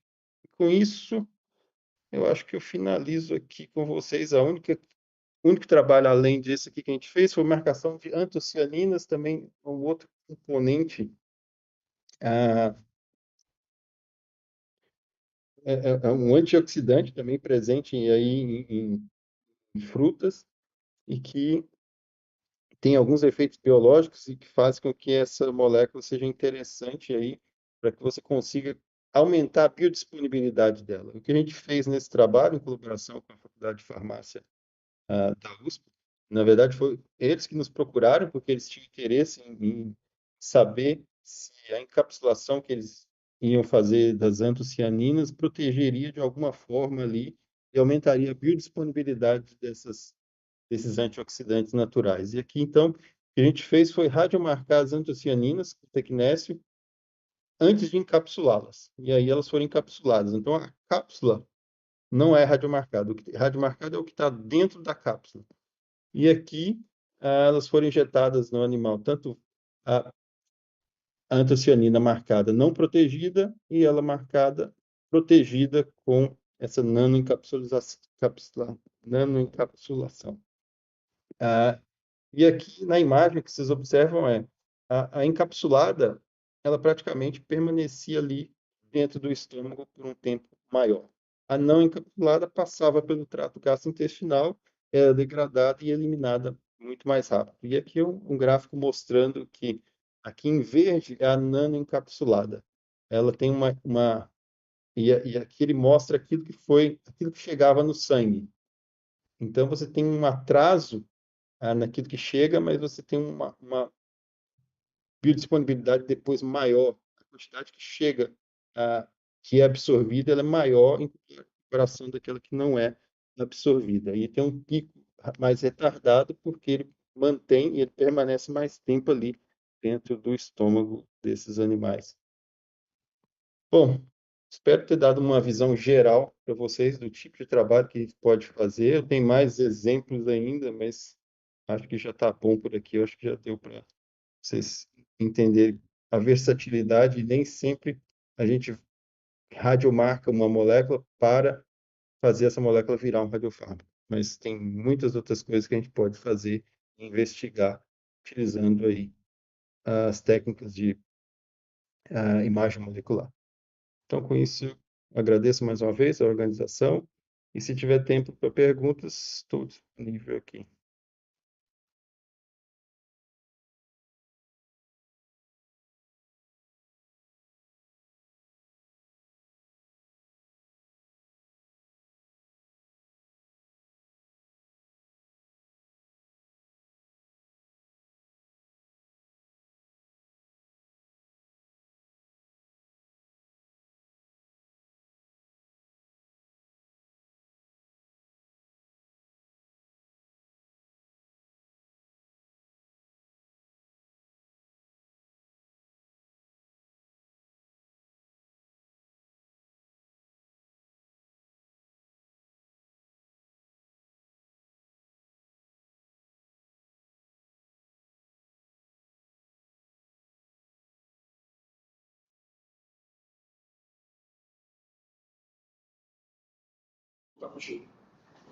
Bom, pessoal, dando continuidade, eu vou chamar um amigo recente que a gente fez na Argentina, o Mariano Portillo. Vou apresentá-lo em espanhol para todo mundo conseguir entender, né? Do pessoal da América Latina também, e depois a gente continua. Es un placer presentarles ahora a un amigo que hice recientemente en Argentina. Mariano Portillo es licenciado en producción de bioimágenes por la Universidad de Buenos Aires y magíster en epidemiología, gestión y políticas de salud por la Universidad Nacional de Lanús. Actualmente es profesor de la Facultad de Medicina de la Universidad de Buenos Aires y coordinador del Comité de Educación Continua de la Asociación Latinoamericana de Sociedades de Biología y Medicina Nuclear, ALASBIM. Mariano, gracias por aceptar la invitación. Estás con la palabra. Muchas gracias. Bueno, tener este espacio disponible para que los acompañe en este magnífico evento. Gracias particularmente, Sergio, por tenerme en cuenta. Es verdad que tienes un amigo en Argentina. Espero hablar lo más lento posible. Nuestra intención, cuando hablamos con Sergio, era presentarles algunas cuestiones de lo que yo hago en la universidad, en la Facultad de Farmacia y Bioquímica, donde está mi área de investigación. Pero al final, yo la clínica, lo que es la parte clínica, siempre me puede un poco más. Así que si llegamos, además de contarles lo que hago en investigación, les voy a mostrar qué de esto es real, digamos, no de lo que nosotros hacemos, pero sí cómo se ha trasladado a la clínica algo que empezó de esta manera, ¿no? Entonces nosotros vamos a hablar de algunas nanosondas marcadas con tecnesio, que básicamente se utilizaron para el diagnóstico oncológico y que se han utilizado hasta ahora en preclínica, es decir, con modelos murinos particularmente. Hemos utilizado otro tipo de modelos, pero los que voy a presentar hoy son modelos de ratas y ratones. Bueno, les voy a presentar, la presentación va a estar dividida en tres publicaciones científicas que hablan de cómo fue nuestro trabajo a lo largo del tiempo con diferentes moléculas. En principio, acá tienen la evaluación de un Tecnesio Sestamibi, que es el que todos nos conocemos, el Tecnesio 99 Sestamibi comercial, que uno marca en los servicios de medicina nuclear de forma habitual, pero transformado, es decir, modificada su formulación farmacéutica de modo tal que se hace una marcación liposomal, ¿no? Mejor dicho, se transforma en un tecnesio liposomal tras la modificación del proceso de marcación, buscando disponibilizar diferente, o eso es lo que tratábamos de demostrar, era que se iba a disponibilizar diferente el tecnesio Sestamibi. Entonces, el Tecnesio Sestamibi es completamente de uso rutinario en la clínica. Estamos muy acostumbrados a utilizarlo en cardiología, pero también es de uso en oncología para ciertos tipos de tumores. Incluso están descritos trabajos de tumores que el problema que tiene el MIBI en algún tipo de tumores es la eliminación o washout, rápido washout, que habla de un peor pronóstico en ese tipo de tumores. Entonces, uno de los aspectos es saber que el tecnesio ya se usa, el tecnesio Sestamibi. Las nanopartículas también fueron propuestas como un delivery de drogas. Esto no es nuevo, se han hecho deliveries de antibióticos, de retrovirales, de muchísimas medicamentos terapéuticos para diferentes patologías. Entonces, ¿por qué no utilizar esa misma estrategia para hacer delivery de radiofármacos terapéuticos? Entonces, pensando que las nanopartículas ya se utilizan para delivery de otros medicamentos, bueno, utilicémoslo o tratemos de probar si se puede utilizar en medicina nuclear. Entonces, uno de nuestros postulados es que las nanopartículas tienen una permeabilidad aumentada y mayor retención dentro de un tumor por diferentes efectos que vamos a ir viendo. Y lo que podemos mostrar es que la formulación liposomal del Tecnesio Sestamibi podría definir o redefinir, mejor dicho, la performance en el tumor, tanto como agente diagnóstico, como una posibilidad de uso, como un agente quimioterapéutico, si es que esto sucediera, ¿no? Es decir, quimioterapias con nanopartículas ya tenemos. Bueno, si sucediera, en este trabajo lo que estábamos tratando de demostrar era ello, que el Tecnesio liposomal podría aumentar el delivery, tendríamos un posible diagnóstico. Entonces lo que hicimos fue básicamente tener la elución de un generador de molibdeno tecnesio. Ese eluido se marcó en un vial de Sestamibi, que se marcó con una concentración de actividad de 20 milicuries por mililitro en un kit de 0,5 miligramos de Sestamibi. Eso se incubó a 100 grados centígrados durante 15 minutos para obtener el compuesto radiomarcado, el Tecnesio Sestamibi.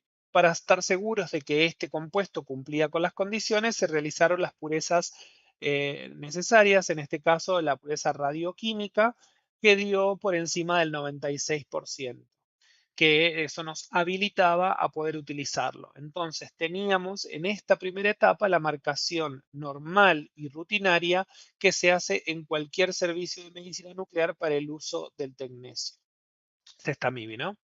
Pero nosotros queríamos hacerlo liposomal. Entonces partimos de fosfatidilcolina, 1 miligramo por mililitro, en una concentración de 1 miligramo por mililitro, que fue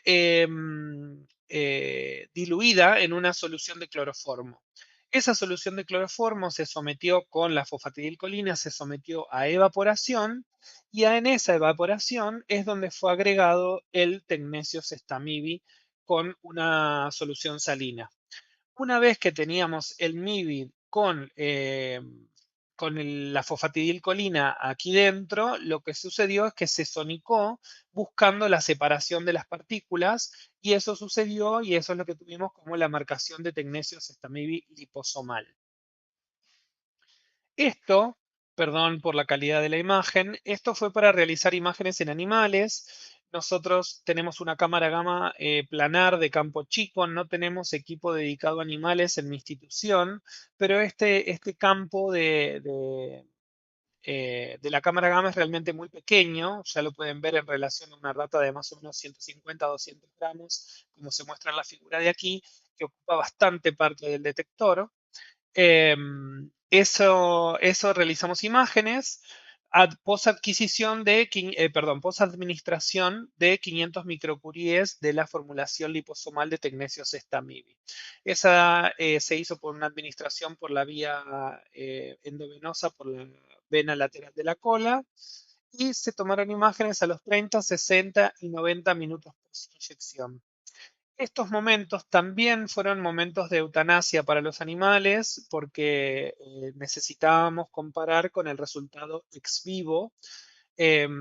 Nuestra intención en estos aspectos iniciales es que lo que obtengamos con un número bajo de animales nos va a permitir luego, y poner a punto la técnica, nos va a permitir luego no tener que hacer eutanasia a los animales, y eso nos va a permitir estar en concordancia con el programa de las 3 Rs, ¿no? El reemplazo, el refinamiento y la reducción del uso de animales, particularmente en los modelos de investigación.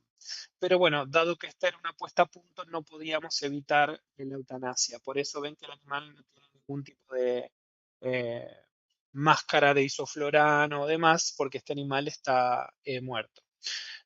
Tomamos imágenes a los 30, a los 60 y a los 90 minutos post inyección en esas condiciones, y lo que encontramos fue lo siguiente.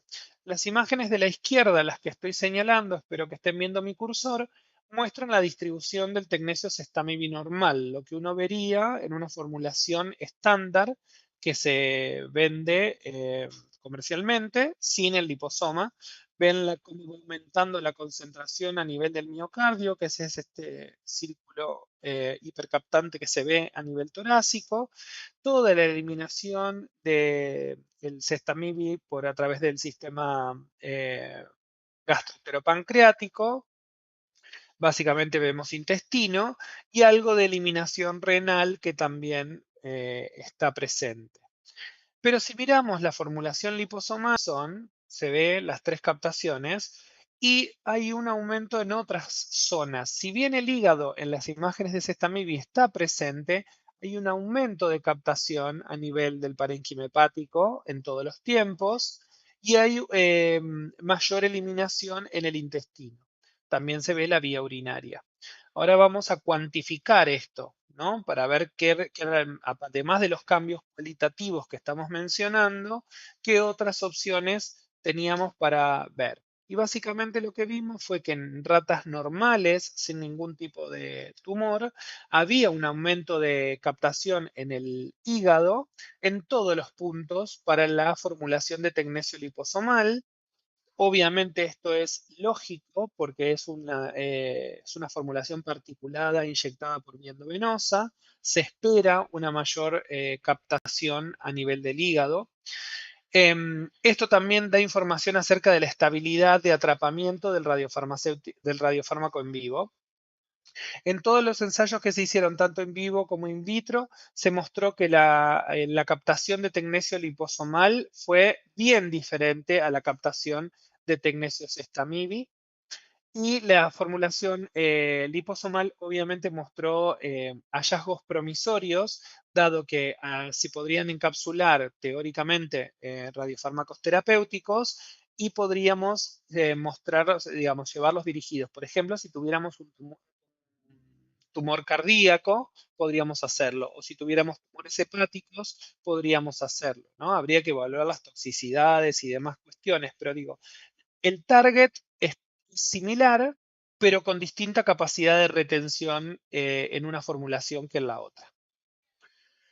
Bien, como segundo paso, nosotros trabajamos también con unas micelas que se llaman de alfa-tocoferil polietilenglicol succinato, las famosas TPGS.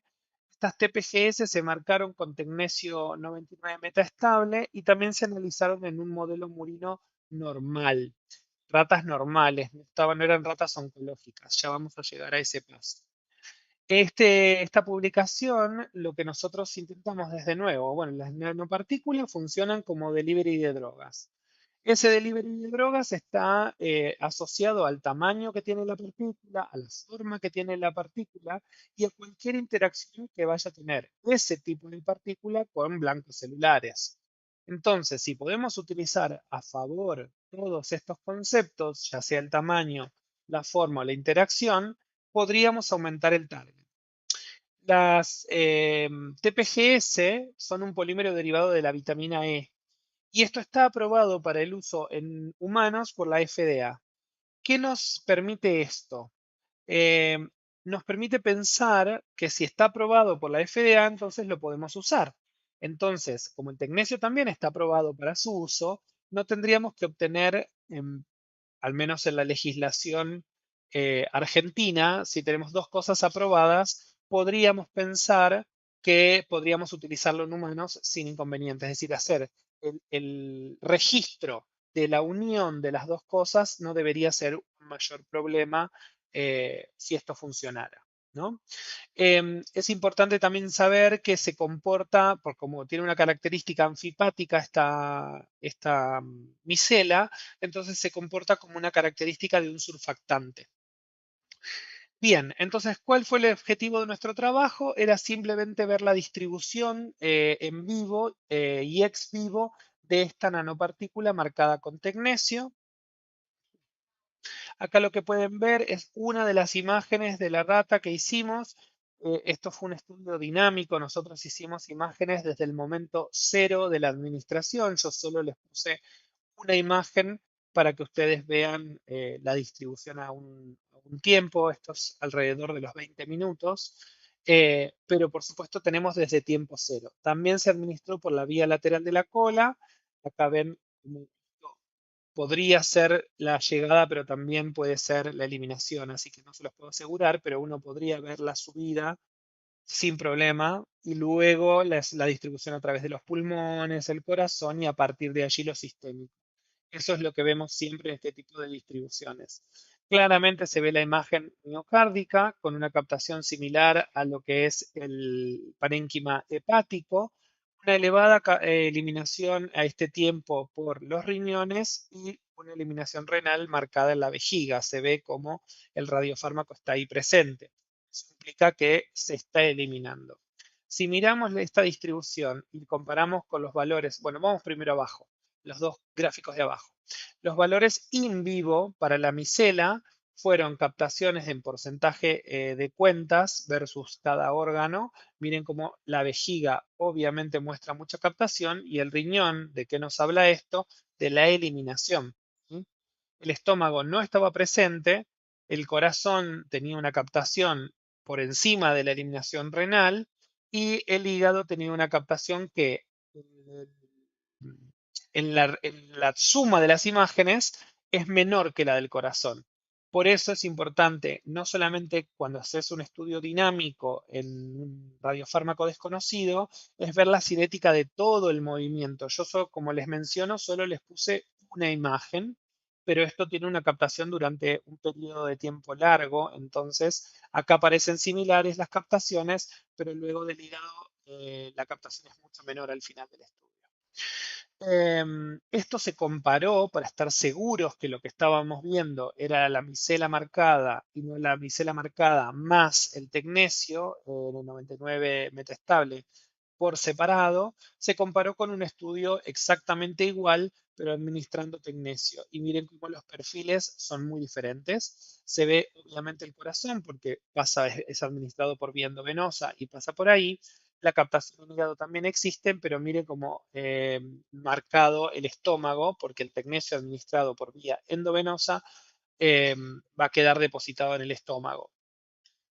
Si vemos esto mismo en la relación ex vivo, es decir, cuando ya se eutanasió al animal, post terminado el estudio dinámico, es decir, este punto final corresponde de la imagen in vivo a la suma de todo y esto corresponde al momento final, ¿no? Al momento de la eutanasia. Miren cómo el hígado observa una captación muy, muy alta en relación al porcentaje de cuentas, el corazón muy, muy pequeñito y el riñón muy alta también, ¿no? El estómago tiene algo de captación. Bueno, ¿por qué vemos esto tan distinto? Básicamente la sensibilidad de los equipos es muy diferente.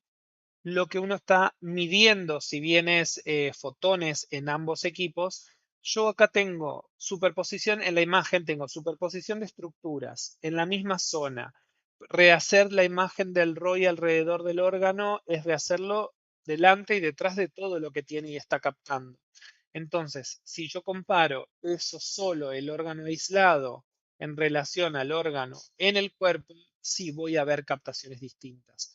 Por otro lado, como les mencioné antes, esto refleja todo un periodo de tiempo y esto solo refleja el punto final, luego de la síntesis. Por eso es muy importante hacer imágenes dinámicas, porque nos va a permitir evaluar todo el proceso desde la administración, saber por dónde pasa, por dónde se queda, dónde ya no se queda, dónde desaparece, ¿no? Dónde solamente pasó el radiofármaco. La distribución ex vivo se hizo una relación respecto a la actividad total. La mayor actividad estaba en la carcasa del animal, en el 60% del radiofármaco, y luego el resto era riñón e hígado como los dos porcentajes preponderantes. El riñón por la eliminación, como explicamos, el hígado por la naturaleza particulada del radiofármaco. Perdón que mire al costado, pero me voy fijando que no me pase de tiempo. Entonces, la solución micelar que tenemos tenía la menor proporción de tecnesio libre, tanto que la marcación superó el 90% y esa marcación fue la que nos permitió administrar, ¿no? Si no, no hubiésemos podido administrar, porque sabríamos que hay tecnesio libre. La administración fue directa, sin purificación de la muestra. Esto es importante también decirlo porque no hay un paso de exposición al tecnólogo o al farmacéutico que esté haciendo la formulación. Y el estudio dinámico nos permite, esto que hablábamos antes, nos permite identificar tanto los órganos alcanzados por la marca radioactiva y que allí permanezcan, como aquellos órganos por los cuales va a pasar y no va a permanecer. Esto de encontrar el punto es el horario, el momento, en qué tiempo voy a hacer la imagen o la disección o la intervención, ¿no? Sabiendo que si la estructura molecular está pasando, la estructura micelar está en este momento, en este órgano, bueno, no la voy a hacer ni antes ni después, la hago en este tiempo. Y eso está relacionado a poder hacer este tipo de adquisiciones en el punto de puesta a punto. Y el estudio ex vivo, que es lo que vimos antes, permitió validar la presencia de la marca en los mismos órganos, pero con porcentajes distintos. Ya explicamos por qué. Por último, como último trabajo de investigación preclínica, este trabajo fue publicado hace muy poquito en el European Journal of Radiopharmaceutical and Chemistry, hace muy poquitos meses, lo que hicimos fue marcar sondas con tecnecio y lo mostramos en modelos preclínicos oncológicos. Ya con la experiencia previa, lo que hicimos fue un poco lo que mencionaban algunos de ustedes. Se sintetizó una molécula polimérica que es anfifílica, que es muy atractiva y es de mucho uso como delivery de drogas también. Se utiliza regularmente, está probada para el uso de otros de otros medicamentos. Y nuestra idea era, bueno, ver si esto por el transporte pasivo y el transporte activo permitía un aumento de la concentración del radiofármaco diagnóstico en principio en los tumores que íbamos a estudiar. Así que lo que hicimos fue trabajar con sistemas micelares de SoluPlus. SoluPlus es la marca registrada. Esto se marcó con tecnecio. Hicimos un protocolo de imágenes centellográficas, es decir, porque eran imágenes diagnósticas, y lo aplicamos a tumores de mama y a tumores de colon, que fueron realizados con líneas celulares animales.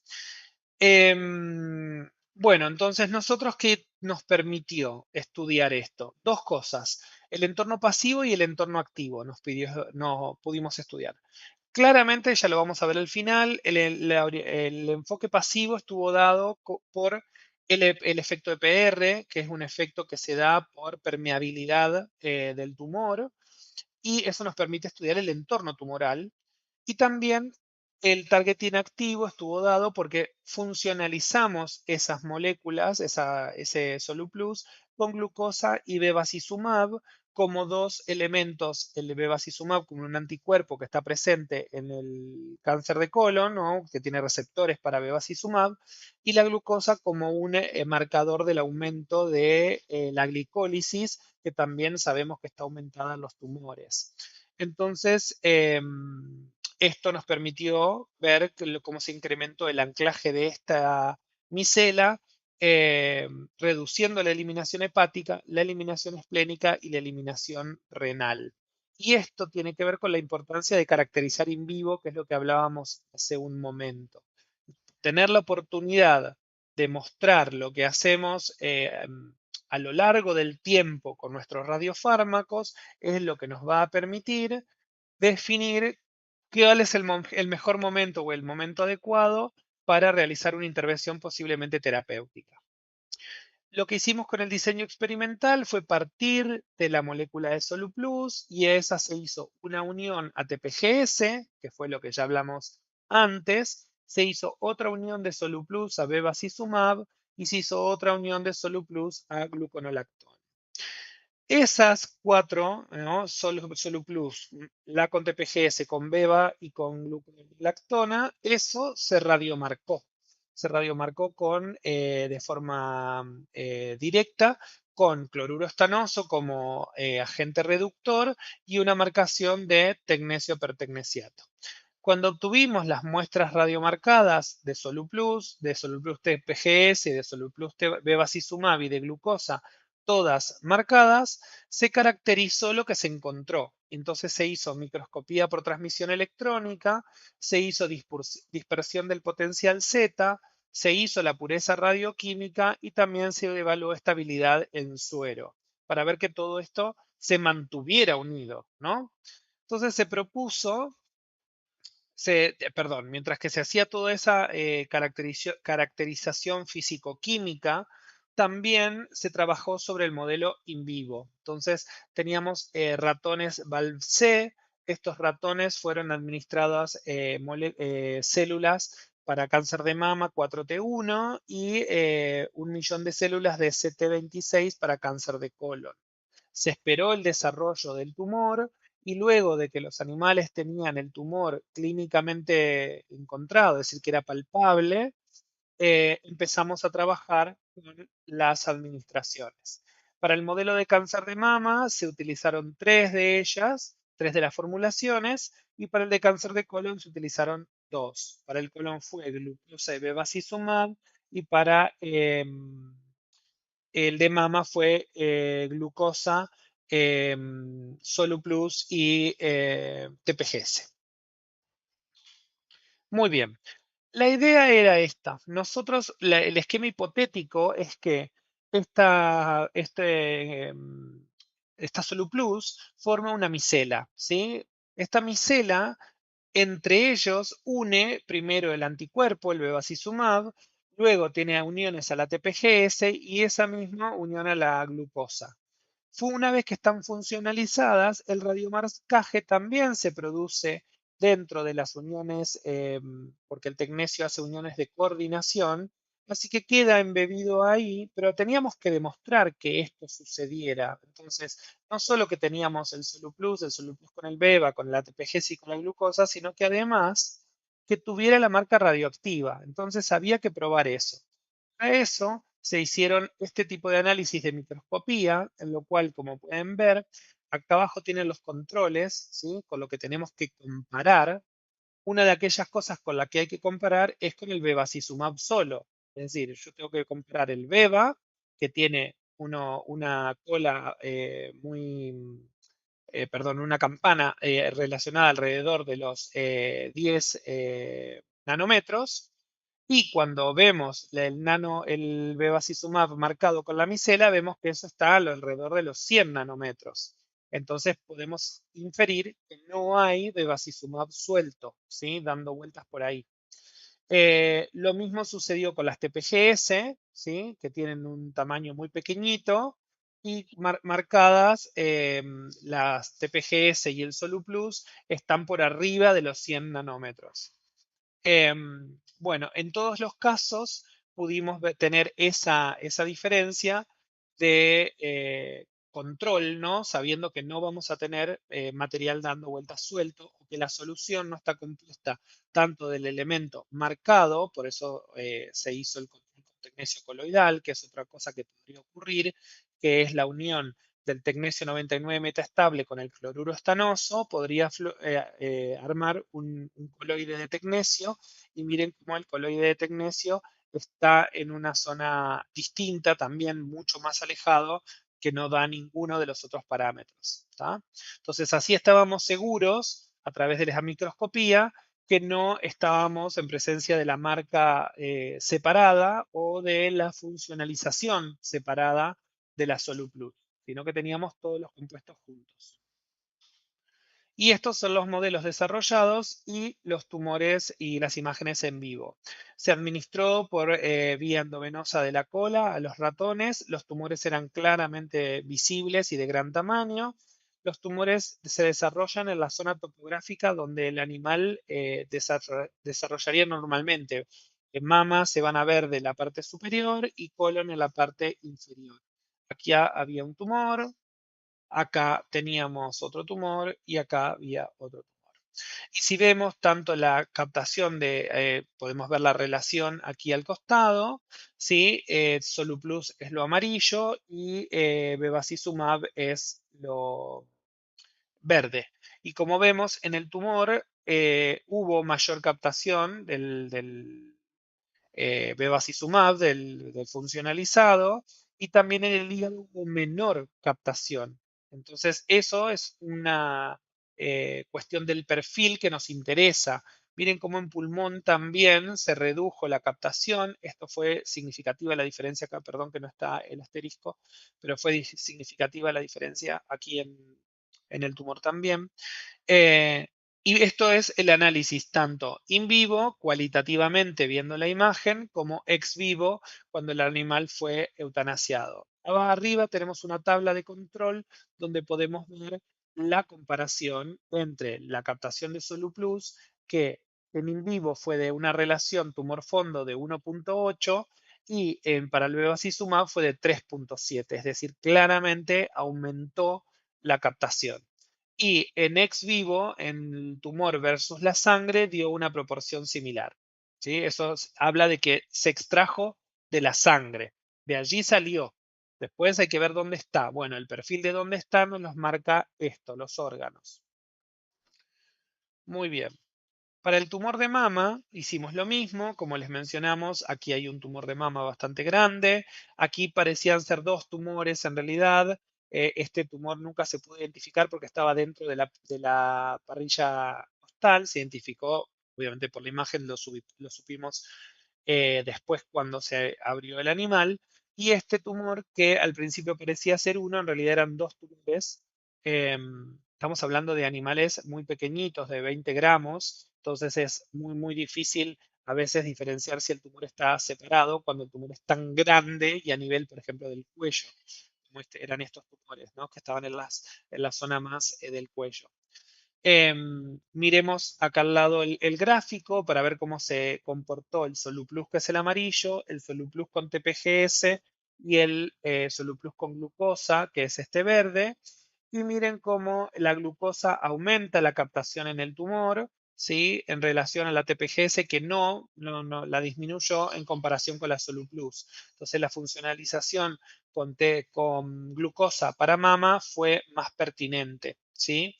En la sangre el perfil de extracción es un poco más lento para la glucosa, y la captación en pulmón fue muy distinta para la glucosa marcada con Soluplus, perdón, la Soluplus y la glucosa marcada con tecnesio. También en riñón, es decir, hay mayor excreción renal, pero hay un aumento muy significativo de la captación en pulmón, lo cual habla de que si tuviéramos un tumor pulmonar, seguramente podríamos tratarlo, ¿sí? Y bueno, en el targeting tumoral específico también aumentó la captación. Y vemos arriba la comparación entre el in vivo y el ex vivo, y tanto la relación fondo para el in vivo en la Soluplus fue de 1.8, con TPGS 1.7, acá ya habíamos notado que no había diferencia, y fue de 2.3 para la micela, que estaba radiomarcada, pero tenía funcionalización de glucosa. Las captaciones de tumor sangre ex vivo dieron valores distintos, pero no tan diferentes, ¿sí? Lo cual hace pensar que es muy similar la extracción sanguínea. Bien, ¿cómo explicamos esto? Bueno, el targeting activo está claro, ya lo hablamos, esto de la funcionalización con glucosa con bevacizumab o con TPGS. Pero lo que más importa es pensar en el targeting pasivo, que es, nosotros notamos cuando sacamos esos tumores, y particularmente voy a volver para atrás un minuto, les pido disculpas, pero este tumor me interesa que veamos, el que está sobre la pata del animal A. Este tumor, cuando se sacó, era un tumor redondo, completamente redondo. Y acá no tiene una imagen redonda, ¿sí? Y pareciera que la captación además es muy homogénea. Se ve todo el tumor. Bueno, eso no se correspondía con lo que nosotros vimos al sacar el tumor y abrirlo. El tumor estaba muy necrosado.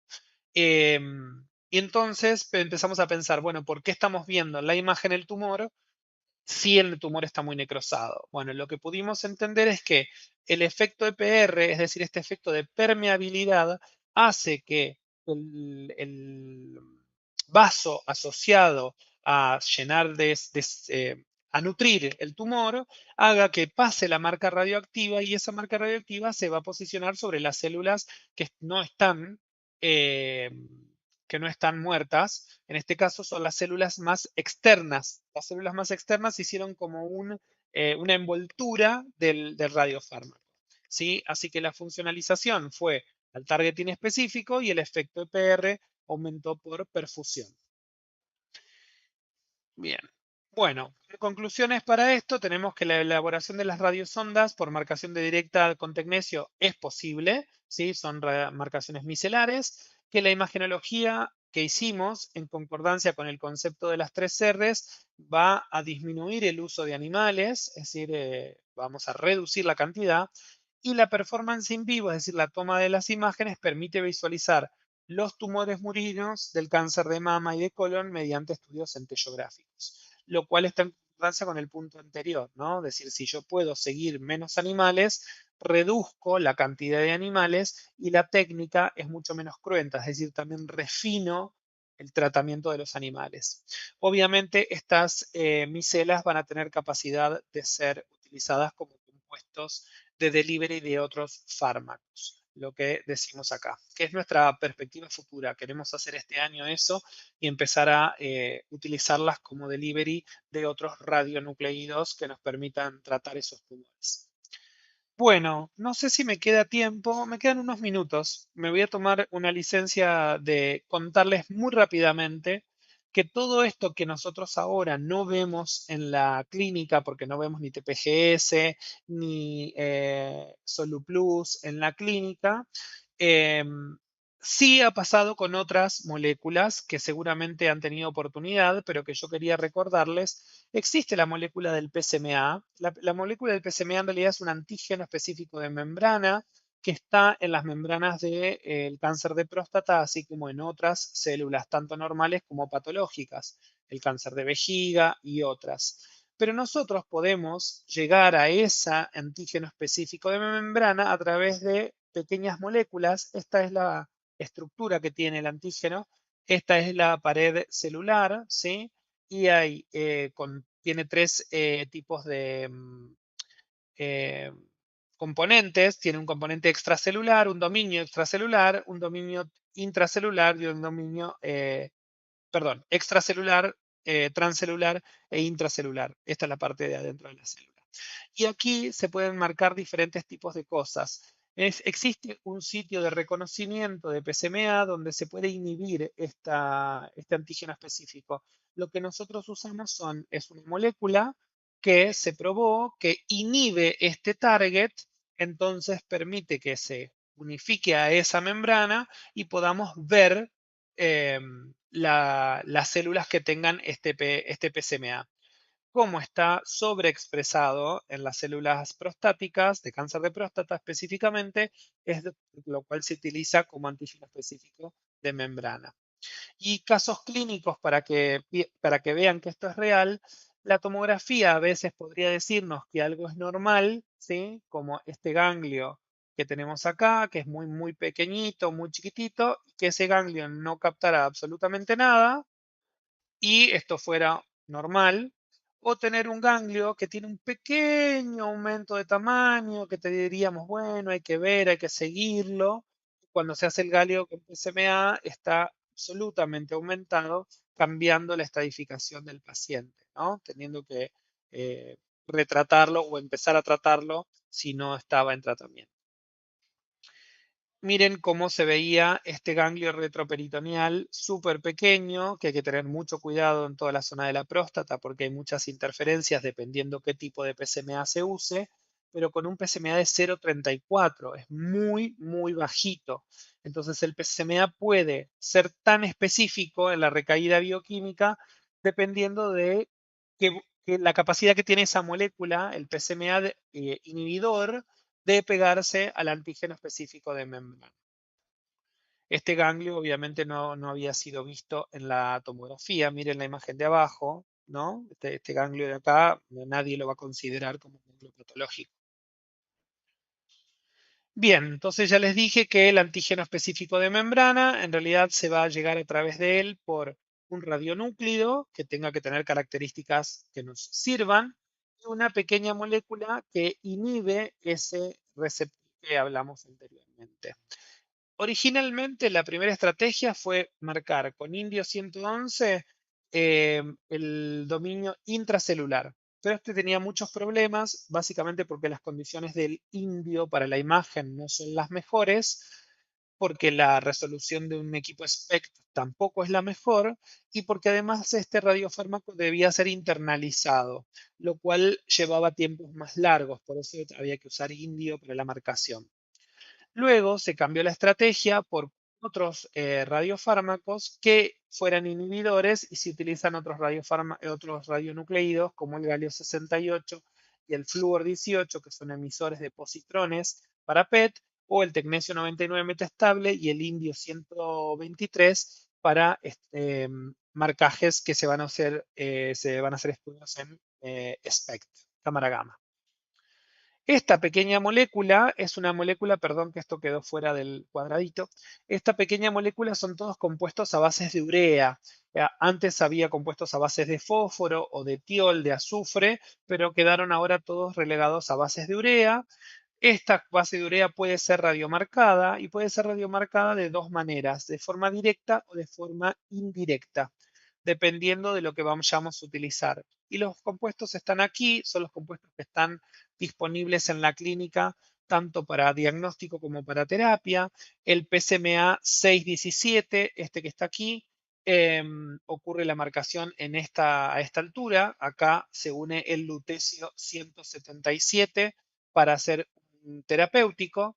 El PSMA 11 en esta zona donde está la urea es donde se une la marcación del galio 68 para hacer el estudio diagnóstico. Pero para poder llegar a todo esto tuvieron que hacer los otros estudios. Bueno, acá hay más marcaciones de flúor que tiene la misma idea, que vean que los distintos flúor tienen todos la misma base, que es la base de urea, esta que está acá, con diferentes agregados para la marcación, ¿no? Son distintas las moléculas y dónde se va a producir la unión del flúor 18. En un sujeto normal, el primer estudio que se hizo, como hicimos en ratas normales, hicimos en hombres normales. Y miren cómo se tomaron imágenes, una vez que estaba el radiofármaco probado, a diferentes tiempos, tratando de encontrar, ya que vimos que hay diferencias entre lo ex vivo y lo in vivo, tratando de encontrar a ver cuál era el mejor momento para tomar una imagen, ¿sí? Y tanto fue así que se le encontró un ganglio a ese señor. No era tan normal. Estas son todas publicaciones del Journal of Nuclear Medicine. Y lo que tienen acá es la distribución normal conocida, ¿sí? De cómo se ve un estudio de variante normal: hígado, vaso, riñones, que es el órgano crítico, intestino, vejiga, glándulas lagrimales y glándulas salivares. Eso es una distribución absolutamente normal.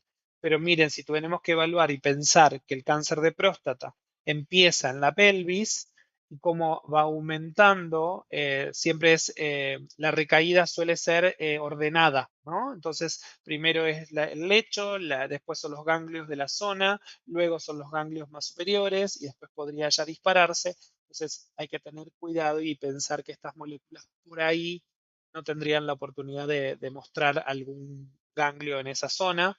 Así que hay diferencias entre las marcaciones con galio y con flúor, y hay mucha controversia en cuál se ve mejor, pero bueno, a algunos médicos les gusta más el PSMA marcado con flúor y a otros les gusta más el PSMA marcado con galio. Esto es una comparativa solo para que vean que hay diferentes radiofármacos y los radiofármacos no son iguales ni son intercambiables. Esto es igual al otro, no es verdad. Miren cómo se ve la molécula de PSMA 11, que no es lo mismo que veo con la molécula de PSMA IANT, no es lo mismo que veo con los fluorados. Si bien la distribución podría ser similar, excepto bueno, en el DSFBC, en los demás podría ser similar, no es exactamente igual, ¿no? Vemos captaciones diferentes. Y por último, muy rápido, mostrarles lo mismo, pero para la otra molécula que llegó hace poquito, que son los TATE, los NOC y los TOC, que esto es para tumores neuroendocrinos. Ya sabemos que los tumores neuroendocrinos sobreexpresan receptores de somatostatina, que de esos receptores de somatostatina hay 5, el 1, el 2A, el 2B, el 3, el 4 y el 5, y que todos los tumores expresan en diferentes cantidades estos receptores. Y lo mismo sucedió, hubo primeros desarrollos para tecnesio y para indio, donde el octreótido, que es una de las medicamentos que se utiliza para que el paciente tenga menos sintomatología, esto es un medicamento, el octreotide. Ese octreotide se utilizó, dado que va a este receptor de somatostatina, dijeron, bueno, ¿por qué no lo marcamos? Pero no se podía marcar de forma directa, así que se utilizaron diferentes estrategias, como el DTPA o el HINIC, como quelante, como unión de la molécula. Se hicieron los estudios y se empezaron a tomar las primeras imágenes, donde podemos ver imágenes en cámara gamma planar de indio octreotide o de tecnesio octreotide, que son muy similares, o pasar ya en una marcación de radiofármacos de PET, donde se busca una zona para quelar, ¿no? Para unir el galio 68 y después tener los tres, la molécula de DOTA, ¿no? Que la molécula de DOTA es el linker que va a permitir la unión entre el TATE, el TOC y el NOC, que son 3 moléculas diferentes, y el ligando. Entonces, el quelante bifuncional, que suele ser un DOTA, por eso todo el mundo le dice galio-DOTA, lo cual es incorrecto. El DOTA es solamente el quelante, el galio, el radionucleído, y la molécula son 3. El TATE, el TOC y el NOC, acá están los 3, miren cómo va cambiando ahí abajo. Bien, hay un grupo cetónico que aparece acá, ¿sí? Un doble enlace con un oxígeno. Ahí está el TATE. Y por último, el NOC, que lo que cambia es una forma pirimídica acá arriba de la molécula. Para terminar, entonces, los tumores sobreexpresan receptores de somatostatina. Eso justifica la obtención de imágenes en tumores neuroendocrinos con este tipo de análogos de la somatostatina. Y también se podrían utilizar en otros tipos de tumores que no son TNE, otros tumores no neuroendocrinos. Hay sobreexpresión de estos análogos y bueno, podría utilizarse para el tratamiento con ellos. Hoy por hoy es una rutina. Ahí está la imagen del diagnóstico. Esto es un PET donde se ven todas las lesiones hepáticas del paciente. ¿Sí? Hay un montón y ganglios en el peritoneo, además. Hoy por hoy la teragnosis es una realidad para el PSMA y para el DOTA, digamos, DOTA, TATE, DOTA, TOC y DOTA NOC. Tanto que ahí les puedo mostrar la comparativa entre el mismo estudio de este paciente y su tratamiento. Obviamente no estamos viendo exactamente las mismas lesiones porque está en diferente plano, pero estas lesiones son estas lesiones. La que capta acá es lo que va a captar luego aquí, ¿sí? Esto es la terapia del paciente y esto es el estudio diagnóstico. Entonces, nada, de mi parte decir muchas gracias por la invitación. Seguir incentivando la investigación de estos radiofármacos que nos van a permitir llegar a la clínica como llegó el PSMA y como llegó el DOTA-TATE, el DOTA-NOC o el DOTA-TOC. Y creo que sí, las nanopartículas son el futuro, ya sean micelares, no micelares, porque tienen muchísimas ventajas, ¿no? Que tenemos que seguir explorando. Bueno, de mi parte nada más. Muchas gracias.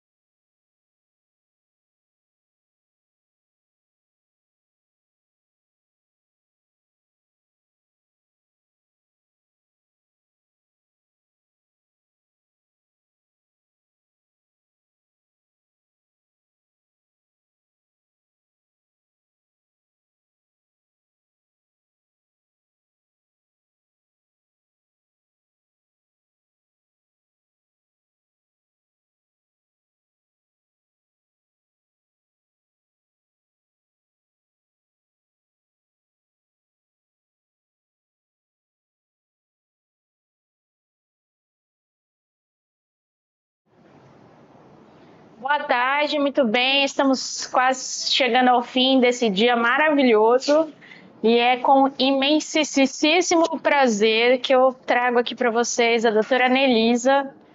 Ela é uma médica nuclear fantástica, muito inteligente, muito proativa na área de pesquisa, que é quase assim, precisava dar um prêmio para você só por isso, porque fazer assistência e pesquisa no Brasil para a carreira de médico é quase que, né, um esforço triplicado, né, nem dobrado.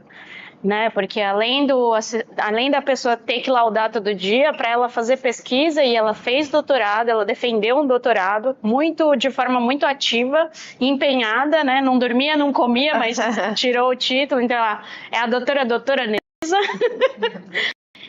Doutora Nelisa, muito obrigada. Agora ela está lá no Sul, né? Ela é a responsável lá na Clínica Alpha Sonics, falei corretamente? Certinho. Tá muito ótimo. obrigada por ter aceito o convite e muito obrigada por compartilhar seus conhecimentos com a gente. Obrigada. Boa tarde, eu que agradeço o convite da Camila. Eu conheci a Camila lá em 2016, 2017, quando eu era preceptora ali do Hospital das Clínicas, e a Camila era pesquisadora. Foi na época que eu estava começando o doutorado. Eu defendi minha tese de doutorado em 2022. Peguei um pouco ali de fazer as disciplinas na época da pandemia. Imagina, não é tudo isso. Infelizmente, realmente é muito difícil fazer pesquisa no Brasil. Eu fiquei muito, depois do doutorado, na área de assistência, que é na área de laudar exames, e eu estou tentando retornar aí agora para a área de pesquisa mesmo. Mas eu estava muito na parte de assistência e é difícil mesmo, é complicado a gente conseguir conciliar, mas vamos ver se daqui para frente eu consigo, que agora eu estou tentando ressignificar minha carreira. O repropósito de radiofármacos, ressignificar a carreira. Então, o tema da aula que eu vou apresentar é sobre repropósito de radiofármacos na visão do médico nuclear. Impacto na prática clínica. Eu sei que aqui a minoria é médico, então eu vou fazer mais geral, porque eu acho que o principal é para vocês pensarem diferente, sem ser só no pré-clínico. Porque vocês veem o pré-clínico e o que isso traz para a gente, médico, o que a gente vai conseguir colocar em prática. Então, não vai ser tanto no impacto da prática clínica, mas o que a gente usa na prática clínica e o que a gente espera da questão da parte pré-clínica. Então, é mais uma questão de experiência. Só para um pouquinho de história, né? Todo mundo sempre introduziu um pouco de história, eu também quero trazer um pouquinho. Então, George de Helvis, ele é um pesquisador físico-químico húngaro. Ele nasceu em 1885 e faleceu em 1966. Por alguns, ele é considerado o pai da medicina nuclear, mas ele não estudava humanos, então ele foi o pai dos radiotraçadores, dos radiofármacos, né? Qual que é a história dele, né? Em 1910, ele procurou o Rutherford para fazer um estudo de radioatividade. E qual que era o desafio dele? Era separar o rádio-1D, que era um chumbo isótopo, do chumbo. Ele tentou durante 2 anos e não conseguiu. Então foi um fracasso. Ele podia ter ficado frustrado com isso e desistido e ido para outra área. Mas essa frustração e esse fracasso praticamente mudou a história da medicina nuclear e da radioatividade. O que ele teve o insight? Se eu não consigo separar esses 2 elementos, será que eu não posso usar a radiação desse elemento para rastrear o caminho de outro elemento? Então, o que ele fez? Ele usou o elemento rádio ligado ao chumbo para ver isso nas plantas, como isso era feito, a biodistribuição do chumbo absorvido nas plantas. Então, ele conseguiu rastrear o comportamento do chumbo. Aí foi um primeiro insight de uso de radiotraçador em ser vivo, né, que seria a planta. Em 1912, ele colocou o conceito em prática, né? Como eu tinha dito, ele não conseguia separar, então ele usou o rádio como um marcador. E além disso, então, isso foi em 2022, foi quando ele colocou em plantas, e em 1924 ele usou bismuto em coelhos após a injeção de um medicamento que era um anticifílico que eles usavam e conseguiram ver. Aqui, lembrando, não existia equipamentos de gama, então era com detectores de radiação ali vendo o caminho da radiação, captando no fígado, captando em certos locais, tá? Por isso que eu não tenho nem imagem para mostrar isso daqui. Então ele foi o primeiro uso do rastreamento em vivo, que foi o conceito base da medicina nuclear. A história dele é bem interessante, tem umas partes que ele fala que ele estava na Dinamarca, os nazistas chegaram para pegar a medalha de ouro, ele pegou e colocou num líquido para tentar dissolver, então se vocês procurarem na internet, a história dele é bem interessante, tá? Então, o que isso traz de algo poderoso pra gente, né?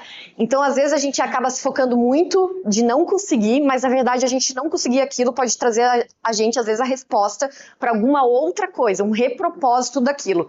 Então, às vezes, um radiofármaco que não foi inicialmente para aquilo, ele pode ser usado para um novo olhar. Não falando em radiofármaco, mas falando em medicamento, isso a gente consegue ver na talidomida, por exemplo, que era um medicamento antiemético e foi usado como imunomodulador, né? Ou até o sildenafil, que era antihipertensivo e foi usado para disfunção erétil. Então, às vezes, é um repropósito, um outro olhar sobre aquilo que não deu certo. Falando agora um pouco, falei de radiofármacos, como veio, e o que a gente precisa para ter exames de qualidade. Então, foi falado muito de radiofármacos e equipamentos. Não adianta eu ter só um ou ter só outro. Então, isso é o que eu acho que foi muito interessante de trazer, que é trabalho em equipe. Então, tem o físico que vai fazer o equipamento, tem o biomédico que vai fazer a marcação, tem o médico nuclear que vai ver, olha, eu acho que eu preciso de uma resposta para um problema clínico. Então, é em equipe. Então, aqui, por exemplo, eu tinha radiofármacos radiofármacos, mas eu não tinha o equipamento suficiente para me dar uma resolução espacial. Então, atualmente, essa aqui é a imagem do ano, isso aqui é um radiofármaco específico, que ele vê a região cortical encefálica, a gente vê a resolução disso daqui, tá? E ele, na verdade, é daquele Neuro Explorer, aquele PET novo que tem, que eles fazem de corpo inteiro. Então, ele vê uma resolução impressionante. Então, a gente está chegando, assim, no estado da arte, da medicina nuclear, dos radiofármacos e juntando tudo isso, tá? Então, preciso dos radiofármacos, equipamento. E aqui entra o grande problema no Brasil, a disponibilidade. Então, a gente falou de vários radiofármacos, mas será que eu tenho isso na prática clínica? Eu achei muito interessante, porque a palestra do Dr. Emerson trouxe sobre isso, o que a gente tem de radiofármacos. Eu vou trazer mais um pouquinho isso para vocês terem ideia. E a equipe, tá? Então, a gente precisa ter cabeças pensantes, preciso ter a junção. Só deixar claro, não é o médico nuclear que pede o exame, tá? Então, assim, eu sei que, por exemplo, FDG é bom para ver cisto infectado, mas eu preciso que o nefrologista saiba disso, porque o paciente não vem com cisto infectado. Ai, doutora Anelisa, médica nuclear, será que você tem um exame para fazer para mim? Eu preciso que ele venha com pedido para eu realizar, tá? Então, esse é um conceito muito importante, porque, infelizmente, eu acho que antigamente a medicina nuclear era muito fechadinha, a gente ficava só ali na sala de laudos e não divulgava a área. Tá? Então é importante a gente divulgar, não só em eventos que a gente conhece, tem que ir no congresso de cardiologia, tem que ir no congresso de nefrologia, neurologia, porque não adianta você fazer um radiofármaco fenomenal, porque não é um médico nuclear, a gente tem que divulgar isso em tumor boards, tá? Então é importante a equipe, eu falo equipe médico solicitante, tá? E principalmente na realidade do Brasil, os radiofármacos, eles são caros, eles precisam de aprovação clínica, eles precisam de protocolos clínicos que justifiquem que o paciente ou um convênio pagar aquilo, tá? Então, por isso que eu falo que esses radiofármacos, eles têm que entrar no protocolo das equipes solicitantes, tá? Eu vou mostrar para vocês alguns. Então, assim, radiofármacos, aqui eu trouxe um desenho simples, então existem dezenas, centenas, né? Então, assim, é muito difícil, às vezes, para o médico solicitante, o que eu peço de radiofármaco. A maioria, eu preciso pedir como um tecnésio, uma cintilografia com tecnésio. Tá, mas o que é? Muitas vezes a gente tem que ir lá, ligar, orientar, ensinar e dar aula, tá? O marco regulatório do radiofármaco no Brasil, acho que o Emerson já falou a respeito, só mostrando que isso é recente. Então, é recente que eu terminei minha residência em 2014, então tudo que é depois de 2014 eu acho recente, porque já é mudança. Então, em 2014, qual que era a realidade do médico nuclear? Na época que eu entrei na residência, eu achei que eu ia laudar mais cintilografia de tireoide. Vou ficar laudando cintilografia de tireoide e cintilografia óssea. Daí eu achei um lucro que eu tinha PET com FDG. E daí, no congresso de 2017, quando eu estava saindo da residência, surgiu o PET PSMA. Meu chefe até me brincava comigo e falava que eu era menina PSMA, porque eu adorava PSMA. Ele tirava sarro de mim, ele disse, nunca vai pegar, nunca vai pegar. Semana passada eu acabei de ser contratada numa clínica para fazer tratamento com Lutece PSMA. Então, assim, não é, as coisas mudam e, assim, nunca imaginei que eu seria contratada para fazer terapia com PET PSMA. Então, as coisas evoluem muito e, graças a Deus, às vezes evoluem até rápido. 2017, 2025, 8 anos, tudo bem, mas é uma coisa que eu achei que não ia ser da minha geração, que ia demorar muito. Então, já é uma realidade, médicos nucleares serem contratados para fazer terapia.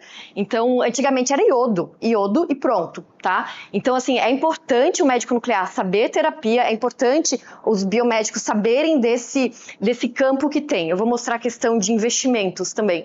Então, isso daqui atualiza o tempo todo, óbvio. Por que isso está atualizando? Porque teve a entrada da indústria privada, né? Antigamente era monopólio da União, e é óbvio que, às vezes, o interesse não é tão grande, o lobby da indústria privada, né? Mas a indústria privada, gerando competição, a tendência é para abrir mais, mas a gente sabe que não é sempre tão lógico. Então, quais radiofármacos possuem registro vigente da Anvisa? Vocês conseguem consultar isso aqui no site da Anvisa, vai te dar uma lista bem interessante, eu não conhecia, isso eu descobri hoje, eu fui mexendo, pesquisando e descobri. Vai te dar o nome do radiofármaco, o nome da empresa e o CNPJ da empresa.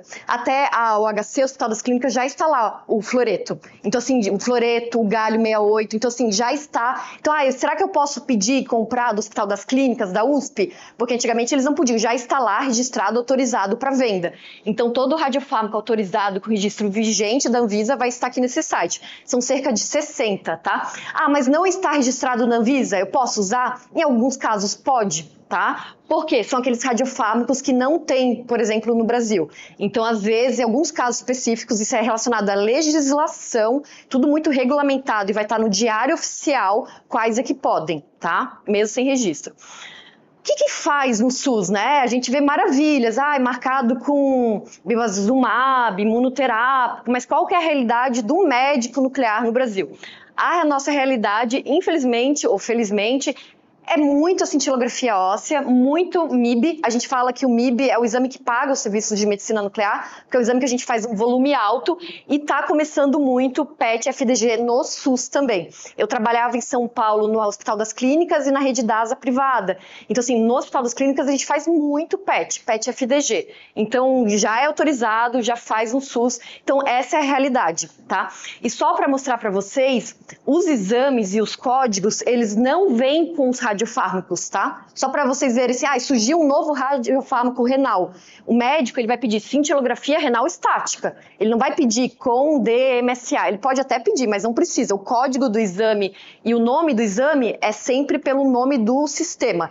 Então vai aparecer cintilografia tireoide. Se quer fazer com iodo, quer fazer com pertecnetato, às vezes até o médico nuclear pode escolher, tá? É só para dizer até às vezes, surgiu um novo radiofármaco, tá autorizado na Anvisa. Como é que eu vou conseguir o reembolso disso? Às vezes pode pelo sistema. Então eu consigo às vezes fazer uma cintilografia hepatoesplênica de um radiofármaco que capta no fígado, tá? Então assim, isso é pelo sistema. Quais exames são pela ANS? Infelizmente, SUS e ANS, o rol é diferente, tá? Então é bem diferente em alguns casos, por exemplo, PET-CT. Eu não coloquei todos, tá, gente? São 3 páginas, assim, de exames autorizados, mas aqui só para vocês terem ideia. Então, aqui, nessa daqui, se você entrar no site do DataSUS, ele vai dar o valor para o exame, tá? Por exemplo, uma cintilografia óssea, se não me engano, é R$ 198 pelo SUS. Uma cintilografia de MIB, estresse é 400 e repouso é 400. Então tem os valores no site do DataSUS, tá? No site aqui da ANS não tem, porque obviamente depende de cada convênio, tá? Aqui então são alguns dos exames que são autorizados, tá? Isso às vezes acaba prendendo o médico nuclear. Por que eu estou falando aqui? Porque a gente falou muito de radiofármacos novos, mas eu preciso que isso seja colocado como indicação nos rolos para conseguir que os pacientes façam, tá? Então assim, além do desenvolvimento, a gente precisa de estudo de custo-efetividade. Uma coisa que não está no rol da ANS, do SUS, PET mama. PET-CT mama não é autorizado, mas pelo ANS tá. Nossa, mas por que tá no convênio e não tá no SUS? Porque falta estudos de custo-efetividade para colocar o PET-CT mama no rol do SUS. Então a gente precisa de pessoas com capacidade de despender tempo em fazer pesquisas de custo-efetividade. Porque se a gente for pensar pelo lógico, não é muito melhor um paciente fazer um PET de reestadiamento cheio de lesão do que ficar fazendo cintilo, tomografia, ressonância, daí faz um tratamento, o paciente está progredindo. Qual que é o melhor para o paciente para o serviço? A gente sabe para o estudo de americanos, europeus, que o PET já está incluso e já está sendo reembolsado. Por que no SUS não é melhor? O custo, será que seria menor? Eu deixar de operar uma paciente que seria mais beneficiada da terapia? Então a gente precisa se alguém tem interesse nessa parte de custo, efetividade, isso é uma coisa que falta e a sociedade até brasileira precisa desses estudos para justificar, tá? A inclusão no CONITEC e etc, tá? Deixa eu passar. Então aqui só, como é que é a medicina nuclear do Brasil? Vocês sabem quantos serviços tem? Eu achei bem interessante isso aqui, porque é uma coisa que eu até estava perguntando ontem. Porque a gente está fazendo para o Victo. Para o Victo é o lutécio PSMA. Precisa sempre da imagem depois? Teoricamente não tem na bula da Novartis não obriga a ter, tá? E eu fui ver que existem, por exemplo, 10 centros de medicina nuclear que só tem terapia, não tem nenhum equipamento de medicina nuclear, eles só fazem infusão. Então isso existe no Brasil, serviços de medicina nuclear, que que só injetam a substância e o paciente não faz nenhuma imagem. Isso existe para a terapia. Aonde é que o paciente vai fazer imagem? Será que o paciente faz essa imagem? Existe alguma regulação? Não existe. São coisas também que a gente precisa rever. Regulação nas partes de medicina nuclear. Então isso aqui é só para vocês terem ideia. Então é bem desigual a região sudeste, né? A gente vê que tem 253 serviços de medicina nuclear, bem desigual. Em relação a todas as outras, assim, se for somar, eu acho que essas três, que é bom de matemática, né, somar, então a maior parte, quase a metade, né, dos serviços mais que a metade dos serviços de medicina nuclear no Brasil estão no Sudeste. Então isso é extremamente desigual. Mas por que isso? Será só porque a região Sudeste é mais populosa? A gente está falando de logística. O radiofármaco tem um decaimento. E a gente está falando de unidades que produzem os radiofármacos. Eu preciso ter um centro de ensino, E a gente sabe que as universidades maiores, com maiores centros de ensino e etc., estão na região Sudeste. Então isso acaba também... Onde é que você vai abrir sua clínica de medicina nuclear? Num lugar que não vai chegar o radiofármaco, que o radiofármaco vai custar 10 vezes maior? Não, você vai abrir na região porque o dono da clínica quer lucro, ele quer ser sustentável, tá? Aqui é só para mostrar o número de equipamentos, como não é 180 equipamentos PETs no Brasil, é um número ok, só que ainda é baixo, eles consideram um equipamento para cada 2 milhões de habitantes, tá? Então ainda é um número baixo de equipamento, tá? Então a gente tem um equipamento de PET-CT, o Brasil ainda tem um campo muito grande para crescer de medicina nuclear, tá? Só o que acontece? A gente precisa de a autorização no SUS e nos convênios para se tornar viável. Não adianta eu colocar um monte de equipamento e eu não tenho quem faça os exames, tá? Mas demanda, se for autorizado, a gente tem no Brasil. E essa desigualdade, né? Na região norte só tem 4 PETs e na região sudeste a gente vê 62, assim, muito desigual. SPECT ainda é o maior número, né, de equipamento. Então, como é que funciona a remuneração? Só para vocês terem ideia como a medicina nuclear está estagnada. Isso aqui é da fonte da Bidan. Por que está estagnada? O salário mínimo, se a gente for ver a variação de 2009 a 2022, cresceu 160%. O gerador aumentou 63%. E o exame? Aumentou nada. Então você aumentou o custo para fazer o exame, você tem pessoas ganhando mais dinheiro, porque o salário mínimo aumentou, então aumenta tudo, né? Aumenta o salário do enfermeiro, do médico nuclear, do biomédico, do físico, e você teve aumento de 175 do dólar, que é onde vem os equipamentos. Então eu comprava um PET-CT $1 milhão, ele vai custar 175% mais caro agora. E a gente não tem um aumento da tabela SUS. Então isso praticamente, por isso que os médicos nucleares, donos de clínica, falam que cada vez mais às vezes está ficando insustentável. Então isso é uma coisa que a gente precisa lutar também de custos para a gente deixar a medicina nuclear sustentável, tá? Então isso era só para dar um adendo. Então como é que a gente consegue colocar isso na prática? Como é que eu coloco no SUS? Como é que eu coloco na ANS? Eu preciso de estudos clínicos. Estudos clínicos são caros, extremamente caros. Em 2014, eu me lembro que na época que eu estava na residência, a gente falava, medicina nuclear é o patinho feio. Ninguém tem interesse em medicina nuclear. Porque quem que vai pagar para um iodo? A gente falava que o iodo era como se fosse a droga órfã, porque é uma droga que é usada desde 1940 e tem pouca modificação. A gente não faz cálculo dosimétrico, pré-dose, porque não dá dinheiro. Iodo não dá dinheiro para a indústria farmacêutica, ponto. Você compra iodo, a gente fala nas clínicas particulares que mais dá prejuízo a gente tratar o paciente do iodo, porque você paga praticamente a dose. E a gente ficava nisso, nossa, medicina nuclear infelizmente não alavanca porque não tem investimento do setor privado, né? MBG para neuroblastoma, que faz em criança, ele está sendo descontinuado nos Estados Unidos em alguns locais. Então é uma tristeza. Mas daí o que aconteceu? Começou a ter um investimento grande da indústria para terapêutica. Então a gente está falando de um crescimento de 39%. Então a gente vê aqui de 3 para 13, 2013 para 2025, essa que é a projeção, né? Então, um crescimento muito importante de investimento, de oportunidade de crescimento, principalmente na parte de terapia. Por quê? Porque dá dinheiro para a indústria farmacêutica. Então, o que a gente vê? Muitos medicamentos foram patenteados, a indústria farmacêutica está investindo pesado e tem novas oportunidades surgindo, tá? O Pluvicto, só para ter uma ideia, a propaganda do Super Bowl, uma delas foi do Pluvicto. Então, assim, nossa, nunca a gente, nos melhores sonhos, ia imaginar que eu ia fazer uma propaganda de medicamento nuclear. Então, a gente passou o patinho feio pro hospital pra gente... Agora a gente é a estrela do hospital. Ah, Pluvicto, médico nuclear, agora a gente tá... Eu falo que a gente tá se achando, porque assim... vocês fazem Pluvicto, nossa, terapia. Você não quer dar palestra, o pessoal procurando. Nossa, a gente era nada ali, médico nuclear, nem sabiam que a gente era médico, o que era médico nuclear. Então, a gente tá tendo essa mudança que é muito legal e muito interessante. Mas é interessante que, às vezes, isso não tá mudando na procura dos médicos para medicina nuclear em residência. O porquê disso... Assim, é umas coisas que a gente tem que pensar a respeito de divulgação da especialidade.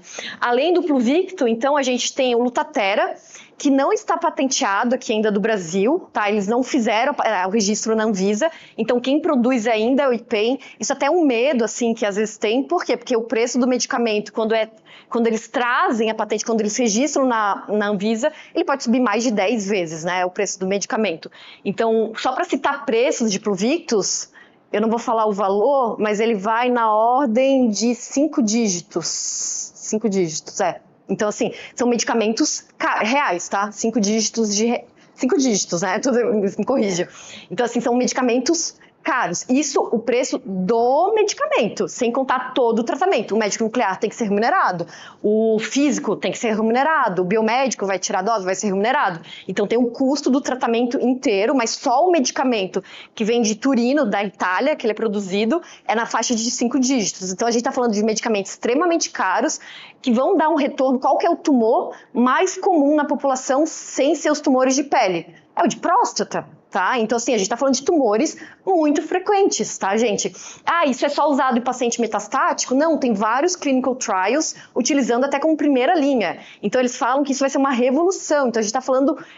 O tratamento completo vai na ordem de 6 dígitos, porque são 6 ciclos de tratamento de 5 dígitos. Quem paga isso é o convênio. Isso aqui já está autorizado a ser pago pelo convênio. Por quê? Porque é um medicamento oncológico injetável, tá? Isso é só para vocês terem ideia qual que é a realidade da medicina nuclear atual, de investimentos, assim, de prospecção, o que está acontecendo. Então, é um cenário bom para a gente médico nuclear, é um cenário que tem um futuro de crescimento, principalmente nessa área de terapia. Por quê? Terapia dá dinheiro para a indústria farmacêutica e a gente tem esse incentivo nisso. É óbvio que a gente tem que usar esse benefício para fazer outros medicamentos também, outros diagnósticos. Não precisa ser somente alguma coisa que vai dar resultado em terapia, mas um diagnóstico mais acurado, tá? Mas só para você terem ideia, é um momento muito favorável da medicina nuclear, que a gente era uma área assim que era ignorada no hospital e hoje em dia tem sido uma área assim valorizada. Os hospitais querem ter um setor de medicina nuclear. Mas é isso que eu disse. Quem é que solicita os exames? Não adianta nada eu ter tudo lindo, maravilhoso e o urologista da cidade, do hospital, não saber que pode pedir esse tratamento, tá? Então a gente tem que participar de tumor board, tem que divulgar, tem que ir em congressos, eu não falo isso só médico, eu falo área todas, cardiologia, mostra um artigo, alguma pesquisa de algum medicamento para questão cardíaca, urológica. Então eu acho que nós temos que deixar de ir só naqueles congressos de medicina nuclear, a gente tem que ir nas áreas de especialidades médicas, tá? Porque eles que vão pedir, se não pedirem, eu não tenho demanda. Já trabalhei num hospital que a gente tinha um aparelho fenomenal, tinha uma equipe fenomenal, mas não tinha pedido de PET.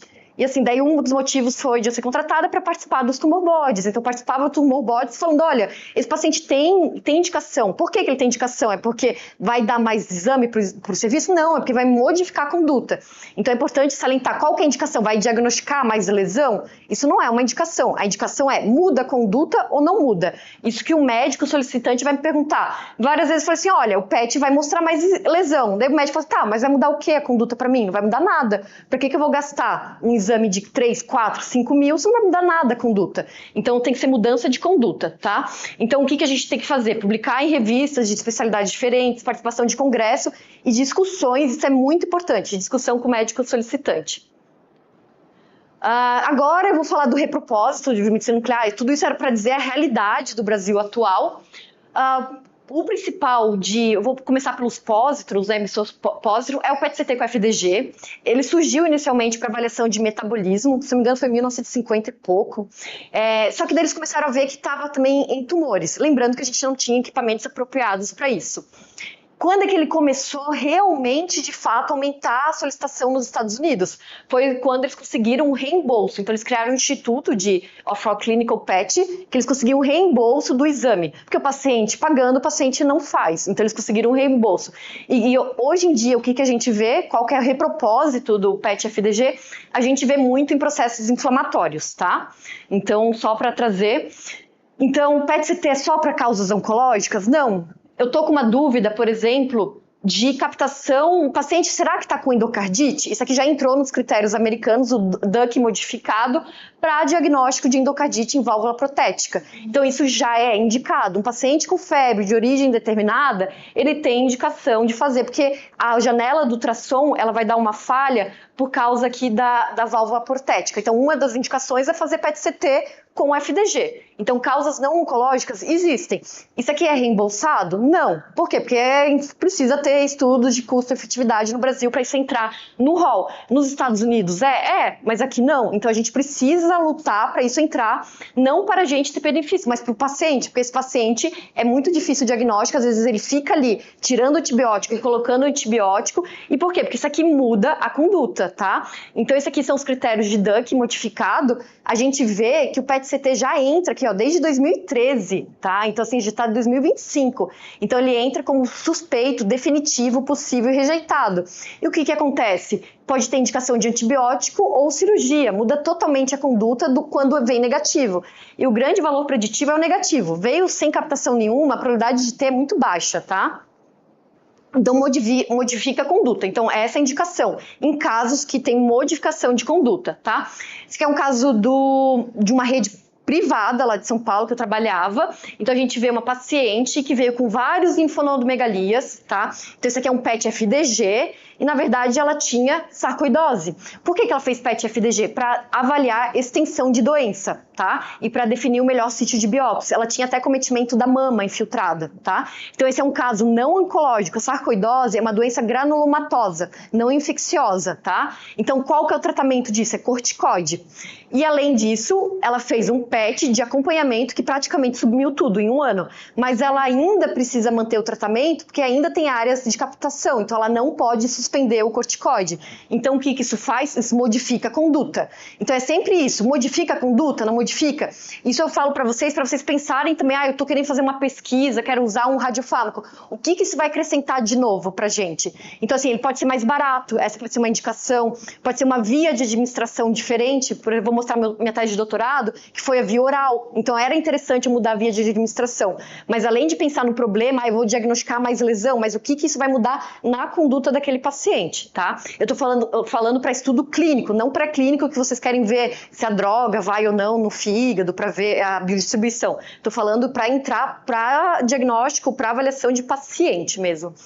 Esse aqui é um caso também bem interessante, bem Brasil, né? Paracococidiodomicose, eu enrolo sempre a língua para falar. Esse daqui é uma criança, uma adolescente de 12, 13 anos, ela é do HC, do Hospital das Clínicas, e ela estava mantendo uma febre, a biópsia tinha vindo meio indeterminada. Eles queriam, não, a gente vai pedir, pode ser um linfoma, pode ser alguma coisa. Fez o exame e fez a biópsia de linfonodo supraclavicular e veio para coco, tá? E lá eu tenho já uns 5 casos, né, na época que eu trabalhava lá, que eu ia fazer até relato, porque não é tão pouco frequente como a gente imagina. Ela é a micose sistêmica mais comum do Brasil. Não estou falando de pulmonar, que daí tem outras, estou falando micose sistêmica, tá? Então, é uma causa não oncológica, mas a indicação, nesse caso, mudou a conduta. Então, como é que isso poderia entrar no rol da ANS? Avaliação de paciente com febre de origem determinada. Isso é uma ótima indicação de PET-CT, tá? Essa paciente tinha febre, tinha queda do estado geral, mas também não está, infelizmente, no rol nem da ANS, nem do SUS. Esse é um caso que no HC sempre está autorizado, porque cada hospital pode autorizar ou não, dependendo do que faz ali. Esse daqui é um paciente com cisto infectado, tá meio ruim de ver, mas ele tem cisto aqui, ó, ele tem um cisto renal aqui e tem vários cistos renais aqui. E a dúvida é, será que ele tinha cisto nos 2 rins? Só tinha nesse. E é difícil você ver isso aqui pela tomografia. Isso aqui pode ser indicação de fazer uma nefrectomia ou não, qual lado que vai fazer. Isso aqui muda totalmente a conduta, tá? Agora eu vou falar um pouco, então saí do FDG, de propósitos, indicações não oncológicas, vou falar um pouco de fluoreto. Essa aqui foi da minha tese de doutorado. Quem não conhece fluoreto, né? O fluoreto de sódio é o flúor sem marcado com nada. Seria como se fosse um rejeito ali do ciclotron, né? No bombardeamento, tá?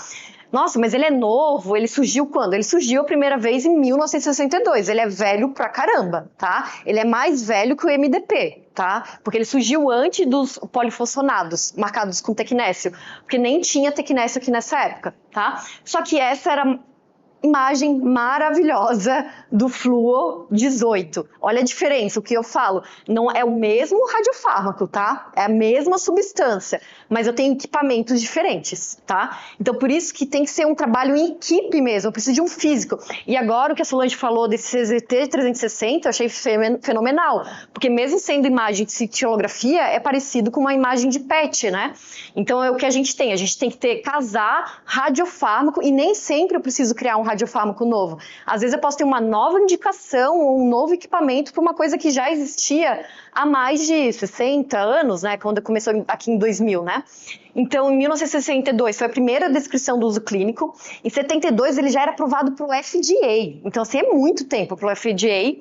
E daí surgiu o polifosfonado. O que aconteceu? Isso aqui não era um equipamento PET, era um equipamento que ele era um cintígrafo retilíneo.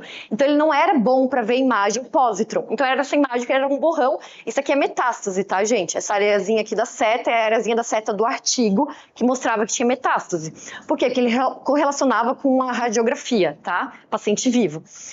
Em 1980 surgiram os equipamentos PETs e daí em 2000 voltou a ser aprovado o uso clínico para equipamento PET. Tá? Então o fluoreto é aprovado, só que no Brasil não pegou, infelizmente, tá? Por quê? Por causa do custo. Ele é um exame, quanto é que paga a cintilografia óssea? 180. Não vai nem pagar a dose do fluoreto. Então a gente precisa ter redução de custo para pegar certos radiofármacos no Brasil e valer a pena para o dono da clínica. Ele vai falar assim, mas por que eu vou pedir um exame que custa 2.000 se eu pago um que 180, então tem que ter justificativa. Qual é o mecanismo de captação do radiofármaco? Então ele tem uma absorção na matriz, tá, de hidroxapatita, e ele vai formar, então, um composto. Só para mostrar aqui, isso aqui é a página que eu mostrei ali da Anvisa, que mostra os radiofármacos autorizados. Então, esse daqui é o HC Skelet Rad, foi o nome que eles deram, não era esse nome antes, né? Então, eles deram esse nome, tá? Que é o radiofármaco que é vendido pelo hospital, ali pelo ciclotron do Hospital das Clínicas, tá? Então, já é validado e já é registrado. Então, esse é um medicamento que qualquer clínica que tem PET-CT, se quiser comprar, pode comprar, tá? Já tá no site da Anvisa, já tem bula, já tem tudo, tá? É só para deixar claro isso. Então, não é um medicamento de pesquisa clínica, é um medicamento que já está disponível para comércio. Daí, qual que foi a minha ideia da tese, né? Na verdade, foi a ideia do meu orientador. Ele estava pensando, vendo os artigos e tem um artigo de 1972 que fala do fluoreto via oral. Nossa, mas por que a gente faz intravenoso? Se tem um artigo lá atrás que fazia via oral.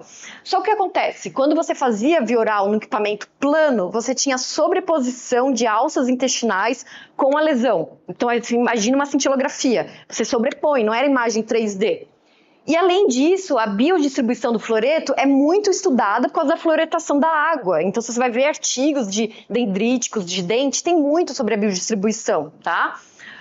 Então aqui, ó, é o primeiro artigo que tem a respeito de 73. Essa daqui é a imagem, então a gente vê que tem aqui a bexiga, aqui a alça intestinal sobrepondo, tá? Mas existe essa possibilidade. Por que vocês nunca se perguntaram por que a gente faz esse medicamento? Por que faz o iodo via oral? Por que faz outro medicamento intravenoso? Qual é o estudo que define isso? Será que eu não posso fazer FDG via oral? O que define isso, né? É a absorção daquele medicamento no organismo. E o fluoreto já tem muito estudo a respeito disso. Então, essa foi o princípio da minha tese de doutorado. E por que isso? Quem é o paciente que faz fluoreto? O paciente que faz fluoreto é aquele paciente que tem câncer. O paciente que tem câncer tem acesso ruim, é ruim de pegar veia, tá? E é um paciente que sofre, que chora, que às vezes a gente tem que cancelar o exame. É muito triste na prática clínica o paciente ir fazer um estadiamento e você não poder fazer esse exame nele, tá? Então, quando você pergunta para o paciente, você quer tomar o líquido ou você quer na veia? Aqui tá até 90%, acho que até seria melhor. Eu ia preferir via oral do que ficar me furando, tá? Mas existe esse problema nos pacientes oncológicos, tá? Daí, o que a gente fez? A gente fez um estudo comparando o paciente com ele mesmo, tá? Foram 36 pacientes. Então, 5 deles eu fiz o estudo dinâmico. Então, eu coloquei o paciente no equipamento de PET, dei o fluoreto via oral e o outro eu injetei e deixei o paciente 60 minutos deitado e fiz aquisição em list mode. E fiz ali na área, mas list mode, infelizmente, não existia ainda, eu não tenho o Explorer, que seria maravilhoso, né? Eu fazia a biodistribuição de corpo inteiro. Isso aqui era só para ter uma ideia, eu não fiz a dosagem sanguínea, então eu não tenho o Patilac corretamente avaliado. Mas o que eu fiz? Eu peguei ali o ventrículo direito para tentar pegar o pulso sanguíneo, peguei a coluna e peguei ali a região do rim. Então eu fiz um FOV de 15 centímetros naquela região que era o FOV do PET, tá?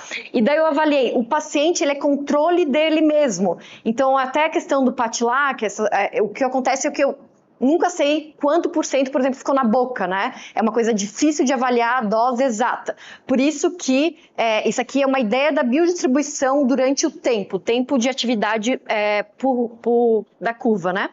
Então aqui eu tenho o coração, eu tenho o fígado, o osso e o da lesão. E o que eu vejo? Que no paciente intravenoso, eu vejo que eu tenho um SV já aumentando bem lá no início, tá?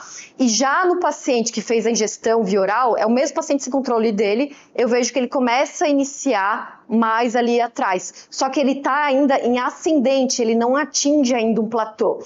Então até uma das conclusões depois do estudo foi que talvez nesses casos que o paciente fosse fazer via oral, seria interessante a gente fazer uma imagem um pouco mais tardia, e não o padrão que a gente faz de 60 minutos, tá?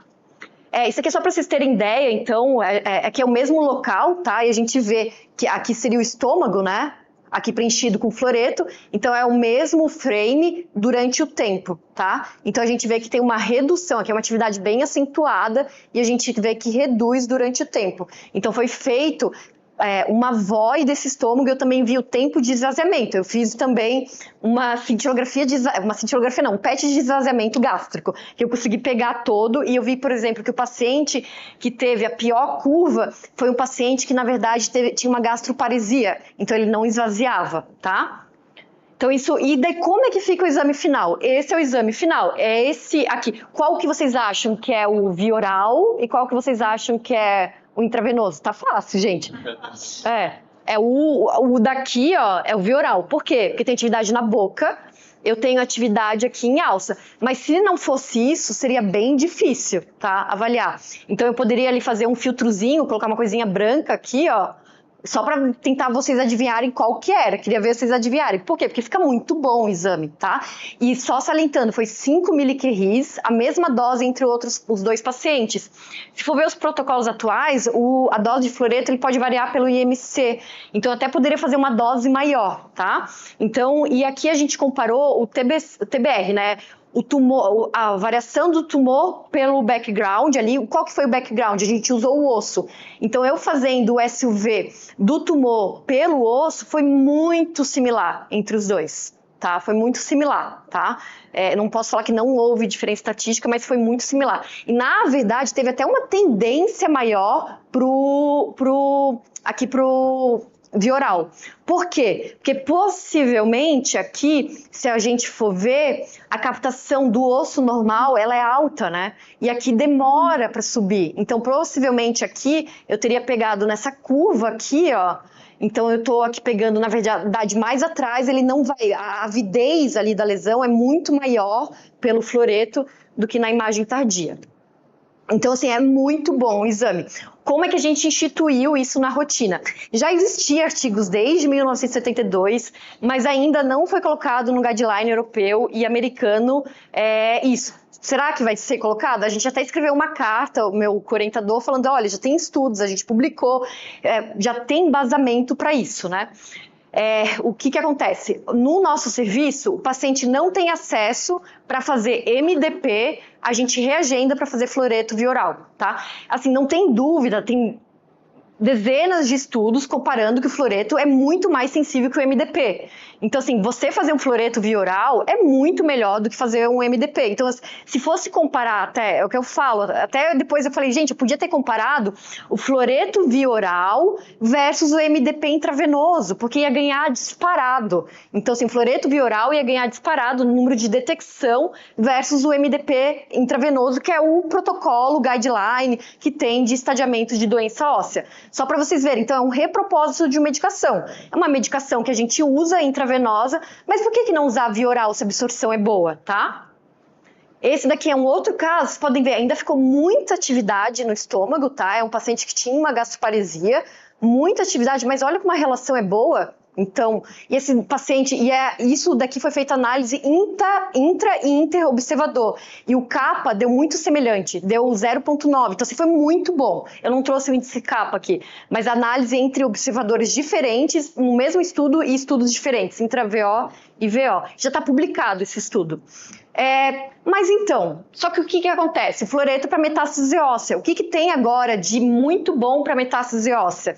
Dos pacientes que mais têm câncer, né? Que é o tipo de câncer mais frequente. É o PSMA e o flúor para mama. Então aqui tem uma paciente com lesões de mama, que tem lesões escleróticas, que não captam, que provavelmente é lesão tratada, e lesões que captam. Então o que eu vou fazer com o fluoreto, né? Assim, fluoreto é bom, mas tem estudos que são específicos. Lembrando que o fluoreto é adsorção na fase mineral. Então, o que eu vou usar para o fluoreto? Daí a gente pensa também no repropósito de indicação, tá?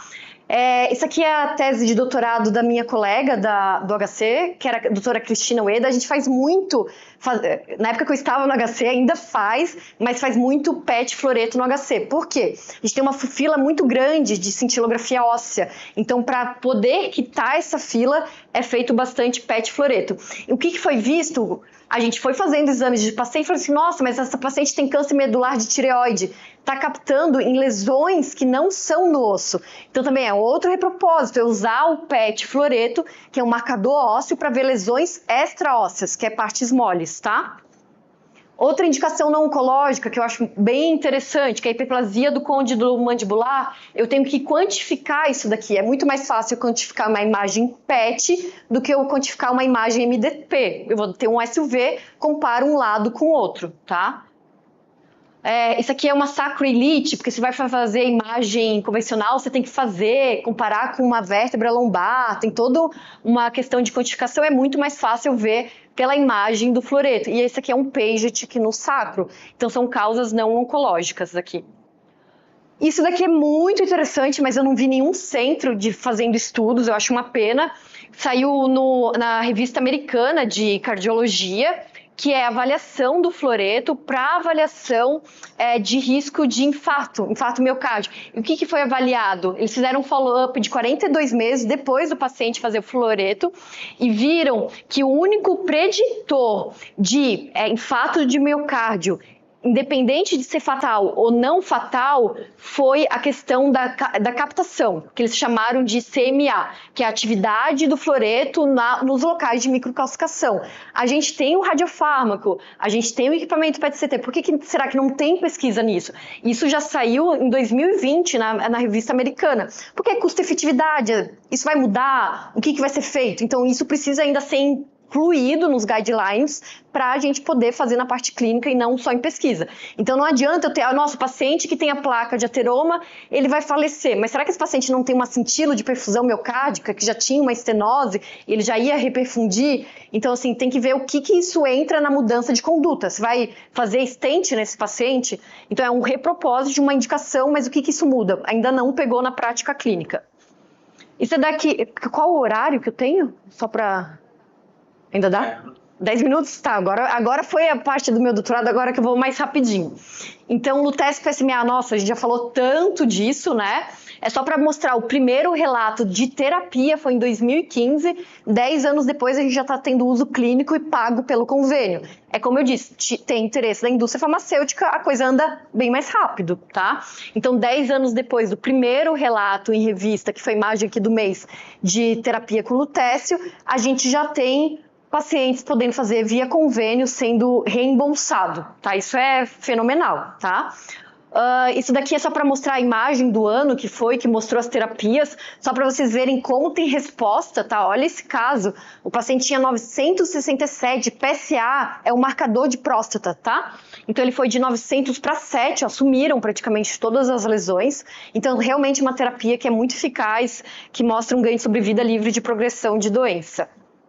E quem é o paciente que tem indicação atualmente, que é a indicação em bula do Pluvicto, são aqueles pacientes com câncer de próstata metastático resistente à castração. Para ter outras indicações, tem que ter estudos clínicos mostrando que tem ganho, benefício para o paciente, tá? Aqui da molécula, eu já não vou mais tratar, que acho que já foi bem... Várias apresentações mostraram. Esse aqui é um relato de caso que a gente fez em 2021, tá? Que a gente estava fazendo a pesquisa para resfriamento da glândula salivar lá no HC. Por quê? Vocês veem como capta muito glândula salivar? Lá no início eles falavam assim, olha, tem que resfriar a glândula salivar. Daí o professor Tati, que foi meu orientador de doutorado, ele disse, não, por que a gente não pega o galho 68 e a gente resfria a glândula? A gente fez esse estudo, a gente ia publicar numa revista maior, mas daí um mês antes, a gente estava escrevendo o draft e foi publicado no European, o mesmo estudo europeu, com o mesmo desenho que a gente tinha feito. Isso é importante para salientar que também não pode demorar para publicar os nossos resultados também, porque às vezes deixa de ser inédito, pede o inédito. Então assim, era uma coisa que ninguém tinha feito, a gente estava terminando, ia publicar, que era até um desenho bem simples, a gente pegava, o paciente ia fazer PET com galho, a gente resfriava uma glândula salivar e fazia o SUV de um lado contra o outro. E a gente viu que não tinha diferença. A gente estava na fase de escrever e daí foi publicado o mesmo desenho, tudo igual, só que estavam mais adiantados que a gente. Então perdeu o ineditismo. Mas nisso o que a gente fez? A gente viu que tinha algumas coisas estranhas. Então o PSMA não é tão específico de próstata como se fala, tá? Então aqui a gente tem um caso de um meningioma intracoraniano, isso é uma lesão benigna, que capta, tá? Será que esse paciente... Agora uma pergunta que nem eu sei responder. Se esse paciente fosse fazer lutécio, faria? Eu não me lembro se eu vi casos disso, tá? Será que eu contraindicaria por ele ter um meningioma? Porque vai captar aqui. Qual o valor? Isso provavelmente seria discutido em tumor board, teria que discutir com alguém que já fez. Se contraindicaria ou não fazer o lutécio, ter um meningioma captando, tá? Aqui só para mostrar outras indicações, tá, de PET PSMA, ó, câncer de glândula salivar, olha como tem várias lesões, tá? Câncer de tireoide, isso aqui é um iodo refratário, então ele não capta mais iodo, hepatocelular, como capta, e de mama. O que isso fala? Nossa, mas será que eu posso tratar com lutécio?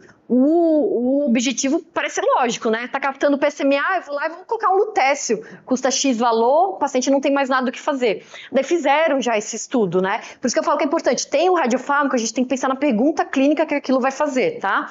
Fizeram estudo para neoplasia de glândula salivar, muito óbvio, né? Poxa, a glândula salivar capta muito, metastático, vamos tratar. E o que eles viram que, na verdade, não teve, tá? Sobrevida, não teve resposta objetiva. Eles tiveram alguns pacientes que ficaram livres de progressão durante alguns meses, mas depois todos progrediram, tá? Será que eu acho, assim, que uma das coisas que talvez ajude é a combinação do tratamento de lutécio com outros tratamentos. Então, será que combinar isso daqui com uma quimioterapia, eu não vou ter uma resposta mais favorável? Mas é tudo dúvida clínica e pesquisa clínica que, infelizmente, é caro e às vezes é difícil de fazer.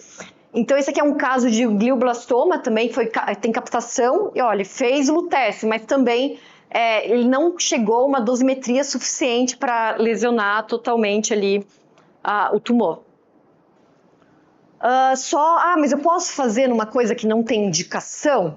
Então, assim, tem o princípio do uso compassivo que fala, né? O uso compassivo é o quê? É aquele paciente que não tem mais o que fazer, não tem mais terapia nenhuma naquele caso, e apesar de ser off-label, eu vou fazer porque vai ter um benefício. Então, isso é o uso compassivo, isso é feito naqueles casos que eu não tenho na esperança de salvar a vida do paciente. Então, mesmo não autorizado pela Anvisa, mesmo não tendo, se eu tenho, então, uma intervenção, por exemplo, fazer um lutécio PSMA no paciente tireoide metastático, que não tem mais o que fazer, não estaria errado. Apesar que esse daqui o Brasil, ele não está no Helsinki, né?